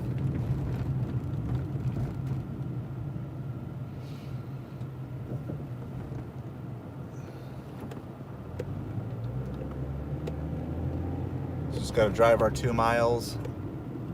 It could be this could be an office building. That's possible. Because it's Suite 200. That's probably, yeah, we're probably going to an office building. All right, let's see. Did I miss anything? What is the meaning of the sign BR? It's BRB. Be right back. So when I first started live streaming and I would leave to do a pickup, I would come back and everybody would be gone because they'd be like, why are we just looking at a car? So now I have, my daughter made the sign, BRB. It was probably partially washed out by the sun, but there it is. It's the BRB sign. Be right back. At the bottom it says a side of hustle food delivery. So yeah, my daughter made that for us for the stream. So that way you know that I'm on a delivery or a pickup or whatever. Yeah. So it's cool, and it's actually helped retention. I mean, I've had times now where I've been gone for like 15 minutes with the sign up and I come back and there's as many or more people here as when I left. Whereas before that sign, it was just consistent. I had like 6 people and I'd go leave and do a pickup, come back 5 minutes later and just have nobody. So appreciate everybody watching. And so I want to make sure it's like letting you know, especially if you just pick up midstream, you click on it like, wait, what's going on? And it's at least a cue for all the regulars to let someone new in know like what's going on or whatever. So.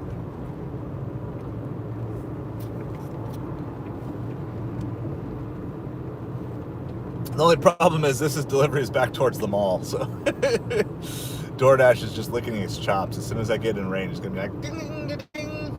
$2 for 8 miles, 50 cents for 72 miles.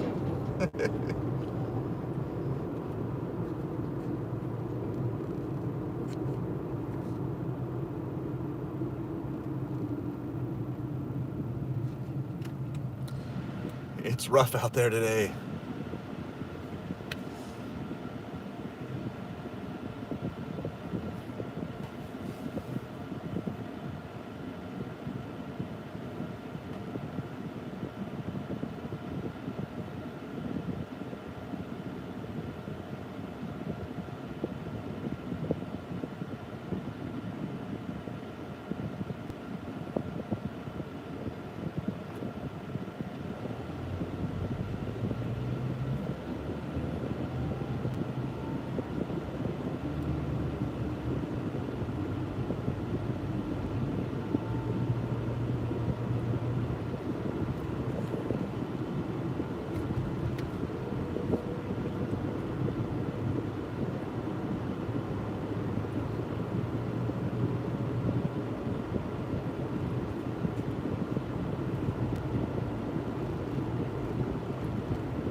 I am Southwest Florida Troopster, Naples, Florida.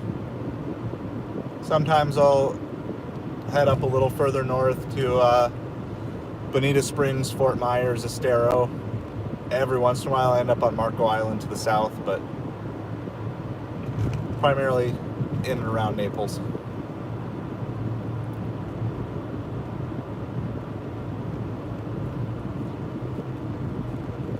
So,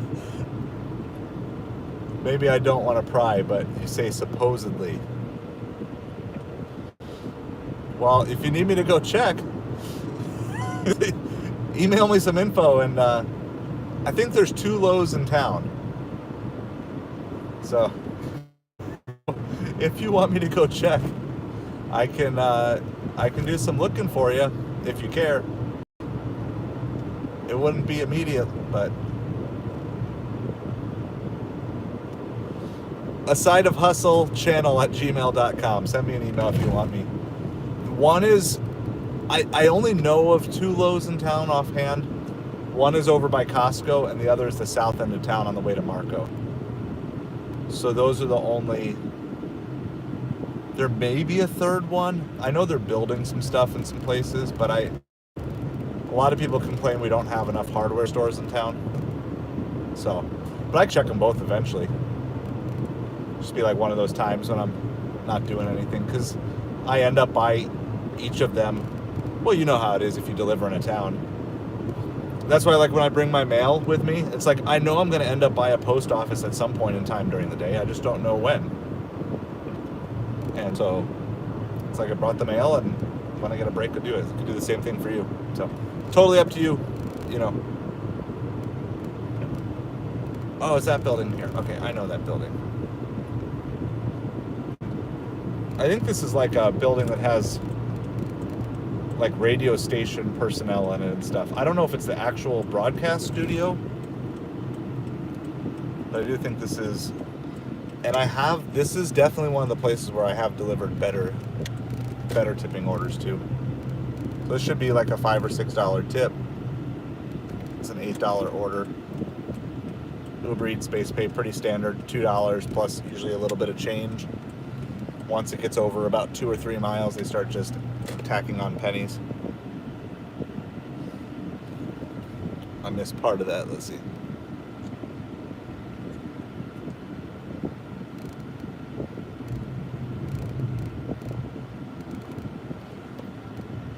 Yeah, well, I mean, especially if you're jazzed up after working. I've tried a couple of times.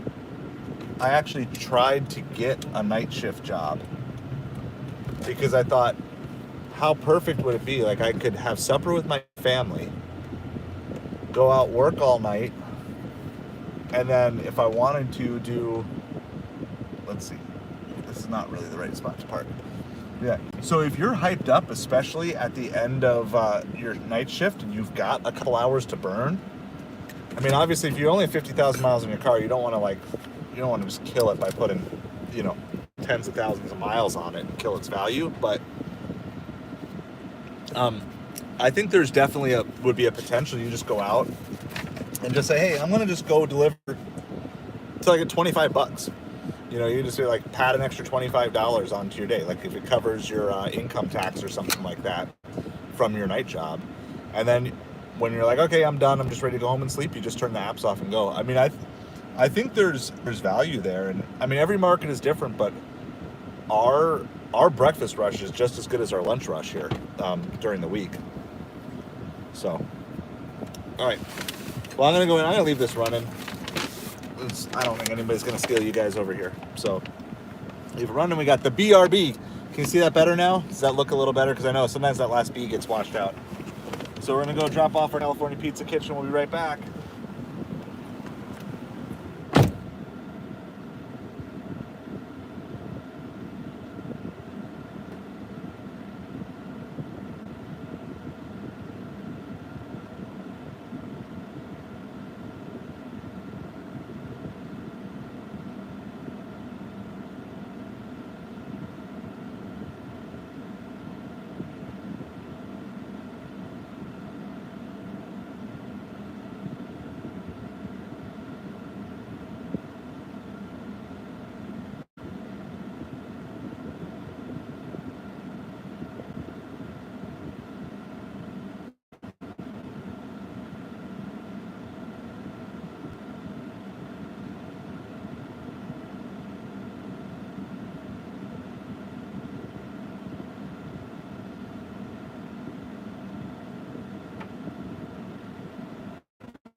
It was. We did deliver. It's like a radio station, Beasley Media Group. They're kind of like do that. We grabbed a $5 for 1 mile Mr. Tequilas on Doordash on the way out, just to make Doordash happy. Again, if you're gonna take these low orders like I am right now, there should be a couple things. One, you should know it's a slow time. Don't do this when it's like busy. Like I would not have done this like Saturday supper or even last night for the first couple hours of supper. And two, they have to be low mileage. They have to be low mileage orders in order to even consider taking them, because you don't want to have to turn off the apps while you're doing a $3, $4, $5 delivery. I'm not telling you should or shouldn't take them. Okay, that's not the point. The point is, if you're gonna take them, if you're gonna take low dollar, they've got to be super low mileage, 2 miles or less, on a pretty consistent basis. I just got to load directions. I don't know which way I'm getting there from here, because I know we're close. If the whole pickup and drop off is a mile, then we're close. So the reason I can do this is I don't have to turn off any other app. It's not they're not good orders, okay? And so you may or may not, you may never take orders like this. That's perfectly fine. I understand it. But I'm taking in this case to make Doordash happy. Say like, yes, I am taking orders. You got to just be, you're gonna be low. Make sure they're like $5 a mile low.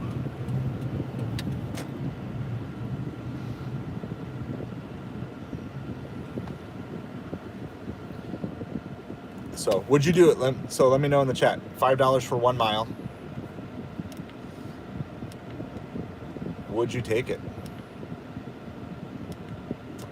Would you take a $5 for 1 mile? And so like I said, it's been a super slow lunch. Am I? Okay. So here's the advantage I have. I have a 2004 Pontiac Vibe in a town that is filled with Lambos and Bentleys.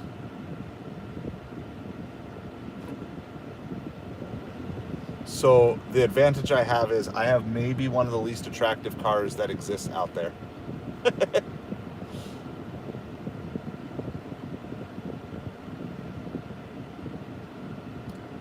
So there are certain spots where I will not leave the car running.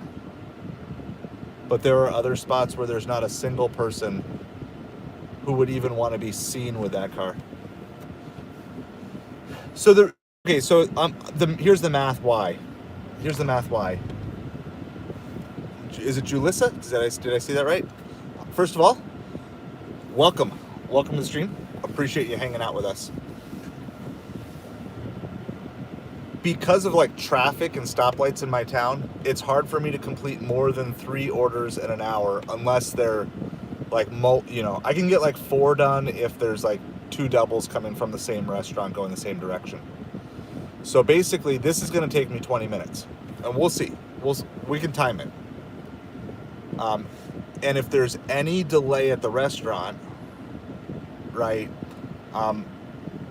then all of a sudden, then you get pushed back, and now you're talking 30 minutes or whatever. And then to even get an $18 hour, then I need to get one more offer for 13. So I think some of it can be community dependent. Like if you can zoom in and out, but I mean, we've been sitting at this stoplight for I don't even know how long, right? Yes, we're big fans of Earn by Time on this channel. Just right now, my DoorDash is glitching in a good way where I have Platinum Dasher.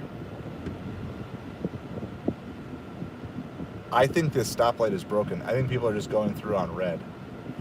This is really weird. So we're going to break the law, I guess. Nobody wants to wait at the red light until it turns green. So I have Platinum Dasher, even though my acceptance rate is under 50% at the moment. There, we got the green light now. No, people are just being impatient and running the red light. That's all that was going on.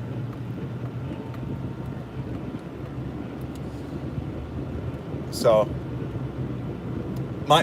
I guess my primary concern with taking a $5 order is just simply that if it takes more than 20 minutes, to even have an $18 hour becomes very difficult. That's my primary concern.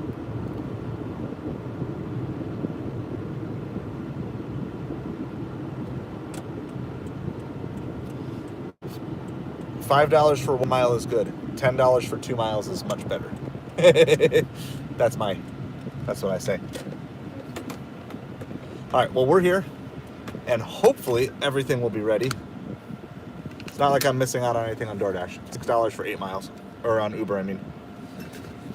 So, put the sign up just in case. Again, hopefully this will not take long, though. It's not a huge order.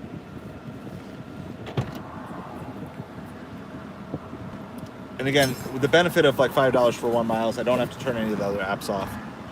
If something else good comes, we can either stack it, or we'll just drop this one off really quick and pick it up, because we got to be like within a half mile of the delivery.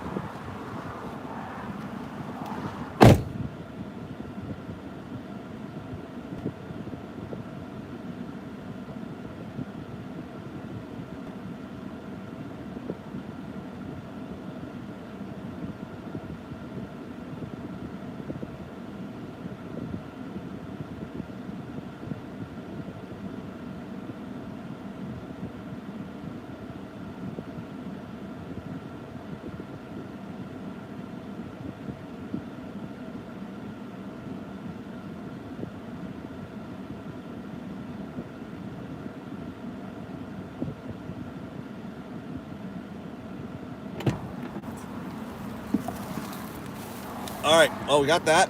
It was ready. We like that part. And we got to go, 0.6 miles. Figure out which way.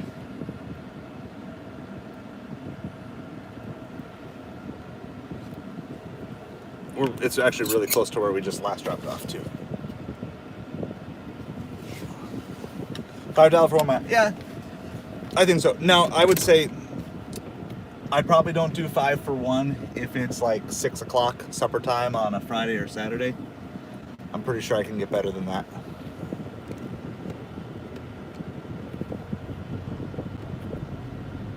All right, so we got to kind of do this weird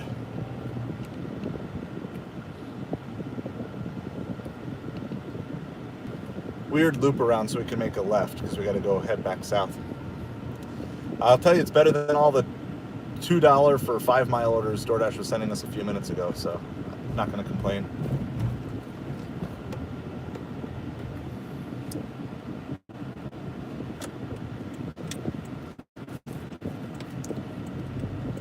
Well, awesome. Appreciate you guys hanging out with me today, especially when I'm kind of tired and it's not my normal delivery time slot.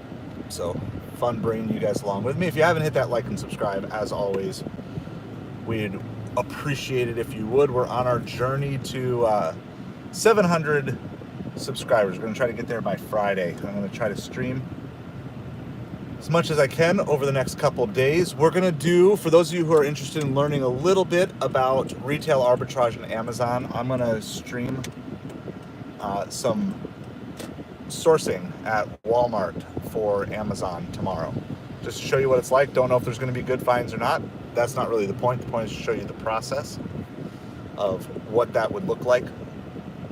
And so if you're interested in learning a little bit more about that, we'll do that. And I'm going to basically, if I'm delivering food for the most part over the next couple weeks, I'm going to try to be streaming. My goal is to get this channel fully monetized by Christmas. That's the Christmas present. That's all I want for Christmas. A fully monetized YouTube channel. You know, if you would move over a little more to the right into the right turn lane, then I could be in the left turn lane. That would be kind of nice.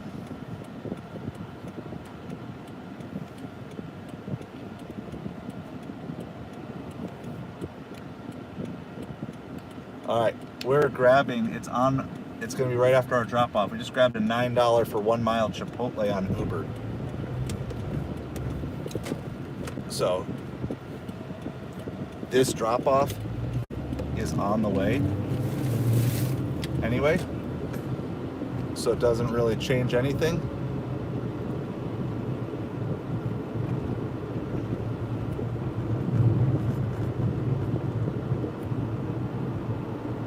fact, we're going to be dropping off.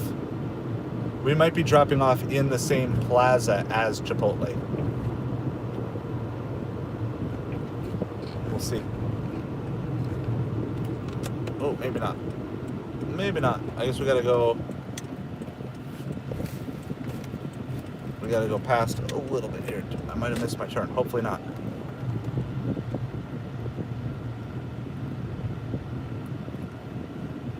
I'm gonna try to get around.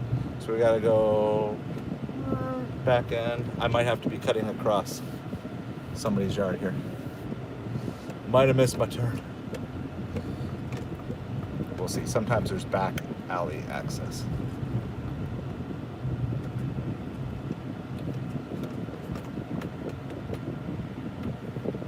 ...2004 Pontiac Vibe. 224,000 miles. That's what we're rolling in. Oh, there is. Thankfully. I missed my turn, but there's still an access here. As far as I know, there's 3 or 4, was it 4 Pontiac Vibes in town?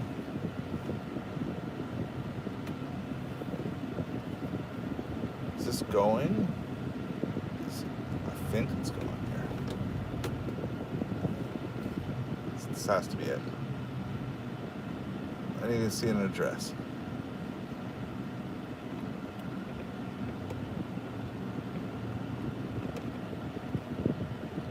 Well, I'm getting the...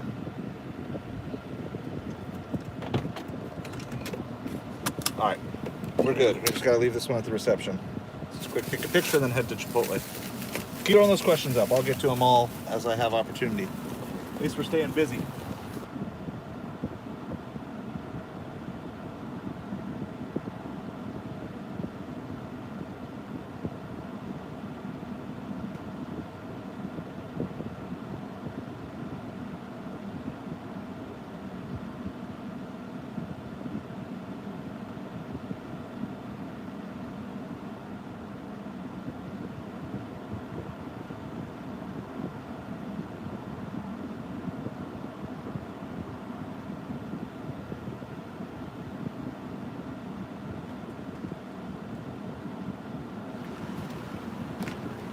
All right, they were right inside the store, so that was quick.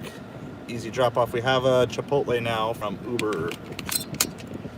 Chipotle is definitely a stackable restaurant.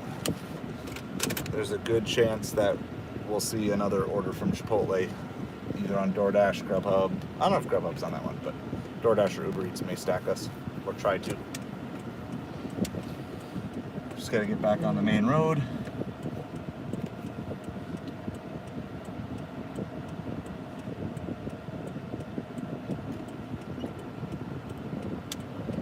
For a second, I thought it was possible we were going to be dropping off in that plaza, but we have to go down like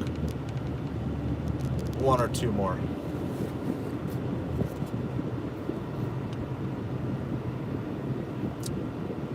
You know, the other thing that's good about live streaming while I deliver is you guys can talk sense into me sometimes, because it gets easy to get in your own head when you're doing this, and sometimes it helps to have that outside perspective, like, duh, of course I'd take a $5 for 1 mile. And I'm just like, I don't want to do that.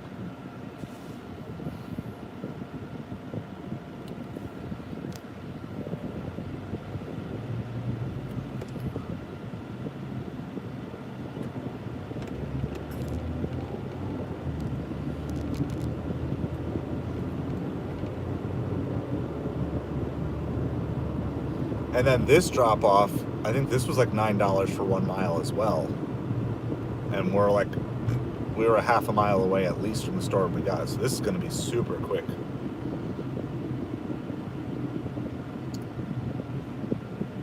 So our base earn by time rate, Julissa, yeah, I want to get back to that because that was good questions on earn by time. And so our base earn by time is like in the low 13s. I think I've seen it as low as 13, sometimes 13.25, 13.50. We get late night, we get a boost pretty often where they'll add between like $2 to $4 per hour, you know, $1 to $2 per delivery, $2 to $4 per hour. But I have delivered as high as 24 an hour, and that was beautiful. 24 an hour on earned by time plus tips. I was cranking out like 35 plus an hour. That was like around some heavy rain and hurricane stuff. Well, maybe not hurricane, but heavy rain stuff a couple months back. They just couldn't get the drivers out there, and they just went all the way up to like $24 an hour. It was nice. But I don't find that I get a decrease in the type and tips.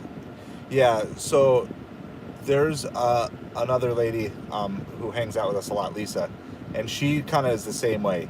She won't do earn by time when it's just the base, but when they boost it, then she'll do it. And so 19's when it's nice, because usually you get a couple of $3 to $5 tips or $2 to $5 tips, and you're going to hit your 25 an hour.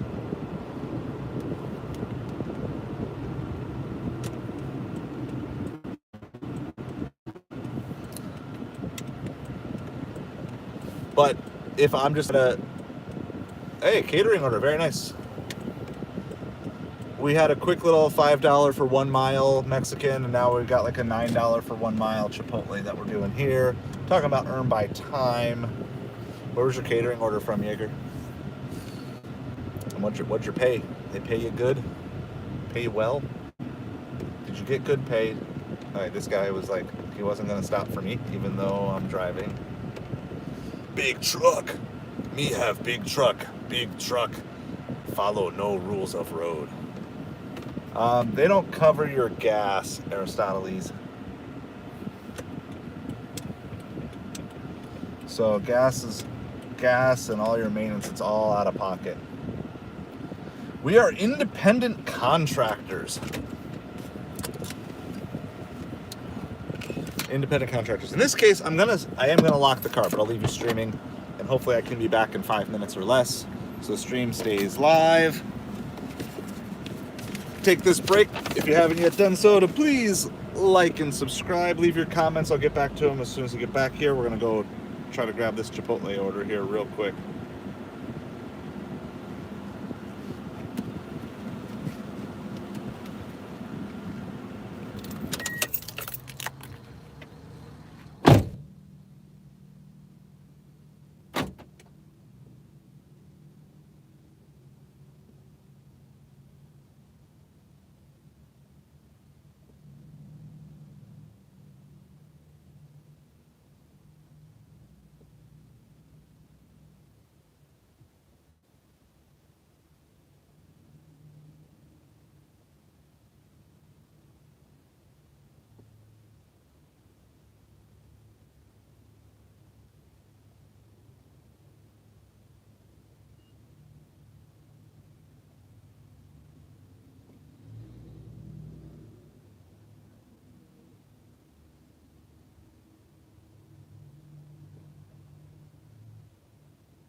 All right, we did get stacked. We got another $5 for 1 mile on DoorDash.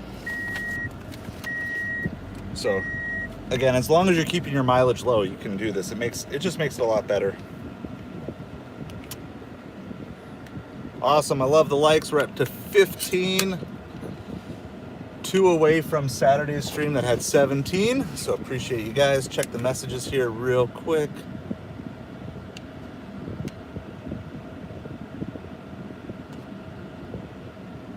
Good morning, Caleb. Oh yeah, yeah. Delivered. That's the one. That's the one that I am. I'm on the wait list for. I gotta check back with them. Gotta get out of this parking lot.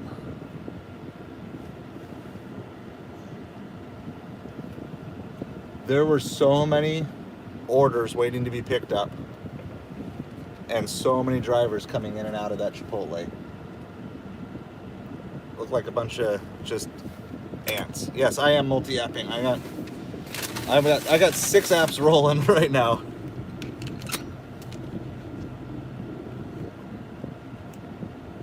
I'm gonna take the picture of this receipt here.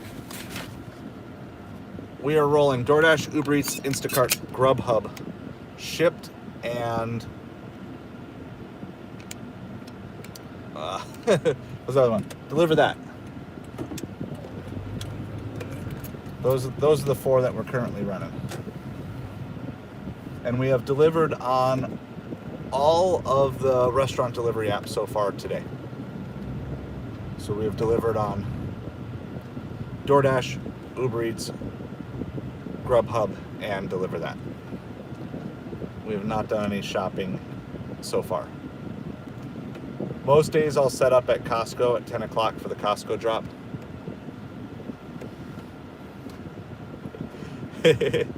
So which apps do you have right now? The good thing is it's most of the time it's not like they all send you stuff at once. Kind of just fills in the gaps at random. Like we did 2 Grubhubs this morning, and I don't know if we've seen another Grubhub since. Like it's been like 2 or 3 hours since I've even seen a Grubhub order. But when there was no other good orders coming through this morning, we took it then.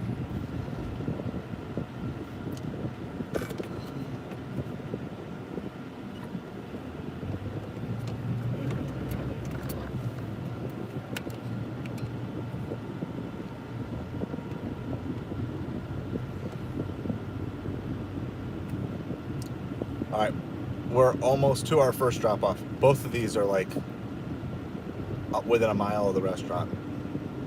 So we're gonna do the Uber's on this side of the road, and we got the Uber first. So for those 2 reasons, we're gonna drop that off first, and then we'll go across the street and drop off the DoorDash.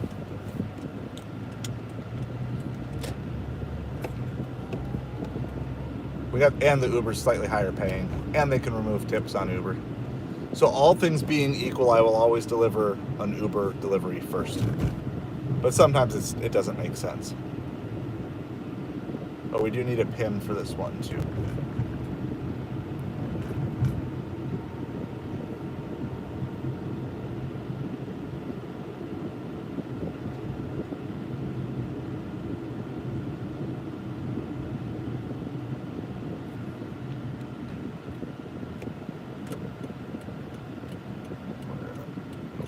See the number. Where are your house numbers? There.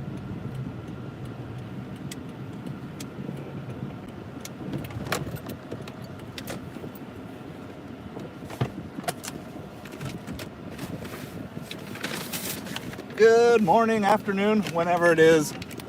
How are you? I'm good. How are you? I'm doing well. Just need a pin really quick. Oh, is it 7445? That could be. We'll see. See if those are your lucky numbers. So, Yeah, usually that's what it is. Let's see if I can. Getting cell signal down here is always interesting too. Horrible. I got stuck here all day too. I got Wi-Fi micro. See if that makes it. Yeah, that pushed it through. There you go. Thank you so much. Yeah, have a great day.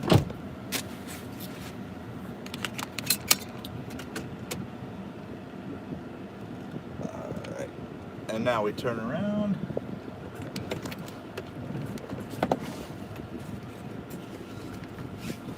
I'm going to say that I'm very impressed with our Chipotle keeping up with both of those orders, because I got that DoorDash while I was in there and it was ready. Probably means there's not enough drivers out, which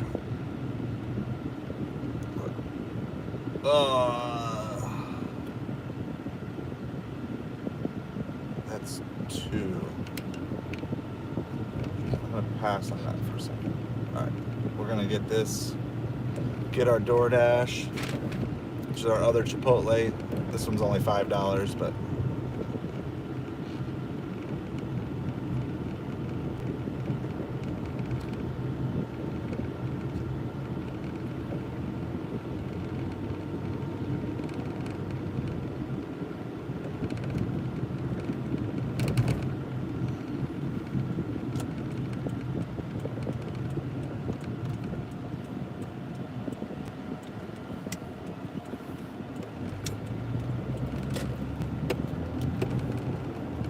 all right.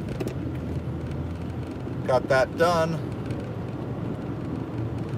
Did just see like a $14 for like 6 mile on Uber, but I passed on it for now because it was 2 pickups, 2 deliveries, and the delivery address wasn't great. Could have taken it. If I wasn't already on this DoorDash, I might have, but I'm not exactly sure how long this drop-off is going to take. So there are orders out here today. It's just a matter of finding good ones. Make it worth our time.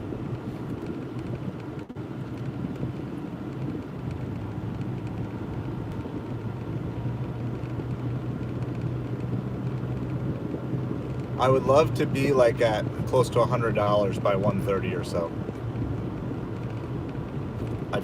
I'd feel pretty good if that's where we were.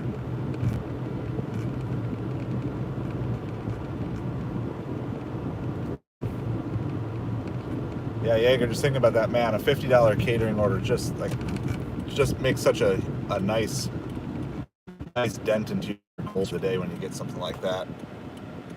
So awesome, glad you got that. Yeah. Hey Minnie, how's it going? Yeah, I normally take Mondays off as well.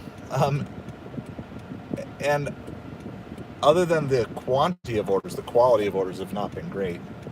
So I guess like if I just need to get orders done, maybe Monday would be a pretty good just throw on earn by time, because it's been a lot of orders, just not a lot of good ones. But yeah, that's normally I take Mondays off as well. Except for some, but like the daytime off. I think it makes sense because you push hard all weekend. But I suppose you could push all the way through Monday and then just take Tuesday day off or Wednesday day off.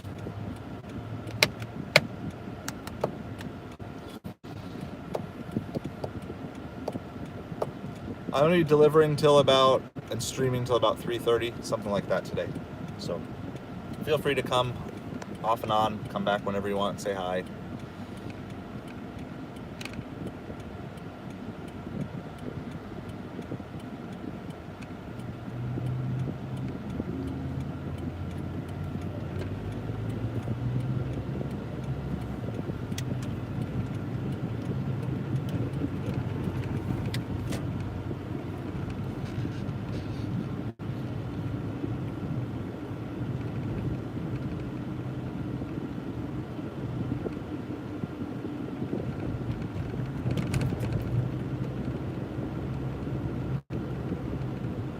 Just lots of back roads to get to this drop off, and then we gotta make a U-turn. Little roundabouts, back roads.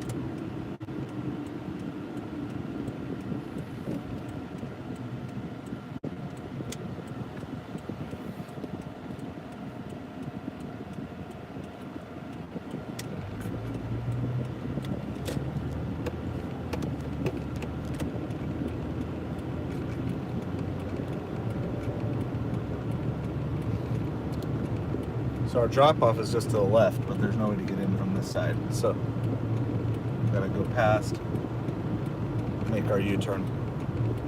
Get to that. We'll still be kind of close to the mall here. So we should be good to see an order right away. I just don't know if it'll be a good one or not right away.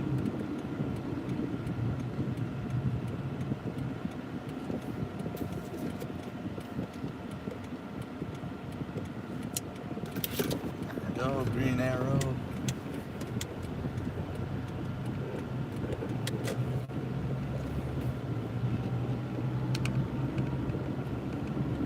That's the 600 plaza. We need the 700 plaza.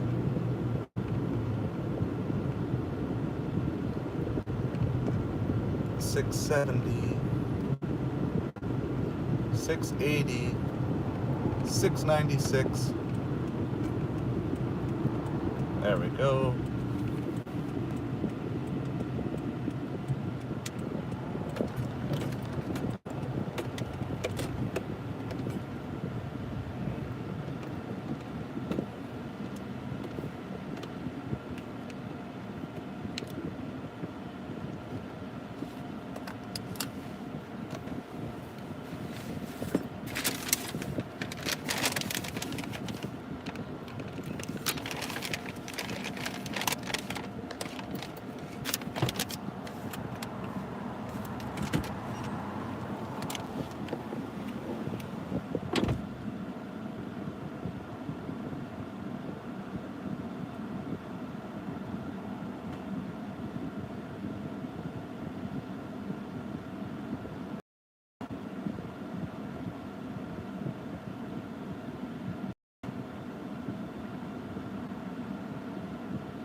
Kind of being sarcastic when I came in there. He's been waiting for like an hour. Wow.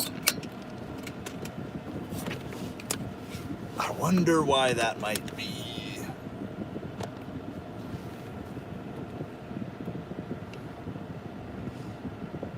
I wonder why.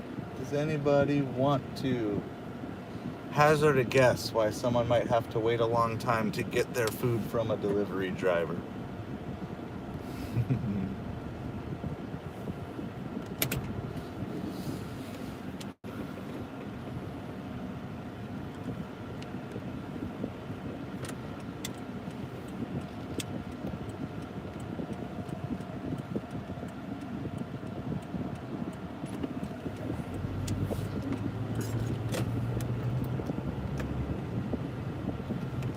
All right, well, we got nothing live.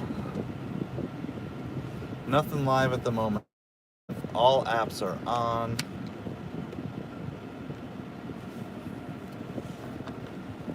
Gonna just go looking for an order.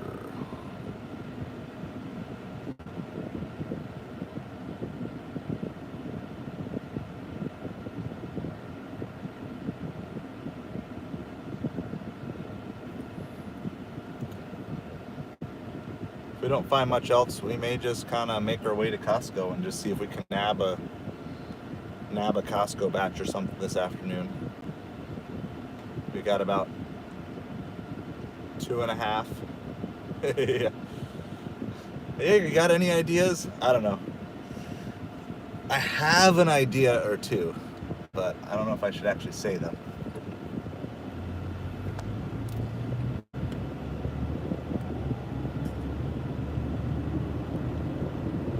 I'm just going to say this. You know who never has to wait long to get their Chipotle order? Someone who throws a $20 tip on it.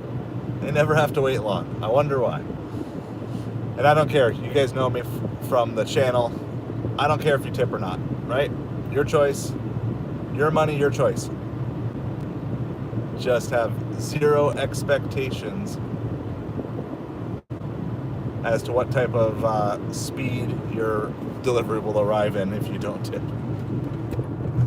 All right, passing back past the post office that we dropped our orders off earlier today.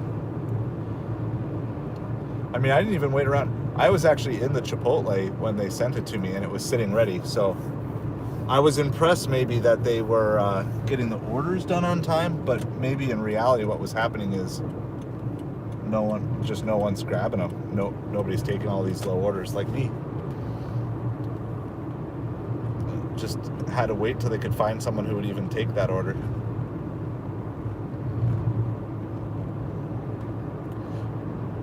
Do you think that these apps prioritize higher paying orders? I would think they would, right? Whatever higher commission orders that they're receiving, I would think they would prioritize those. So the larger the order, I would assume that they're going to jump those orders to the front of the queue whenever they can. Because they don't want the big orders canceled. They want the big orders delivered for sure.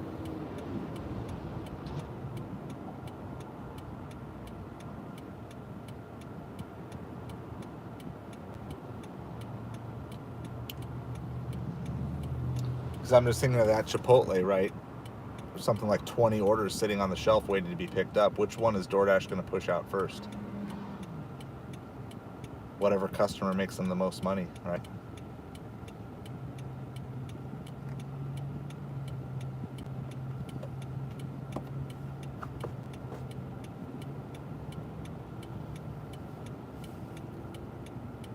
We're going to just start inching in the direction of Costco.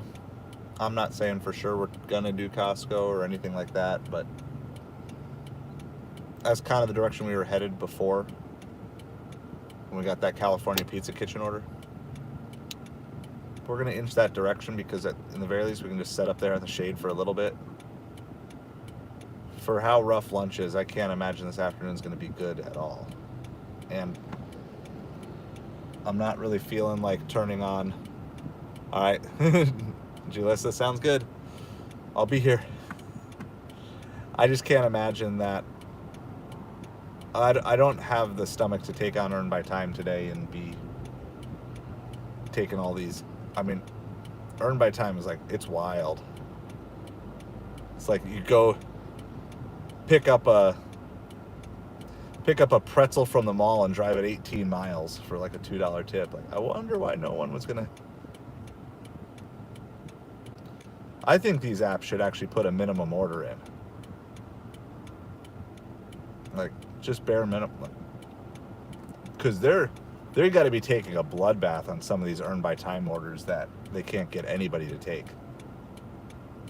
Like, you won't pay someone more than $2 per batch to take this, but then you're going to pay someone $14 to drive it, an hour away. For like a $3 or $5 pretzel. You made like $1 commission on the pretzel for the upsell charge to the restaurant. Then you're paying $13 to the driver to get it delivered.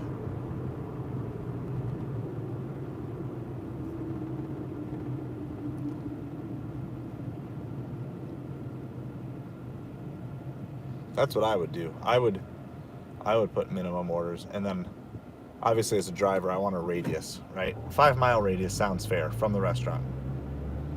Knowing that, yeah, occasionally you might have to drive more than 5, and then if it goes outside of that radius, like every mile out of that radius, you gotta just like add on the fees. It doesn't benefit anybody. Long deliveries don't benefit anybody. Doesn't benefit the restaurant, because their food arrives less fresh. It doesn't benefit the customer because their food arrives less fresh. It doesn't benefit the driver because they just put on excessive miles for less gain. I guess it technically benefits DoorDash and stuff because they're getting those orders, but I bet you customers would order locally if they knew that they had to pay up for outside the 5 mile radius. I don't know. Grace, how's it going? We are just in the midst of trying to squeeze out a couple more lunch deliveries here. Hope you are doing awesome today. Just hanging out, making some deliveries. We're right around $100 for the day, which isn't great, but actually, it's not horrible either. Okay, you're fresh and clean, ready to start the week.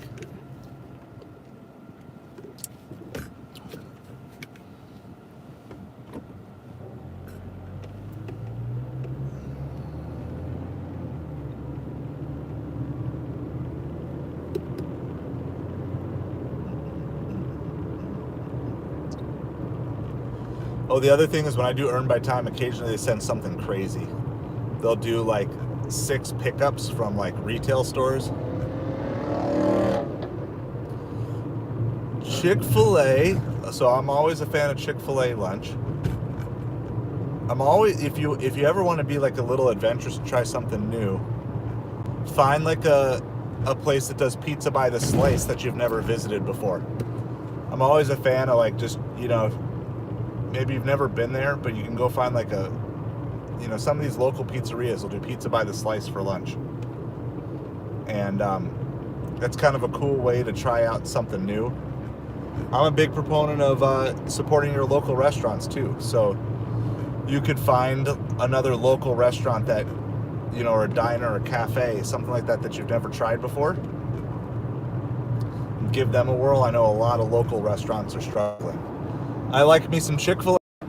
They ain't going bankrupt anytime soon. But your little local restaurant or even a regional chain.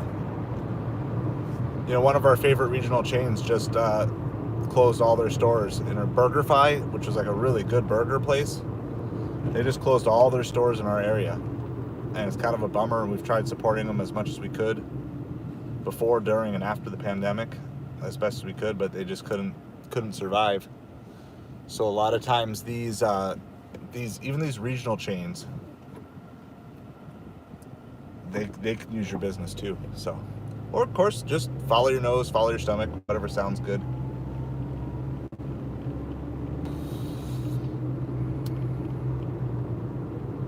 I've got chicken tenders in the car. We ate some earlier. Yeah, do it, Nick. I love doing that. Yeah, no, so I do tip, like, but I think the tip shaming culture is not doing anything for getting people to be encouraged to tip. We love when we get big tips, we celebrate them. We had some really nice ones over the weekend. I just think as a broad perspective, it seems really weird to take an offer that doesn't have a tip and then complain that there was no tip on it. So that's kind of my thing. I'm just kind of like anti, so there's so much in the gig delivery world is no tip, no trip, no tip, no trip. That's just not where I come down. I come down low pay, no way. It doesn't matter to me personally where my pay comes from, because I'm trying to fund my life and my business ventures. And I always submit this example. Let's just say, in this specifically to the no tip, no trip people, 1 mile, it's a 1 mile delivery and they're going to pay you $25 for 1 mile, but it's all base pay, no tip. Are you taking that? Like, who wouldn't, right? The issue isn't no tip, no trip. And people are getting upset at the wrong person. People are getting upset at customers instead of getting upset at these apps. Like, the apps are brutally underpaying us. Brutally. So think about it this way. If you were just a delivery driver for Papa John's, they have to cover your base pay, your minimum wage. But because we're independent contractors, they can do that. And so then they're saying, look, we're not gonna pay you this. Yeah, we're gonna try to turn around and take this. We got another $5 for 1 mile. Apparently that's what we're doing for lunch today. Wendy's, $5 for 1 mile.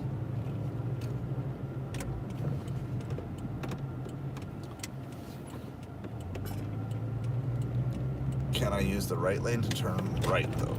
Will this work? Yeah, I think there's a...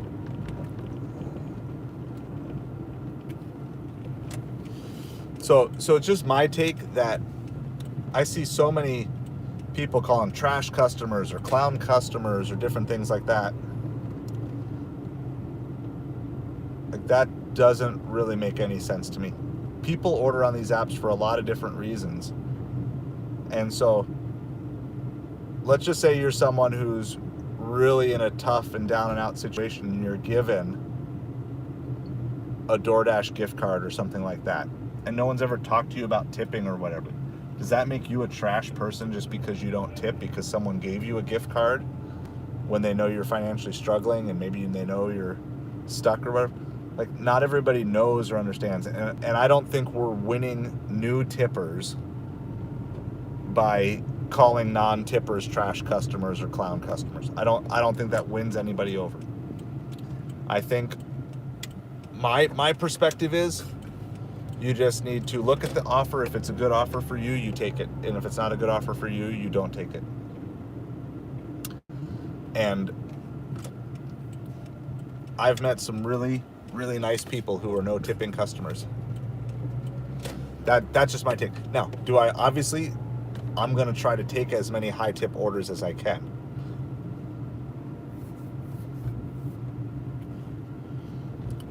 So okay, so that's interesting. So let me propose that to everybody. Because here's the thing, I don't know, right? How do I know on this $5 1 mile?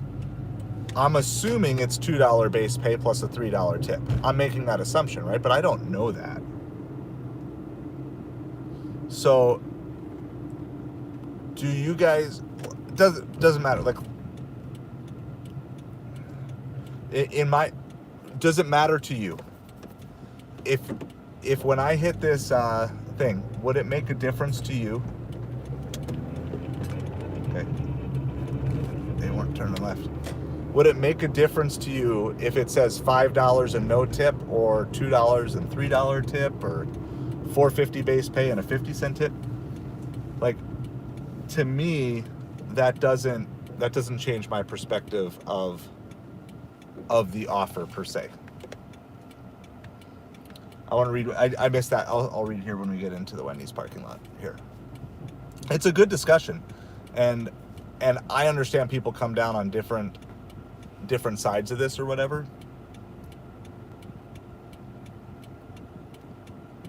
But just in general, a lot of times on like Instacart, I don't even look when it's a multi-shop.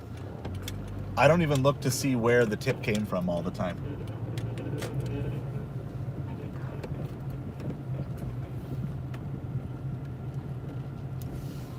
So I'll read your comment here in a second, because no, I like this discussion, and I welcome it. I just want to at least be a voice to say people are people. And just because someone can't tip, doesn't tip, won't tip for a variety of, you don't know their story. And I don't want to judge a person based on their tipping behavior. I will judge an order based on the tip, but I'm not going to judge a person based on the tip. Let's see.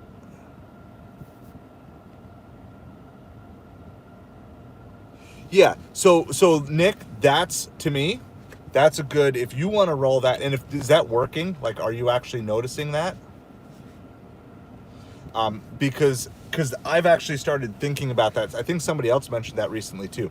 And I think that's a better way to go about it, which is, especially when you're on Earn by Time, you don't know if there's going to be a tipper or not. So do you think that they're actually blocking you from getting those customers? I've kind of wondered about that myself. So again, that's kind of where I fall a little bit more. But like, I'm not going to go around complaining it's a no-tip customer. And in fact, when we've done it, we've actually done live streams where we're just doing Earn by Time, and we actually guess. We try to guess the tip based on the restaurant, based on the delivery location, and different things. I think that's a much better way to do it. Like, yeah, I don't want to take no-tip orders in general, but I'm not going to let the tip of an order have me determine the quality of the person that I'm delivering to. Yes, I guess that's how I would take it. So I'm gonna go grab this Wendy's here real quick.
We got drinks.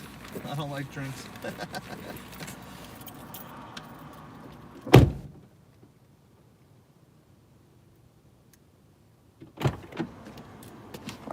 All right.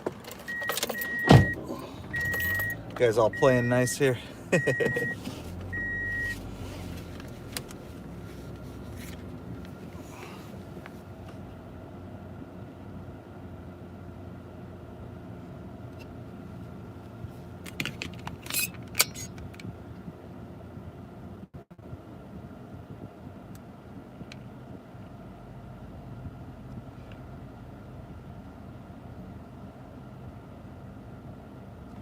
Awesome. Okay, so I'm gonna do a little more exploring with that from my end too, because that's by far the biggest frustration with earn by time is that you're getting those no tip orders, and because you can have like one really good tipping order and then a no tipping order, and the other big frustration is just how far they make you drive sometimes, and I don't always want to do that.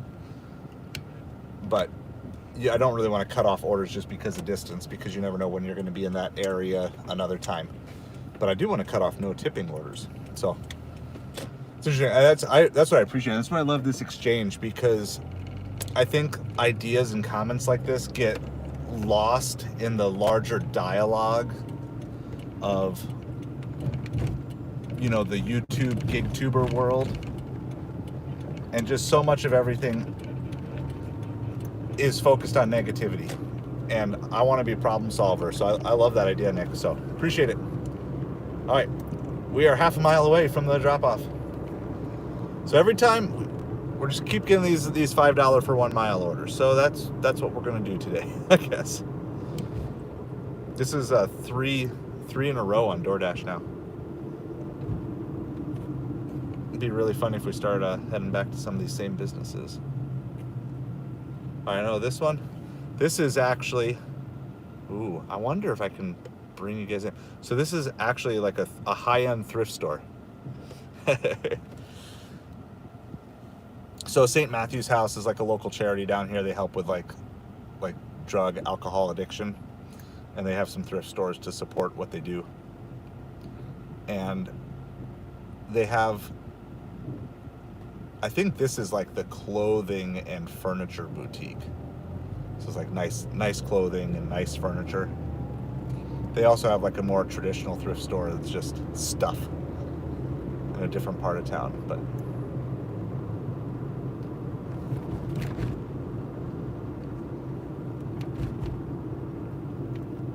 that's where we're going on this delivery.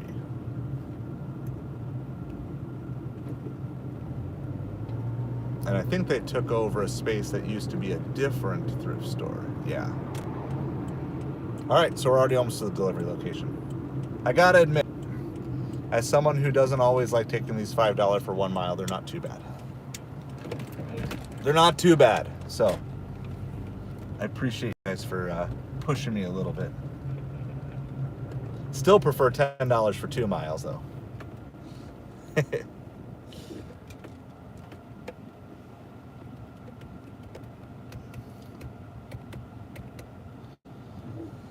That's the power of community, though. We all learn, work together, help each other out.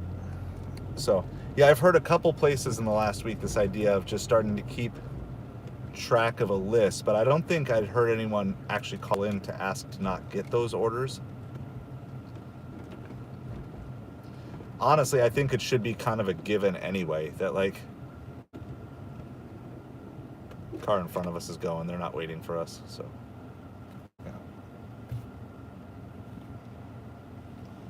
They want the parking spot, but the car in front of me is backing out. People have no patience. So I'm blocking a parking spot because I'm letting another car get out, and the guy is like angry with me. Try to be patient for one person, and somebody else gets upset. But we're gonna grab this parking spot that just opened up, and we're gonna back in because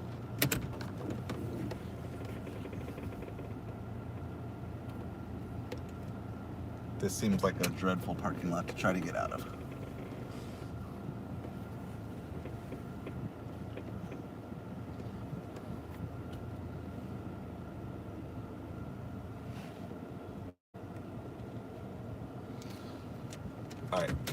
And by the way, all the other apps have been completely dead, just so you guys know.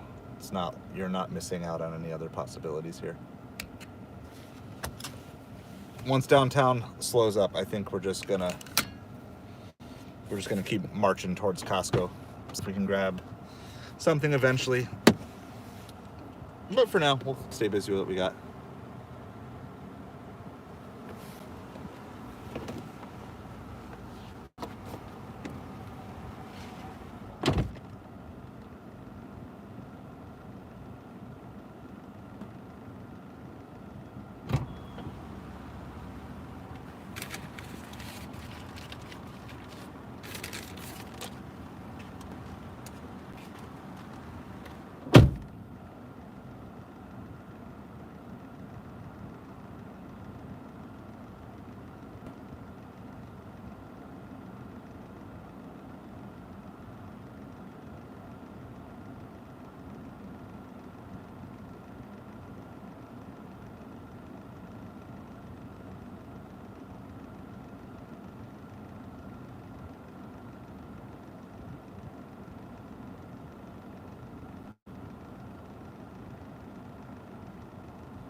All right, another one dropped off, about 125. Want to do a quick little tally of where we're at for the day. I think we're over 100. I'm good enough with that.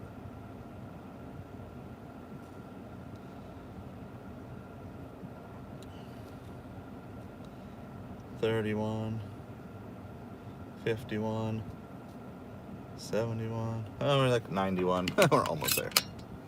We have a pending tip. Oh, we have a pending tip though.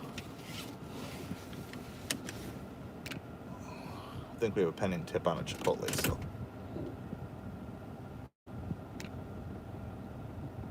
What is that one at? 91 with a $7 pending tip. So we're almost at 100 if that goes through.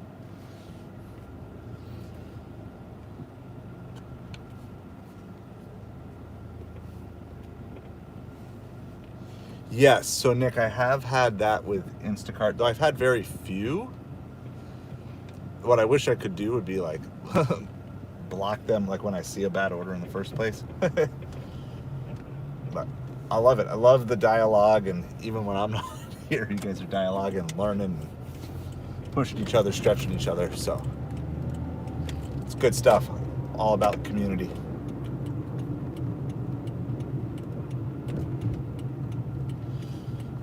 So we got nothing live, everything's on, nothing active at the moment, no orders. We're gonna just keep inching in the direction of Costco, see if we can find an afternoon shop to stretch our legs, keep us busy. Yesterday was kind of the opposite. We had like a really intense Instacart shop, and I was just ready to like relax and just deliver food. Now today it's like I've delivered so much food, I'm ready to get out and stretch my legs and get a good Instacart.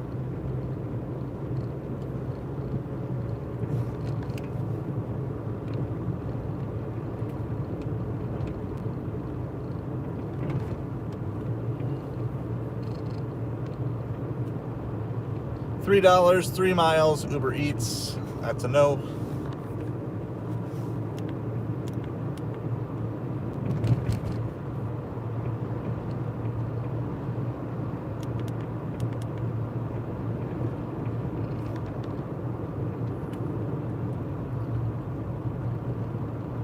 $11 for an 18-item shop only from Publix. It's not too bad, but unfortunately we're not by that Publix. That was Instacart. And you have to shop that Publix. So we'd have to turn back around for that one.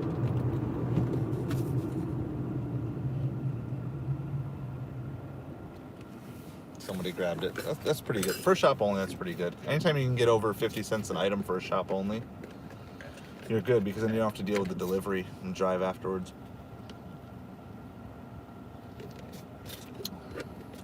If they added shop onlys for Costco, I'd be all over that.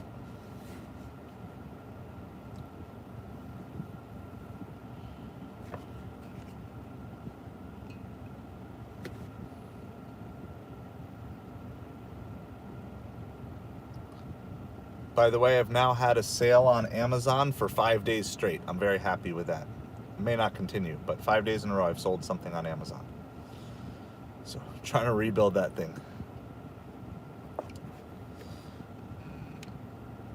$7 for 8 miles from Panda Express in the mall, where we did our catering delivery before. Pass on that.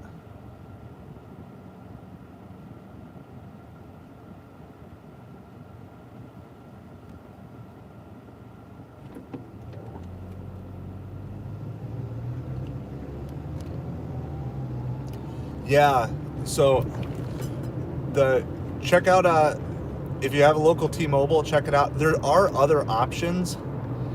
I just wanted to make sure I had a different service than my cell phone service as a backup plan, and I've used it. Even today I used it. There was one point I didn't have good cell signal on Verizon, so then I just hopped on, I think it was that one Chipotle that we did downtown that we're still waiting for that pending tip.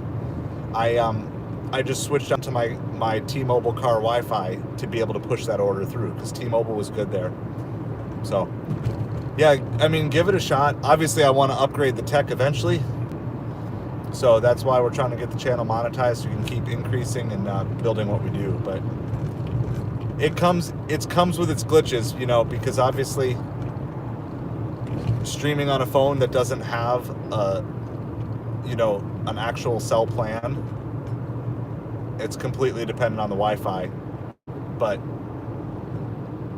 at least if we do a shopping trip in Publix or Costco, then I can just hop on the Wi-Fi there, and there's pauses and there's interruptions, and that's just where we're at until we have the money to increase. But we don't have the money right now. So Sean Cannell from Think Media says it's not always about your resources, it's about your resourcefulness. You could probably do the same thing by just throwing your phone on a data plan too. If you have like an old unlocked phone, you could probably throw it on a data plan and go that way. The reason I like this though is I like that it's in the car. It's not connected to the phone. I like that it's connected to the car.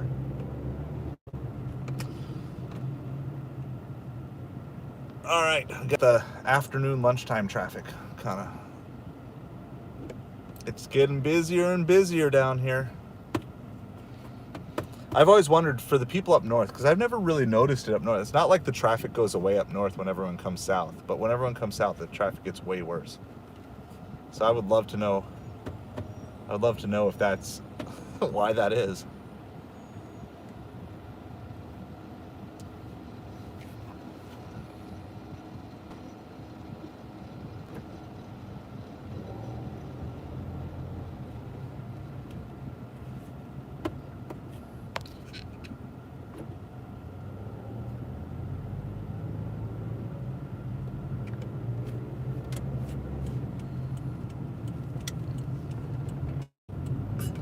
All right, well, we're turning on the road that takes us to Costco now.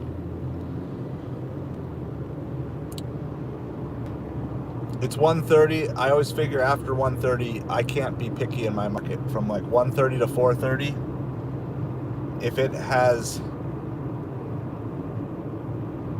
anything decent,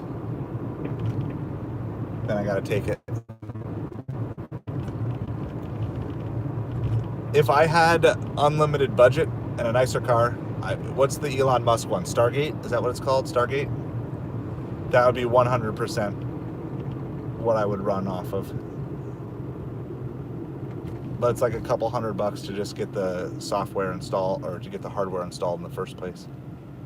I think we would qualify for free Stargate after the hurricane down here, because he's done some really cool stuff with that.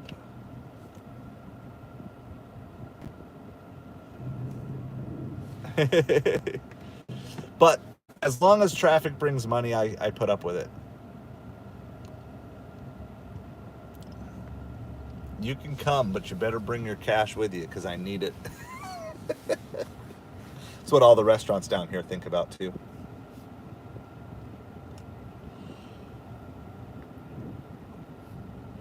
We are 2 likes away from our Saturday stream, which had 17. I'd love to beat that. So if you haven't hit that like button, could you be one of our last 3? Get us to 18 likes for the stream. Saturdays had 17.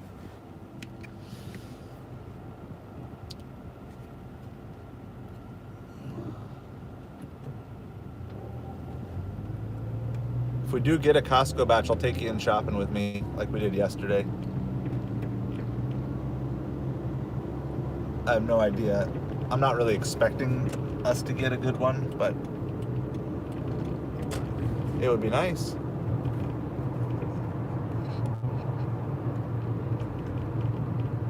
Oh, should I, we talked about this yesterday. I never got to it because I didn't need it.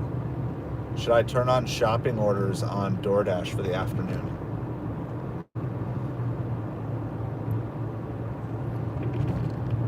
I don't like to shop during meal rushes, but maybe we should do it because we're going to be kind of near a Target.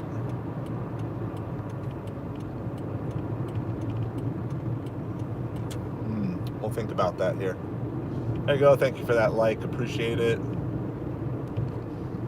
2 away from our recent live stream high. I don't know what our all-time is, but recent live stream high. So we're trying to knock out 3,000 watch hours and 1,000 plus subscribers by Christmas. 4,000 by Christmas, actually, but.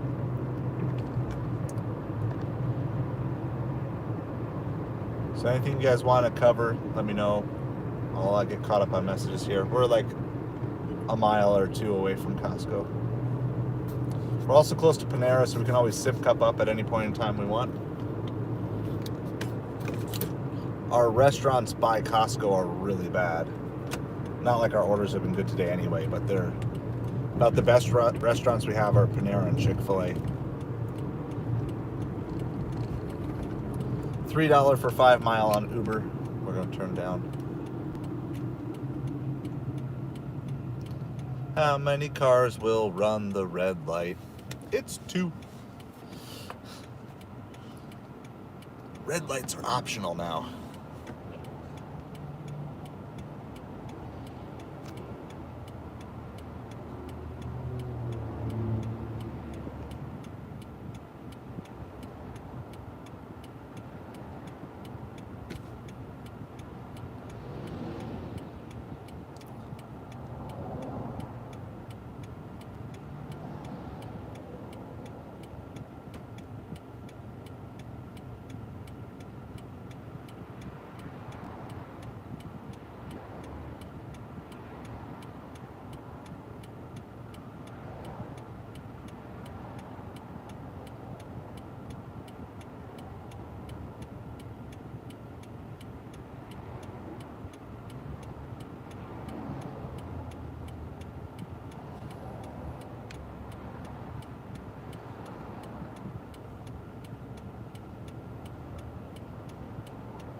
We'll go hide in we have a secret spot that's not quite in the Costco parking lot. I've been trying to test.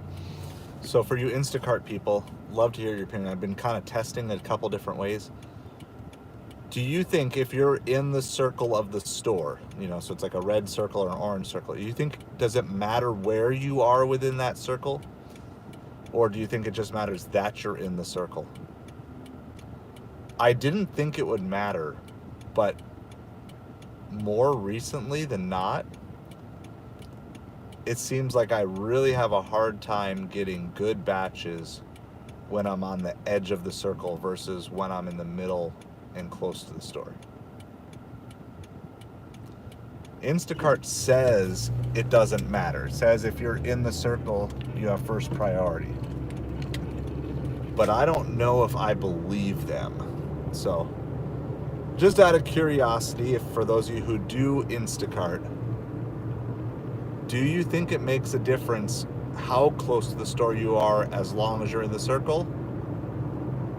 Or, you know, does it make a difference? I guess basically that's the question. So I'd love to know.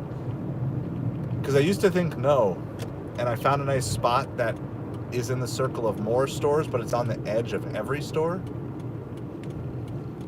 But I only seem to get really good Costco batches when I'm at Costco. Like in the Costco parking lot or in the actual Costco store.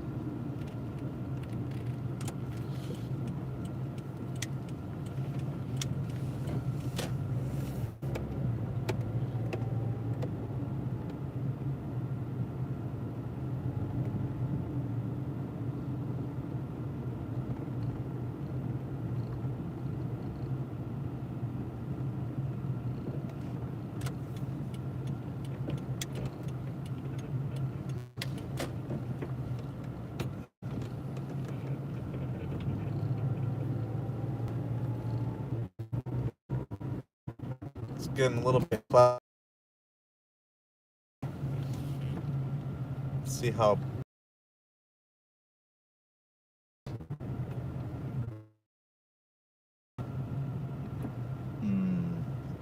Feel like that looks like there's a parking spot there.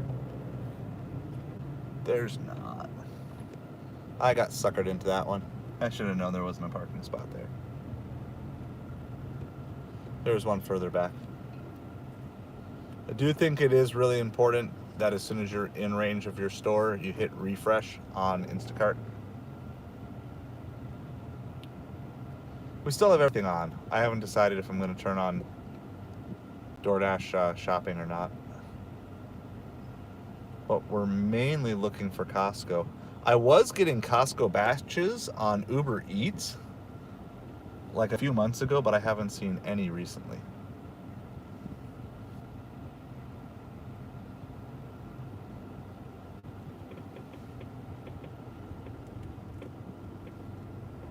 I saw a comment about the circle, so I'm going to read it in a second. I didn't catch all what it said. But I got a few too many pedestrians to be reading that at the moment. I'm going to go try to find ourselves a parking spot.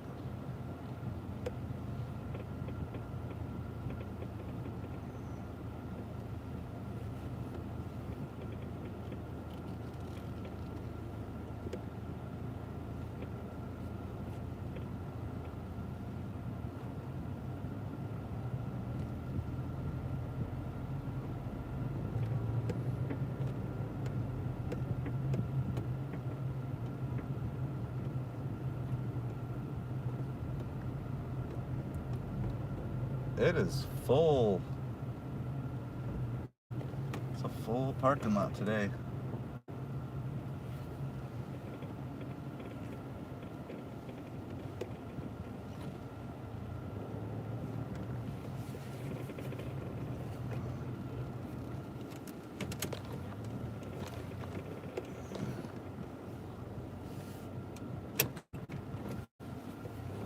All right.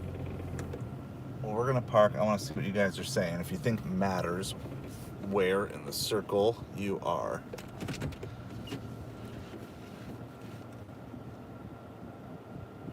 That is true too. So I want to show you, because for those of you who don't know this, there's a way you can see all the stores that you're in range of, not just the ones that are about to get an offer, which that's important sometimes. So the reason I'm saying this is I have a spot. So if you see here, the only store that is currently red is Costco. Okay, which Costco is always red. But I'm also in the circle of a bunch of other stores that are not red. But here's my question. I'm in the Costco parking lot, but there's a spot I have that's roughly over here that's still in the Costco circle. It's red. It's in the circle, but it's on the very edge of the circle. And I don't seem to get as good at batches over there. Even though it's in the red, it is in the Costco circle. The reason I like it, it's also in the circle of a couple other stores that I'm not in here. So you have to be in the circle, but do you have to be in the center of the circle? So Instacart says no. I just don't know if I believe them.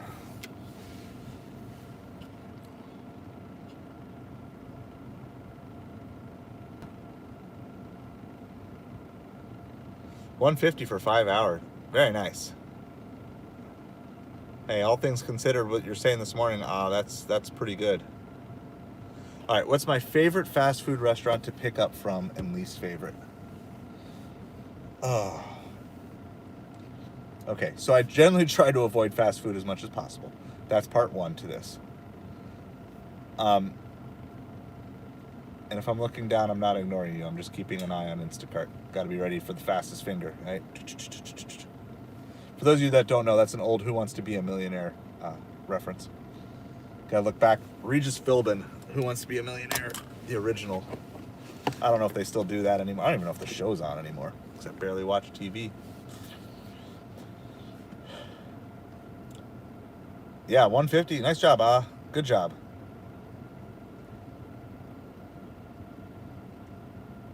I'm at like 100, like 98 for 6 hours. Ugh. Why are they so high mileage?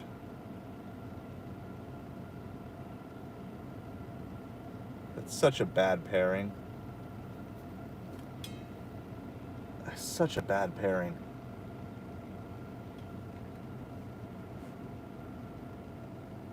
Those two orders should not be paired together. The other one that just came up is $34 for 39 miles. All of these drop-offs, by the way, so this is for Instacart, all these drop-offs are at least 20 miles from the store, and the combined tip for all three deliveries is $8.50. And you know why they tip that little? Because they're going to get their food delivered no matter what. Because our Instacart drivers take anything. If there's a dollar sign in front of it, our Instacart drivers grab it. Yeah, it's gone. Yeah, or you might have like a $5 tip and a $3.50 tip. And it's gone, guys. Look, it's off the screen. Both of those are taken. They're gone. Like, our Instacart drivers are absolutely, they stay busy. That's for sure. This is what I have to battle. Someday I'll just go up to Fort Myers and I tried their Costco drop at one of them and it wasn't good. Oh, it's back. I bet you somebody batch grabbed it, right? Somebody's bot grabbed that because it was like, grab anything over $30, and then they sent it back. Doesn't really matter, right? Because if they get suspended, they'll just get themselves a new bot. But I bet you that's what happened.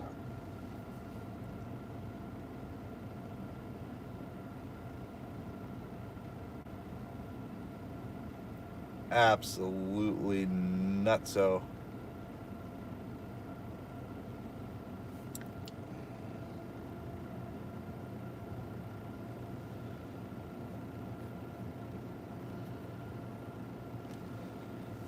All right, I gotta get back to the question.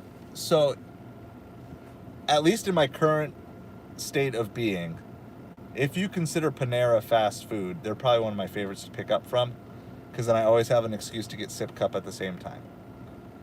And they're not always ready, but they're always working with that. And I hate to say this because I like the food, but our Chick-fil-A's are super slow when it comes to the delivery stuff. And I can't really come out and say, all right, let's see. Here's my next order. $20 for 26 miles from Costco and Dollar Tree with a $3 tip.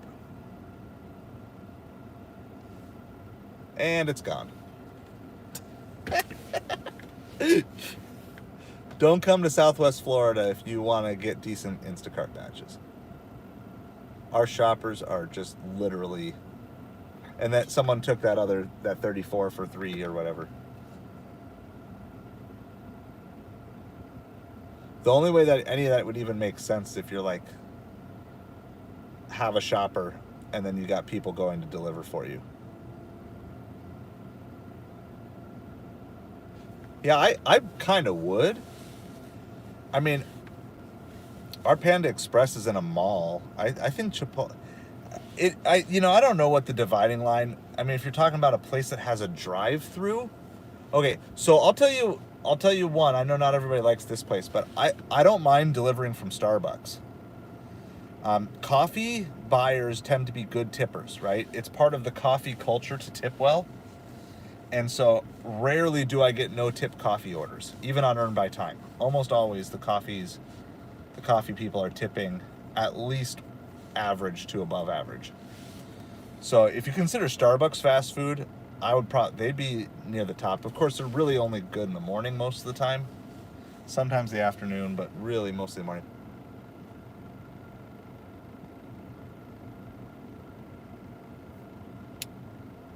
Let's see. That's not even anywhere near me. I don't know why you're sending that to me here. All right, we're going to do something here. I'm going to end my dash, and then I'm going to, just for fun, we'll turn on shopping for under dash preferences. So if you don't know how to do this, you can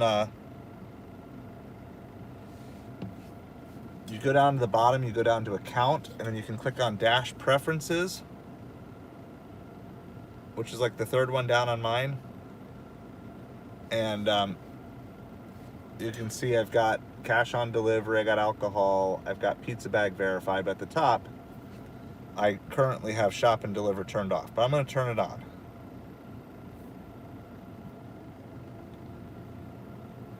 It's a slow time.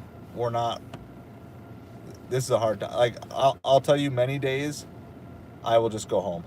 When lunch is done, I'm just going to go home.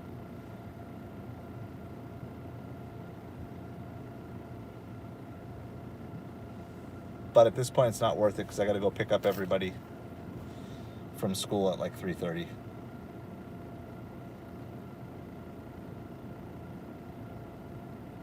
Yeah, so Julissa, that is true because you cannot tip on Earn by Time in order to, or not Earn by Time, EBT. See, I'm so used to EBT, Earn by Time. For an EBT card on Instacart, you can only buy certain foods that are EBT qualified. And in order to tip, you either have to cash tip or you actually have to add a credit card to it. So yeah, that is certainly a possibility. And one thing that Instacart does better than probably most of the other apps is they do keep raising their base pay till someone takes it.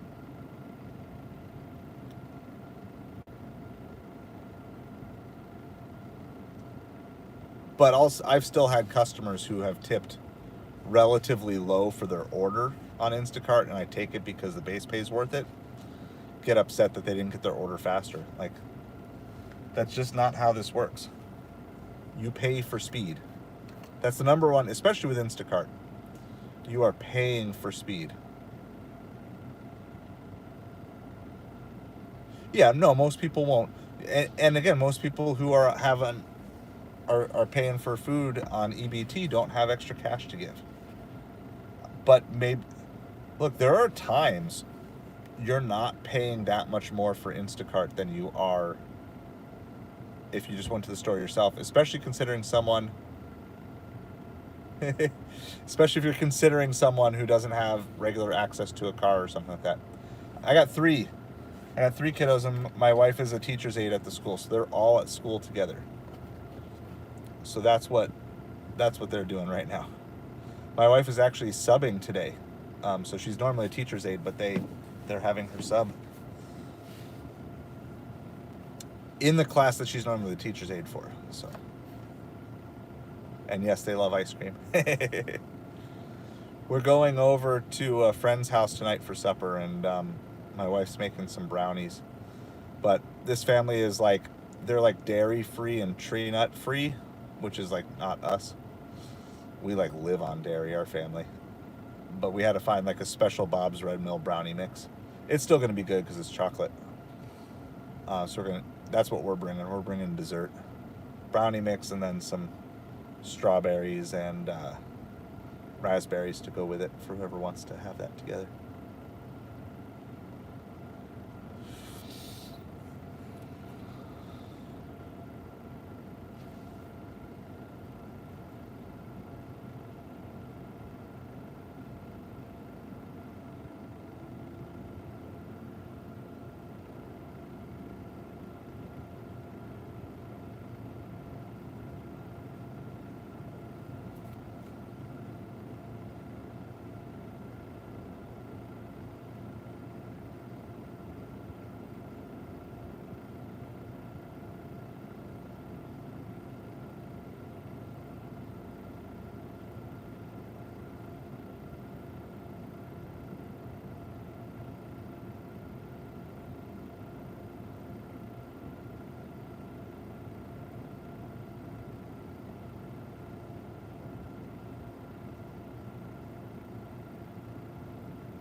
We're so quiet.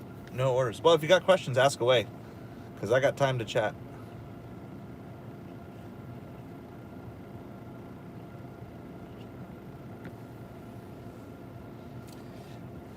We are 2 likes away from beating our Saturday stream, so if you're hanging out with us, you haven't hit that like button, I would love for you to do that. And if you haven't hit that subscribe button, we're trying to get to 700 by Friday.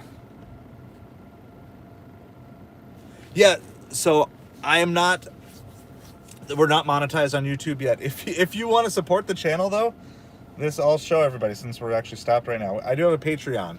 So you can sign up and support the channel through Patreon at a variety of different tiers. I post a lot of like life improvement and different things there.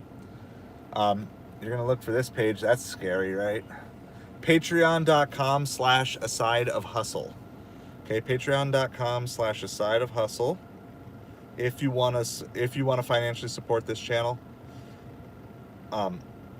that's the way that you can do it.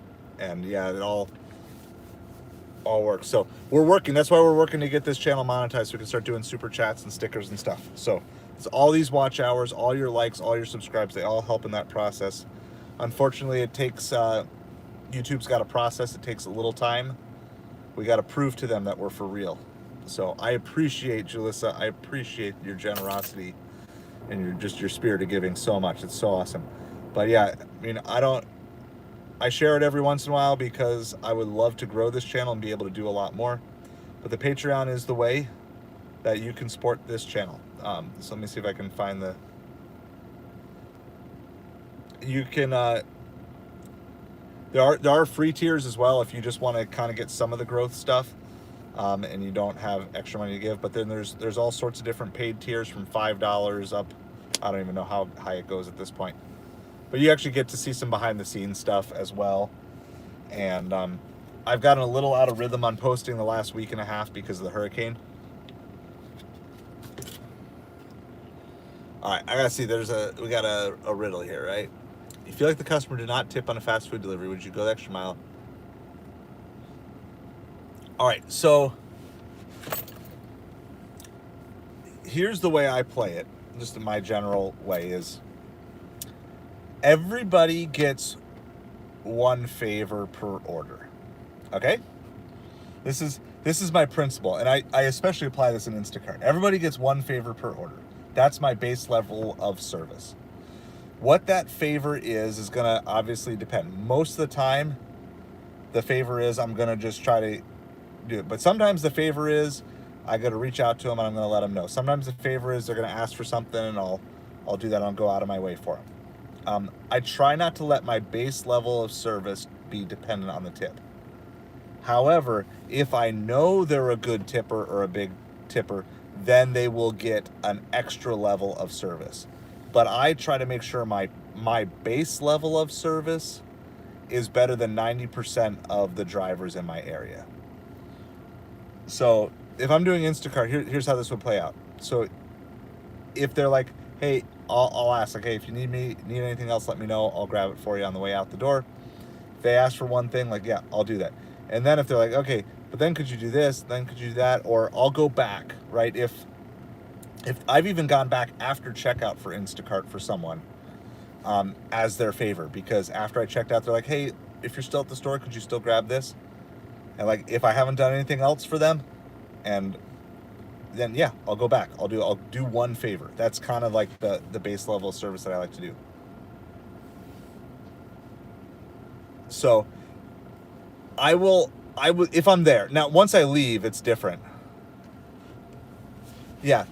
Like once I leave the store, then I'll just say, oh, I'm so sorry. I'll do that. But I mean, I've done things. So there was one time the restaurant was out of root beer and they wanted root beer. So they were a good tipper. So I stopped at a gas station and picked them up a 2-liter bottle of root beer on the way there. That was their one favor. And because they were a good tipper, it was kind of like an above and beyond favor. And then they added to the tip, which basically covered the cost of the root beer. Everybody was happy. So that's the way I kind of look at it. It's like, you're going to get one favor per delivery. And it just depends. Like, but if you keep asking and stacking things on, at a certain point, just say, look, nope, sorry. And there are ways that you can kind of phrase it, without lying, but you can be things like, hey, sorry, I had poor signal in there. I didn't get your message, or wasn't able to, see your message until after I was on the road, but I'm on my way to you. There have also been times, there was one time they asked for a sauce, and then I asked the restaurant for the sauce, and this was like a nicer, like a sports bar place, and they said, yeah, everybody does that. They hold on, we grabbed this. It's like $13 from Costco for 6 items. It's just a 6-item Costco shop, so we're gonna grab it because we're doing nothing anyway. So I'll bring you in, but I'll finish this thought here really quick first. And they're like, sorry, the sauce costs extra. It's like, well, how much? And I don't know, they said it was like 50 cents. And the person asked for 4 sauces. I'm like, well, can I get 4 sauces and I'll just pay you $2? And so I just did that. That was their favor. Now I'm not going to be dropping $20, $30 on people here out of my own, but it worked. And I let them know, like, hey, I paid for it out of pocket. It's up to you. And I think they ended up tipping over and beyond. So it all worked out. But I let them know. It's like, that's kind of the way I look at it. Like, you're going to get one favor per delivery from me. And not everybody will use it, of course, but I've got one built in. However, it's got to be practical. It's got to make sense. It's got to not impact other people, other orders that I'm delivering and stuff. So, all right, just so you guys know, I'm going to lose you for a minute or so as I move you from the car Wi-Fi to the Costco Wi-Fi, okay? So I'm going to lose you, but the stream's going to go. You're going to go shopping with me. It's only 6 items. By the way, before I do that, I better send out my message. So I always send out a message on Instacart before I start shopping. This one has a note. It says, beware the sidewalk. It's buckled. I don't know. Not sure if that's a good thing. All right. So this is my base message I send. Hello, I'm about to shop for you. I will reach out with any questions or updates. Have a great day. So basically just opening the line of communication. About half the time I get a thank you or a hi or a whatever. And about the other half I never hear from them. And then that kind of gives me a good idea as to how chatty my customer is going to be right up front. All right. So we're going to go shopping in Costco together. It's small. It's like a small order. And so we can just take a cart and you get to ride in the Costco cart. I will lose you for a minute or two here, but the stream's going to continue on. So I'll reconnect you as soon as I get a chance. It looks like I have a halo, doesn't it? The sun behind my head.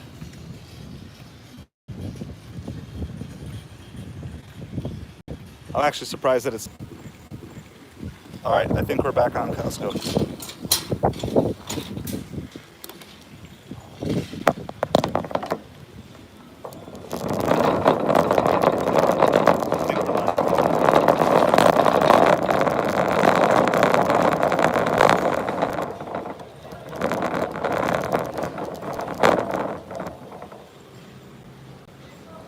got to get my app, my other phone here. There it is.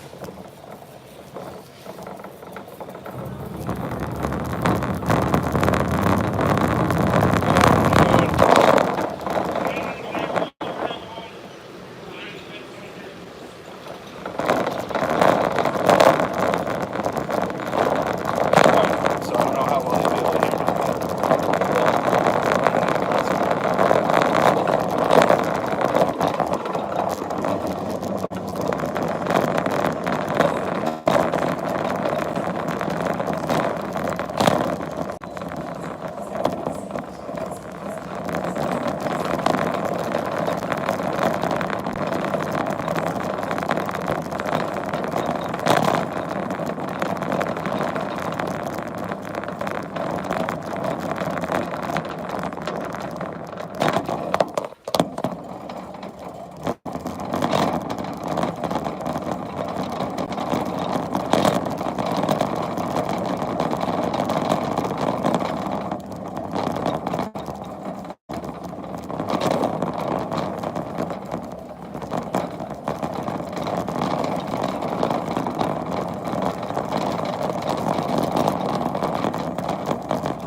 And then did they move bread back?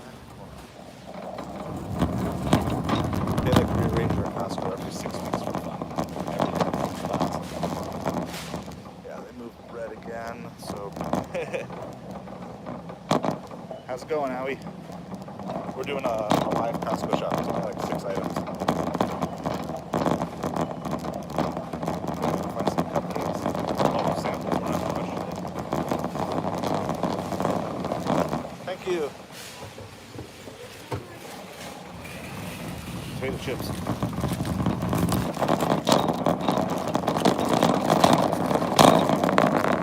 Grab a box.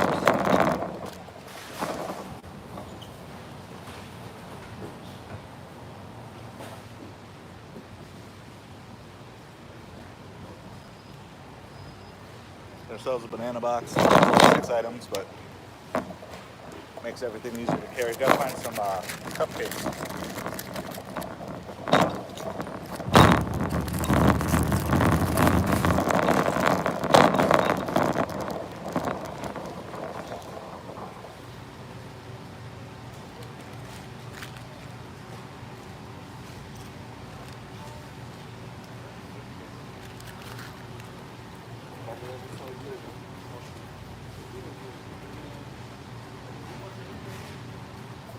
Alright. I'm not 100% sure these are the right cupcakes. So we're going to start the order here. We already have 2 of our 6 things shopped.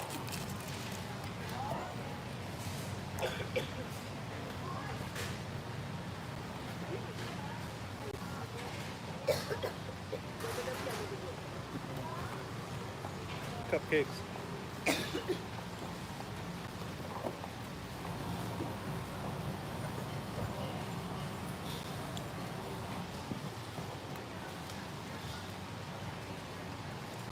So we got 2 refrigerated things, 1 frozen thing, and bread.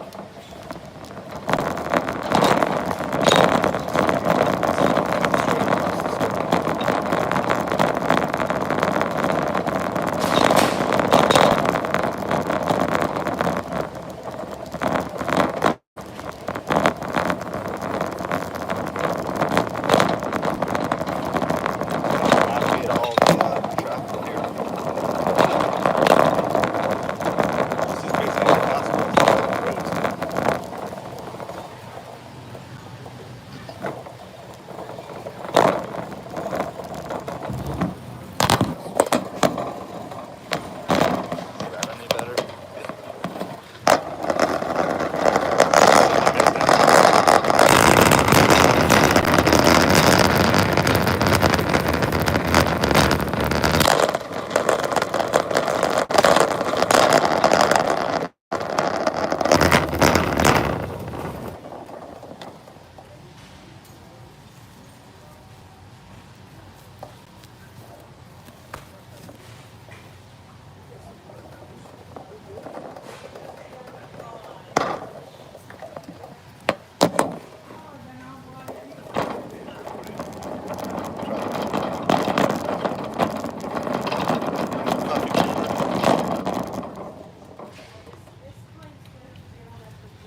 it might lead to good tipping large orders later.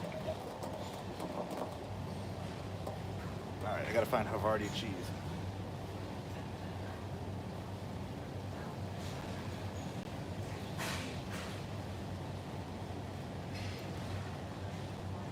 That might not be over here. That might be over in the other deli section.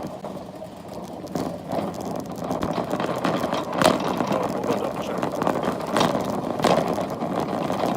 They're fancier cheeses than the deli.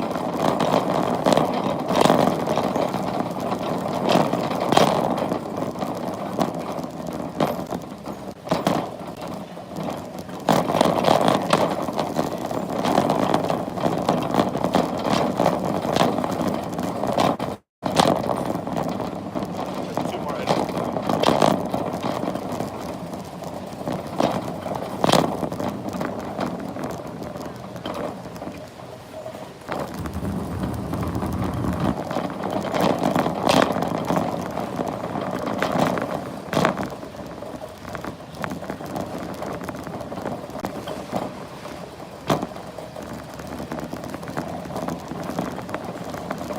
Sample.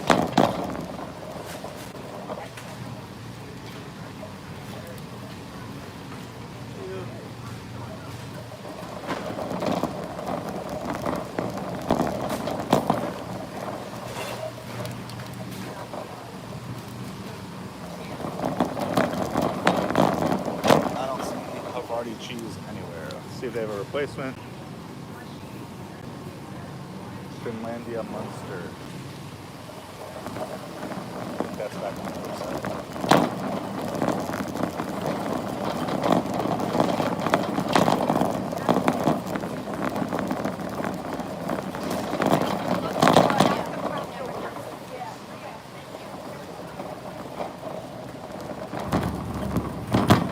Why am I not finding this cheese?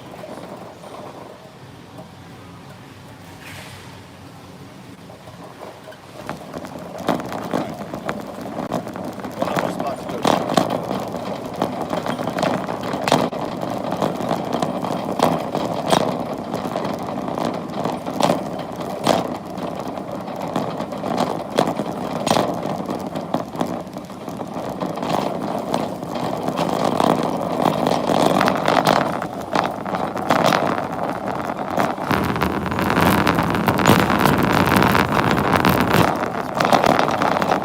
Every shop. Slow shopper replacement. Monsters over here. I'm gonna look for their Havarti one more time.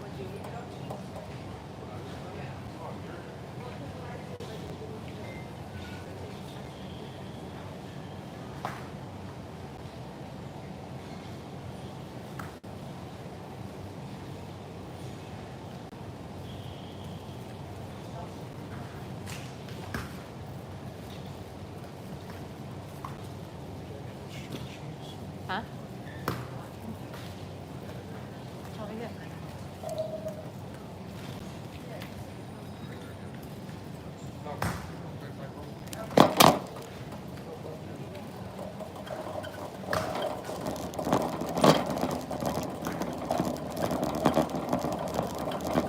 No Havarti, comma, but they had your Munster.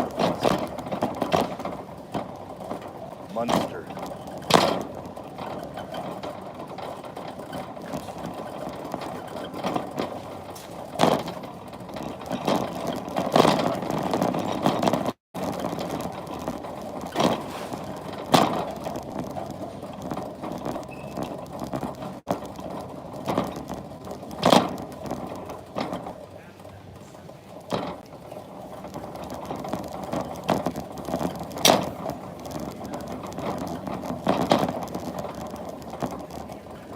Alright, and then when I'm down to the last item or so, I always send them a message. In this case, it's the frozen version. I'm almost done shopping, so please let me know if you need anything else other than your frozen items before I head to checkout. I have all these are saved on a note on my phone. So it's not, I'm not typing this up every time, just copy paste.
checkout. Pick you guys up.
Man, you can leave the wine in the car.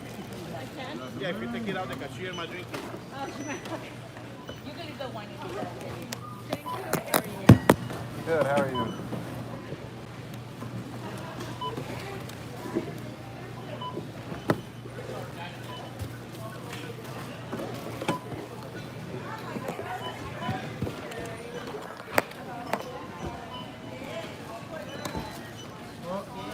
I'm the worst, baby.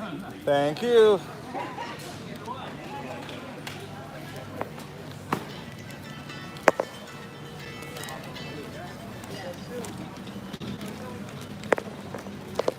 Take my picture.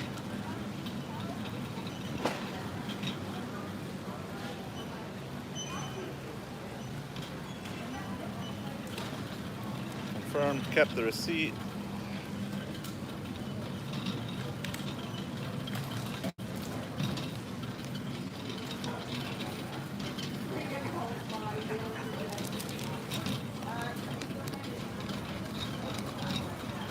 Go check out with my favorite door guard.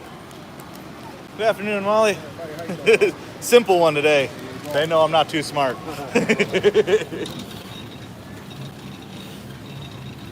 All right.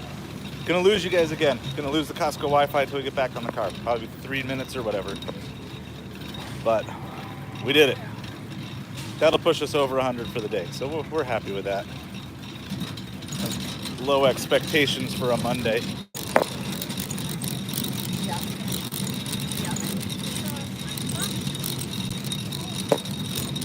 Stuff in the cooler. So we bring a cooler with ice. I'm gonna send a picture to the customer. That's what it looks like. It's got their pizza, cheese, and creamer. Maybe doesn't matter everywhere, but I always think it's important down here in Florida. So I'm gonna send them the picture. Then with that same message we sent earlier today for the tropical smoothie, your cold and meltable items are on ice in my cooler. I am on my way to you.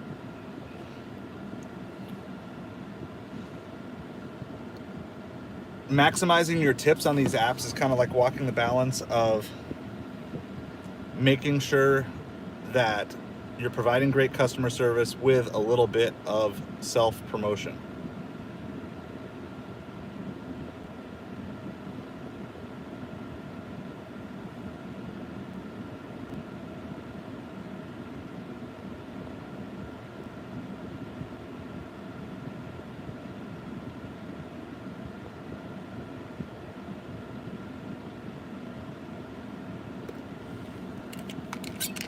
All right, she was very concerned that the little pizzas that she ordered weren't going to be there, so I let her know that in the picture as well. So again, I'm not the fastest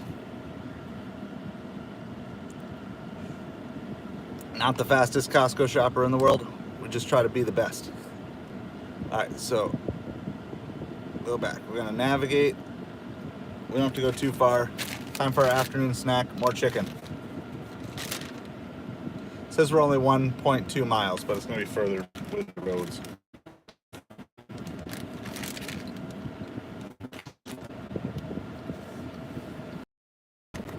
Still only 3 miles. Only 3 miles total to drive. You got to back out really carefully because we got people who fly through these parking lots at Costco. Oh, she said happy dance. She said happy dance for the little pizzas. This is how we try to win customers over. Try to provide great customer service. Now we got a fun customer, super excited that we're bringing their food to them. We've updated them. Does that mean we're going to get an increased tip? Absolutely not. Doesn't mean it at all. But have we put ourselves in the best position to get an increased tip? We can, communicating with a customer, actually interacting with them when they're like, hey, I'm hoping that these little pizzas are there. Like, yeah, we want to make this a delivery experience, okay? You need to think about making the experience, try to sell the experience to increase your tips. Now, a lot of customers don't care about the experience. And for them, you just pick up their food, you drop it off and get out of the way. But when you get customers that enjoy and vibe with you, make that experience good for them.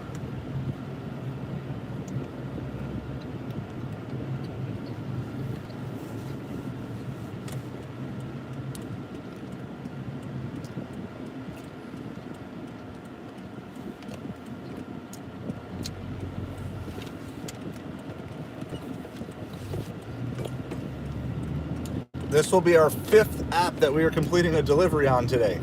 We've already done Grubhub. We've already done DeliverThat. We've already done Doordash. We've already done Ubereats. The only other app that I have left is Shipped.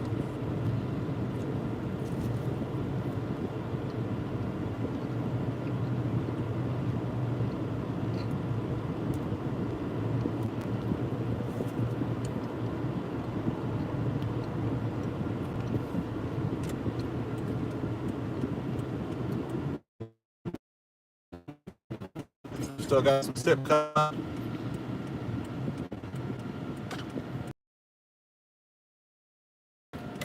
So thank you to everybody hanging out with us. We need to get to 2 more likes. We need to get to 18 to beat Saturday's stream.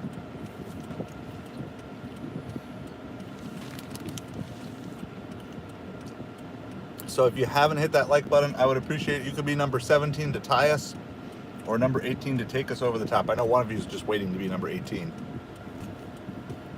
So we need our 17.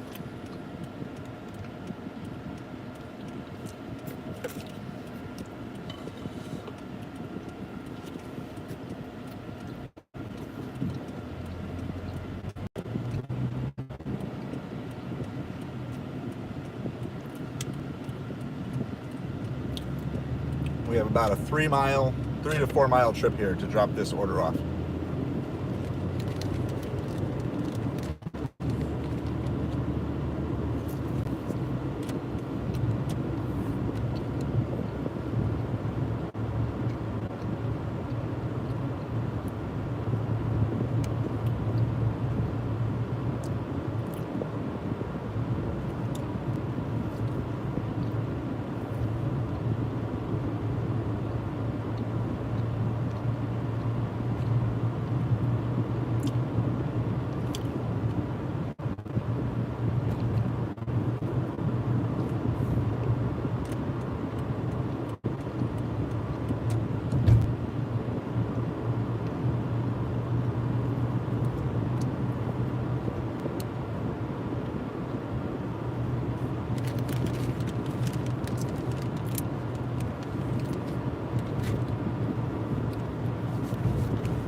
All right, we're just over a mile out.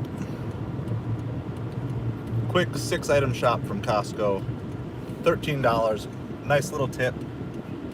Anytime a customer's tipping you more than $1 an item, that's the type of customer you want to win over. And I've started to take some of these smaller shopping trips just because I want to have a good customer experience, with the hopes that maybe the next time they put a bigger order in, I will be a shopper that will have a chance to get them. So sometimes you got to invest in the future. And this is kind of one of those invest in the future, we've had just a really good customer experience all the way through. with this one here today. So, are we a meet the customer or are we a drop off? We are meet the customer on this one, which is even better. Yeah, it's definitely not the weekend today, that's for sure. Wait, I'm going to be over 100 here. This one puts me over 100. I think our full expected tip came through from that Chipotle on Uber, by the way. Yeah, $7.32 tip for Chipotle going like a mile. So that was pretty good. And we also paired it with another Chipotle going a mile.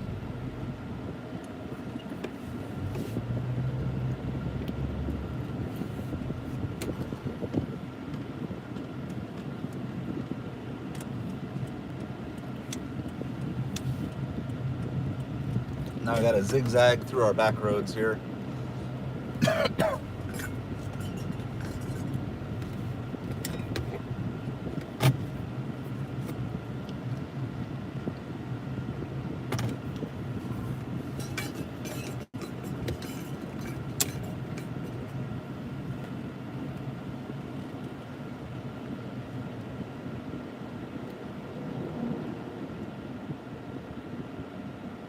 Are you actually... Oh.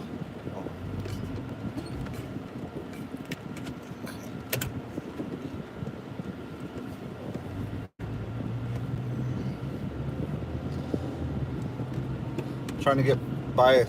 It's like the fourth time today, or was it yesterday, that everybody was just stopping in the middle of the road? Other truck just stopped in the middle of the road right in front of us without flashers or anything until after we passed them. Like, bunch of ducks.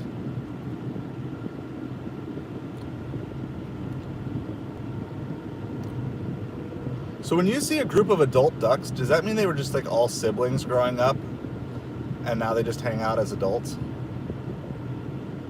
Like, or do they find new friends? Do ducks find new friends, or do ducks just hang out with their siblings as they get older? Does anybody know this? I feel like this is an important life question. Because obviously, you know, you got a mama duck with all of her babies, and all the babies, they just spend all the time together, and finally, Jaeger. Hey, I'm over here philosophizing about ducks, so, you know, take that for what it is. All right, we're gonna be left side. I've arrived. I don't even see a sign yet. Is it that one, or is it this one? It's this one. This is the mailbox.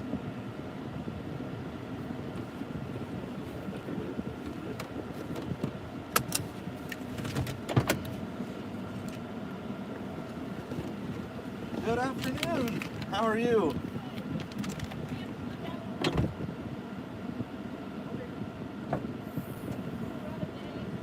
Yeah, however you want to do it. I've got a box as well, or whatever you prefer. So.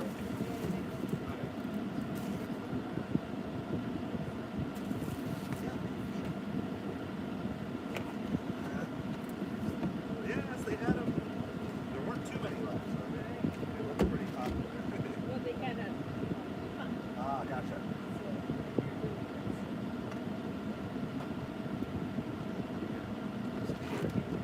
There he is. Do you want the box for any purpose? I know those people go, but every once in a while someone's like,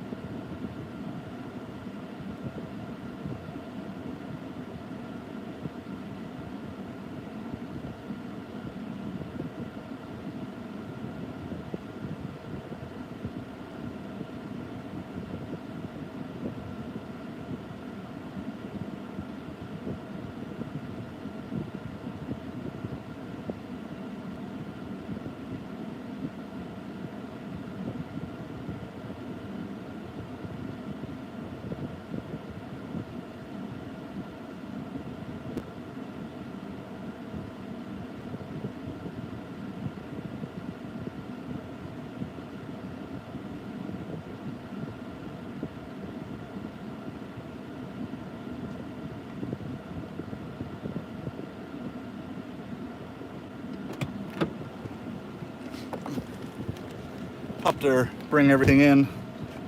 just like one step inside the door. I know everybody's comfortable with different things when it comes to that, but we have a lot of people who struggle with, well, they don't struggle, they are old, they just need help with stuff like that.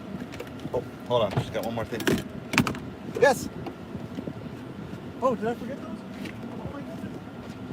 I'm so worried about that.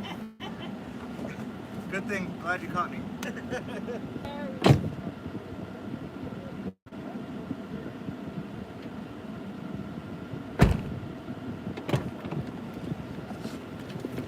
I forgot the cupcakes.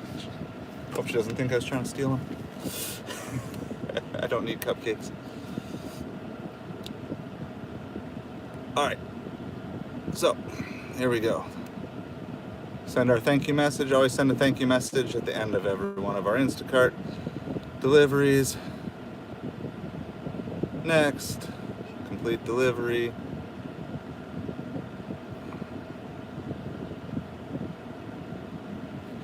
Alright, and we got about an hour to go.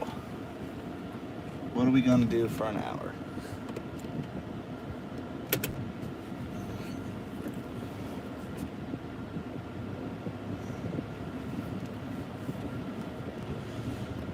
Turn everything back on. That's step one.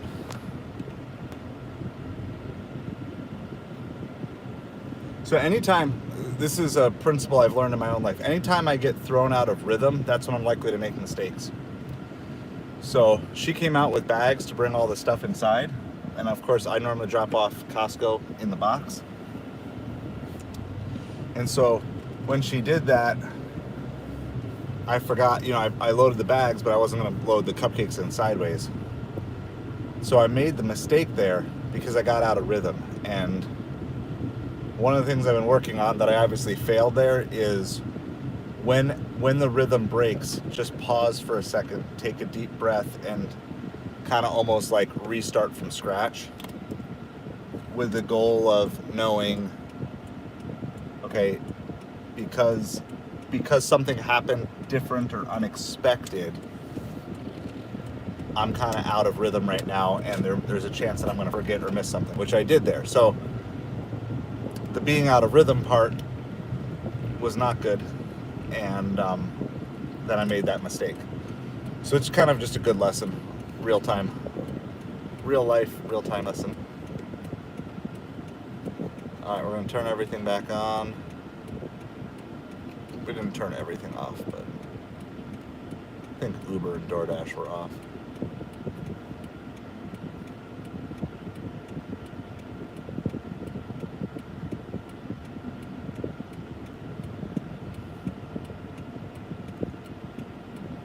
All right, we're gonna do this because I'm just trying to fill the rest of my afternoon. We got a $14 for 11-mile Ubereats. And that's probably gonna, by the time I get back home or back to where I need to be, that's probably gonna fill us. I was looking at a shipped, an $8 shipped, but we're gonna take this. I don't love the 11 miles, but about half the miles I have to drive to school, and the other half is just going beyond to keep us busy, because I only got about an hour left. And there is a chance of a hidden tip on a $14 order on Uber. So, and it means basically, other than this little pickup and drop off, I'll just be riding so we can just chat if anybody got any questions or anything you want to talk about.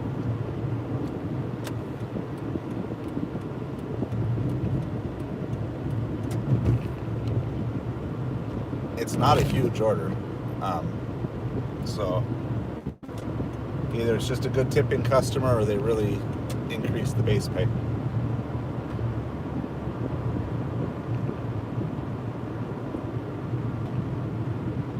But this is from one of those restaurants we were setting up at lunchtime, True Food Kitchen.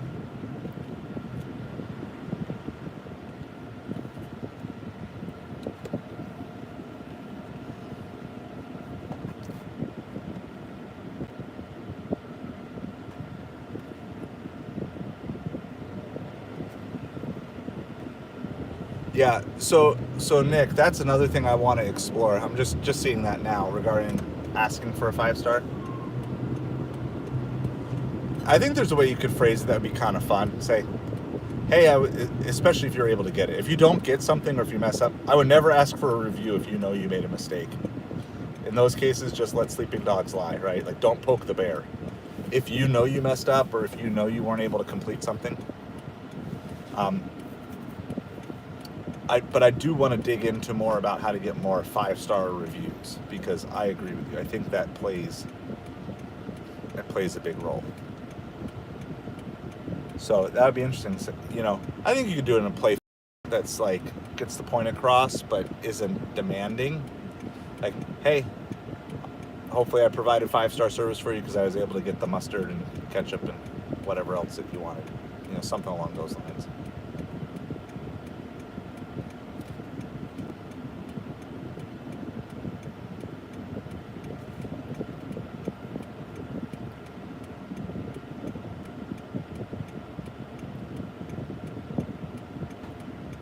But like, as good as that whole interaction was, the fact that I forgot the cupcakes at the end, I would definitely not be asking for a review there, because if I haven't met if I haven't met my standard for a 5-star review, I'm definitely not going to ask someone who has probably a higher standard than me. All right, so I would never ask for a review on a delivery that I thought went poorly in any way.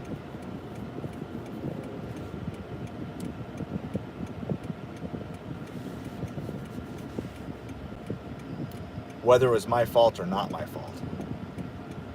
Even if it was just like a long wait at the restaurant or something, I still probably wouldn't ask for a 5-star review. Because customers don't understand. Like I was saying earlier today, a 4-star review is not good. At least as far as I know, there's no platform in which a 4-star review would be helpful.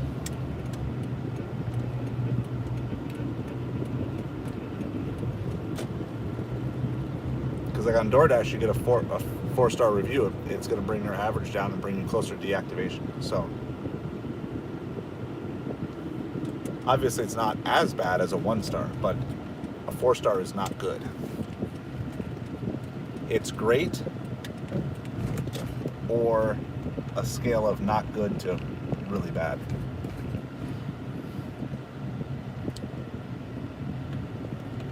All right, it's a slow time of day. We are going to take this up to the next town north, Bonita Springs. It's a $14 order, but at least we're just driving.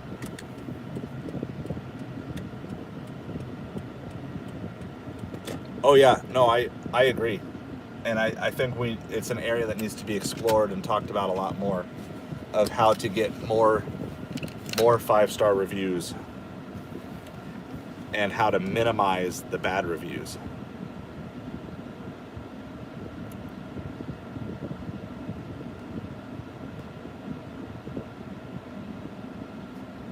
All right, I am here at True Food. I'm gonna pick that order up really quick.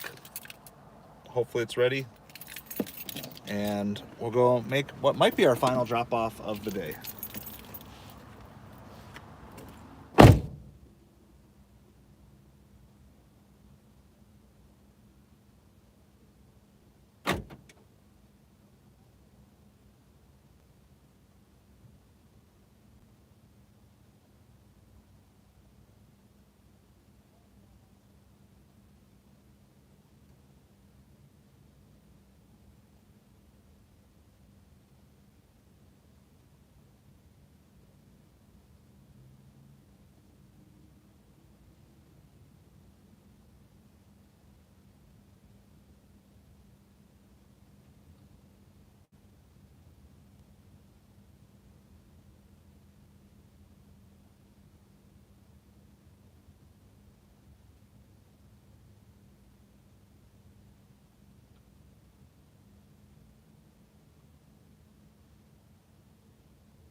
All right, we're back.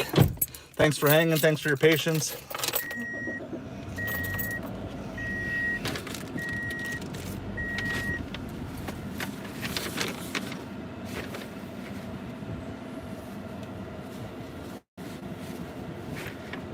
I like how the restaurant charges a $5 convenience fee.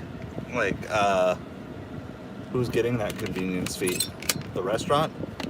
How is it convenient? Alright, you guys all behave while I was gone. You're all good. Alright. trying to stay alive here. We just fit in with technology. Yeah, it's not showing up at all. Not on either phone. Did I knock it out?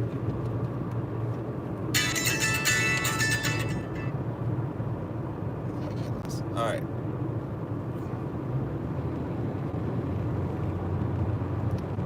Not quite sure what happened, but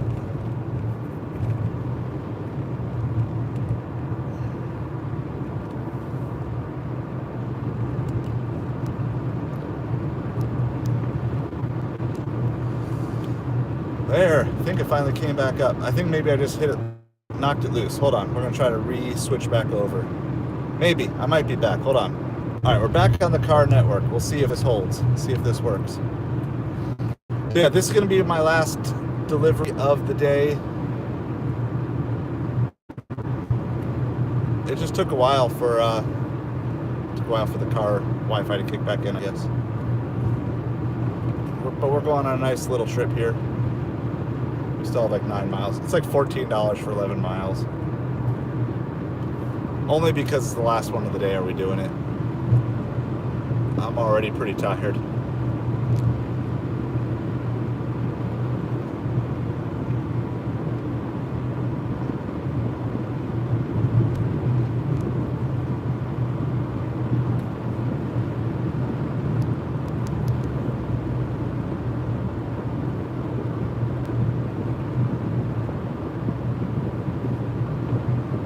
But it's just a straight shot north. It's basically all on this road.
Afternoon traffic.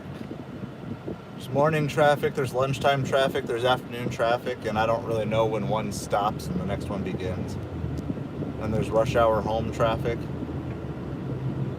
The only time there's not traffic is like 2 in the morning. We have more cars than roads. That's our problem. We need more roads, less cars. But it's only going to get worse over the next couple months.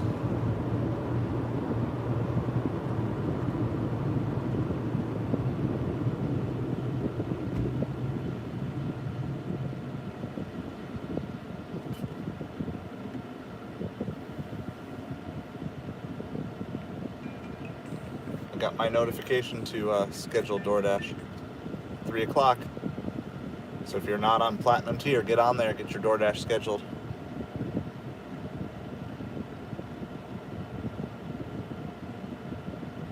Or even if you are on Platinum Tier, get it scheduled.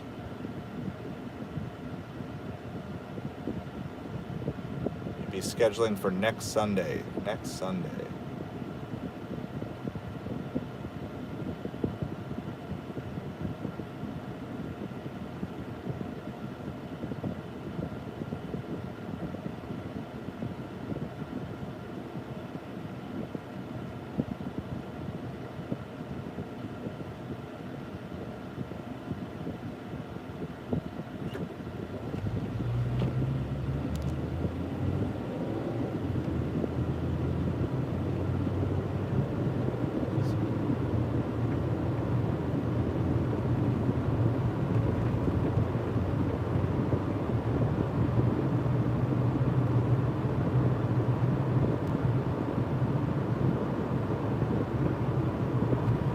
So we're on our way, delivering a True Food kitchen order. It's just kind of a long drive. It's gonna be our last delivery of the stream, probably of the day too.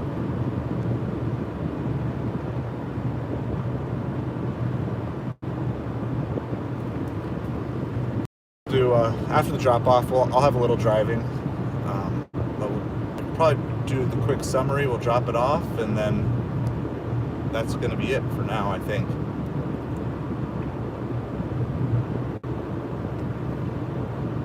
So we'll be at about 125 in 7 hours, something like that. Rough numbers. It's not great, but it's actually better than a lot of normal days here. You make most of your money at supper time, but if you need to make a certain amount of money in the day, then you got to go out for the morning and lunch shift. But if I were doing supper, I'd feel pretty confident that I could get to 200. Get 125 done during the day, 75 done over 4 hours of supper time, even on a Monday night. Feel pretty good about that, and then go home. I'm just not going to be actually delivering supper tonight.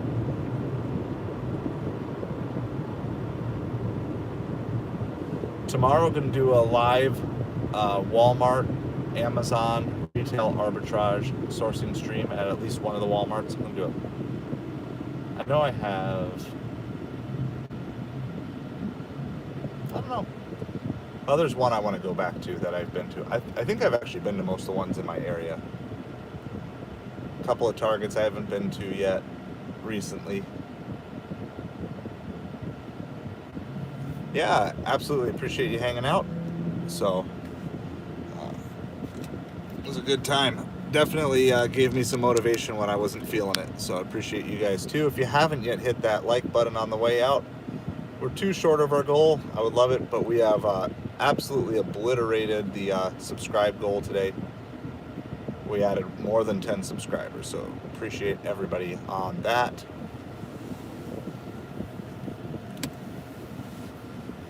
And we got lots of other pre-recorded ride-alongs on the channel, so if you like this but you want the very condensed version,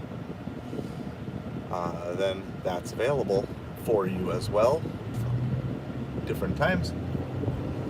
If you want to financially support the channel, you want me to be able to afford to do more streams like this and try more crazy things, you can support us on Patreon, patreon.com/sidehustle. If you just have questions or things you need answered, let me know. I'd love to answer them for you as best I can. You can email me at asideofhustlechannel@gmail.com. A Side of Hustle Channel. CHANNEL at the end. Side of Hustle Channel. And that's kind of basically it. That's what we got rolling. Like I said, I'm going to be trying to spend most of my YouTube time on ride-alongs right now and live streams because I just don't have the extra time to edit. And this is the compromise. But if we could get this channel monetized together, get some income coming in off of YouTube, that would give me more freedom to do more power-packed things. But in the meantime, we'll do this. We'll hang out, try to challenge, push, stretch, encourage you guys as you do the same for me. And I appreciate that. We still have about 5 miles to go. And I got to make a phone call after this anyway. It's the problem with streaming is like people call like, I can't do anything right now. So I end the stream, make my phone calls, head back, pick up the family from school, go home, get changed, get cleaned up, and head out for supper with some friends tonight. So that is the plan.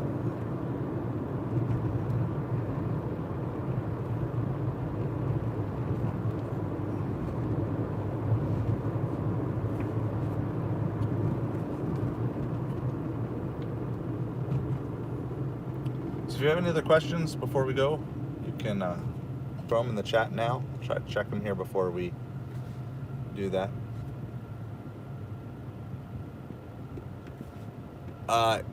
You think if your car is dead, you take a new car or used car?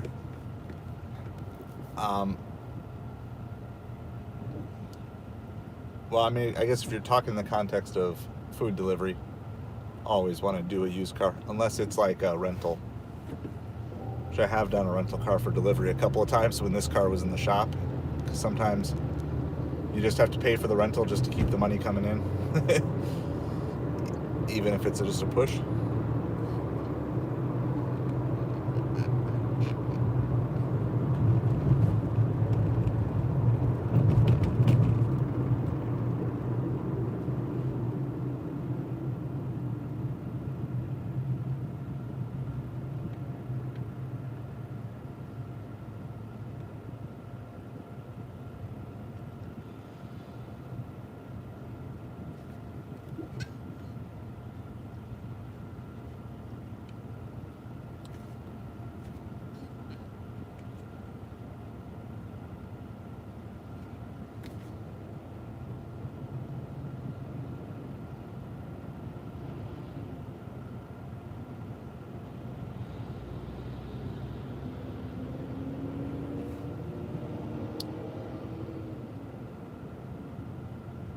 Still got 4 more miles to go.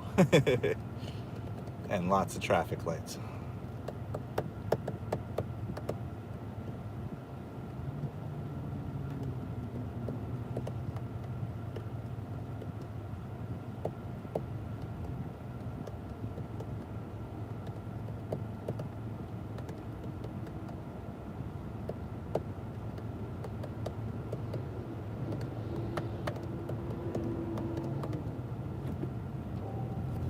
Yeah, it's been good.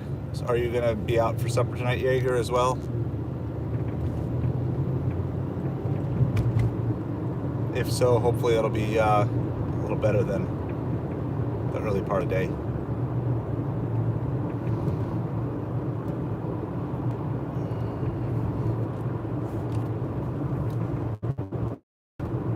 Awesome. Good luck. Good luck.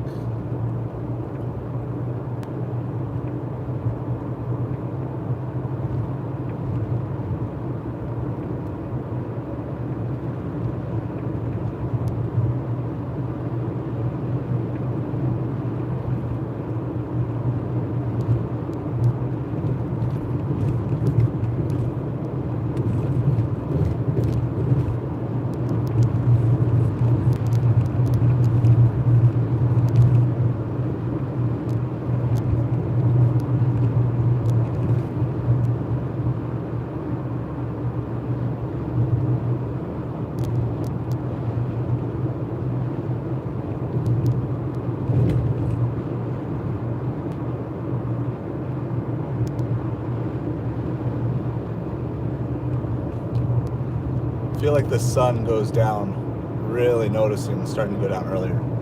I think it's 3 o'clock and the shadows are already starting to get long. It's not summertime anymore, that's for sure. I'm like, why is it like sunny out the side window in the middle of the afternoon? Like, yeah, the sun's gonna set in 4 hours. It's almost done. But at least it's brought some cooler, drier weather.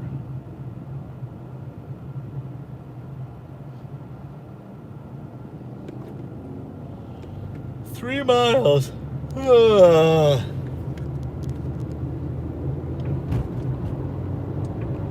would not probably normally take this order. But we did this one for the content. Should push us 125 or so. That's where we'll end our day today. Tomorrow is an Amazon sourcing day. Wednesday's going to be probably Amazon prep day.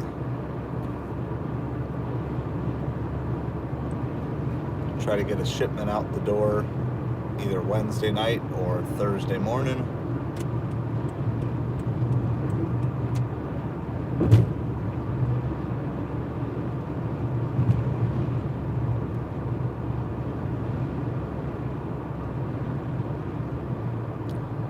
I don't know. So I'm not going to stream the whole... I can't stream the whole sourcing for Amazon Day tomorrow because some stores like Target won't like it. And you got to kind of stay under the radar. So I don't know. I don't know what order I'm going to do things.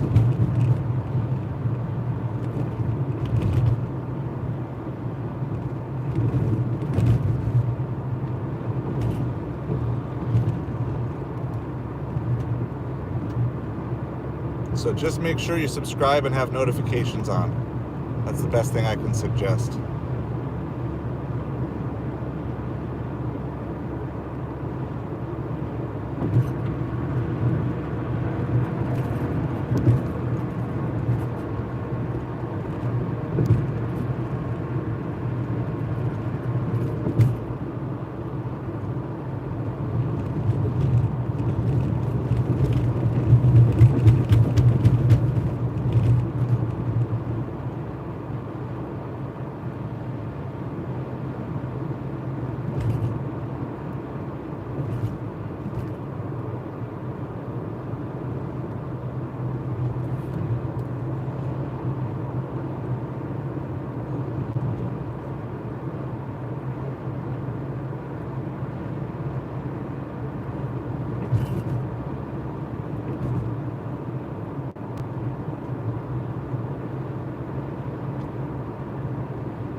One mile away.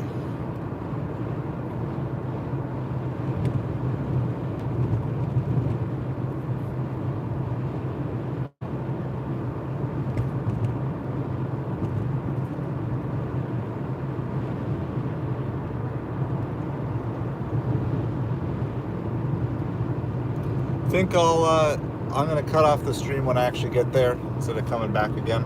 We'll just do that. Make sure I'm all caught up on chat here. Yeah, I think we're basically caught up. So, as always, appreciate you. Thank you for the help and support of the channel. It's been so great reconnecting with everybody here over the last couple of days, and look forward to doing it, hopefully a lot more in the weeks ahead. I see my building that they labeled in here. So with that in mind, I'm going to sign off. Thank you again for all the support. See you guys soon.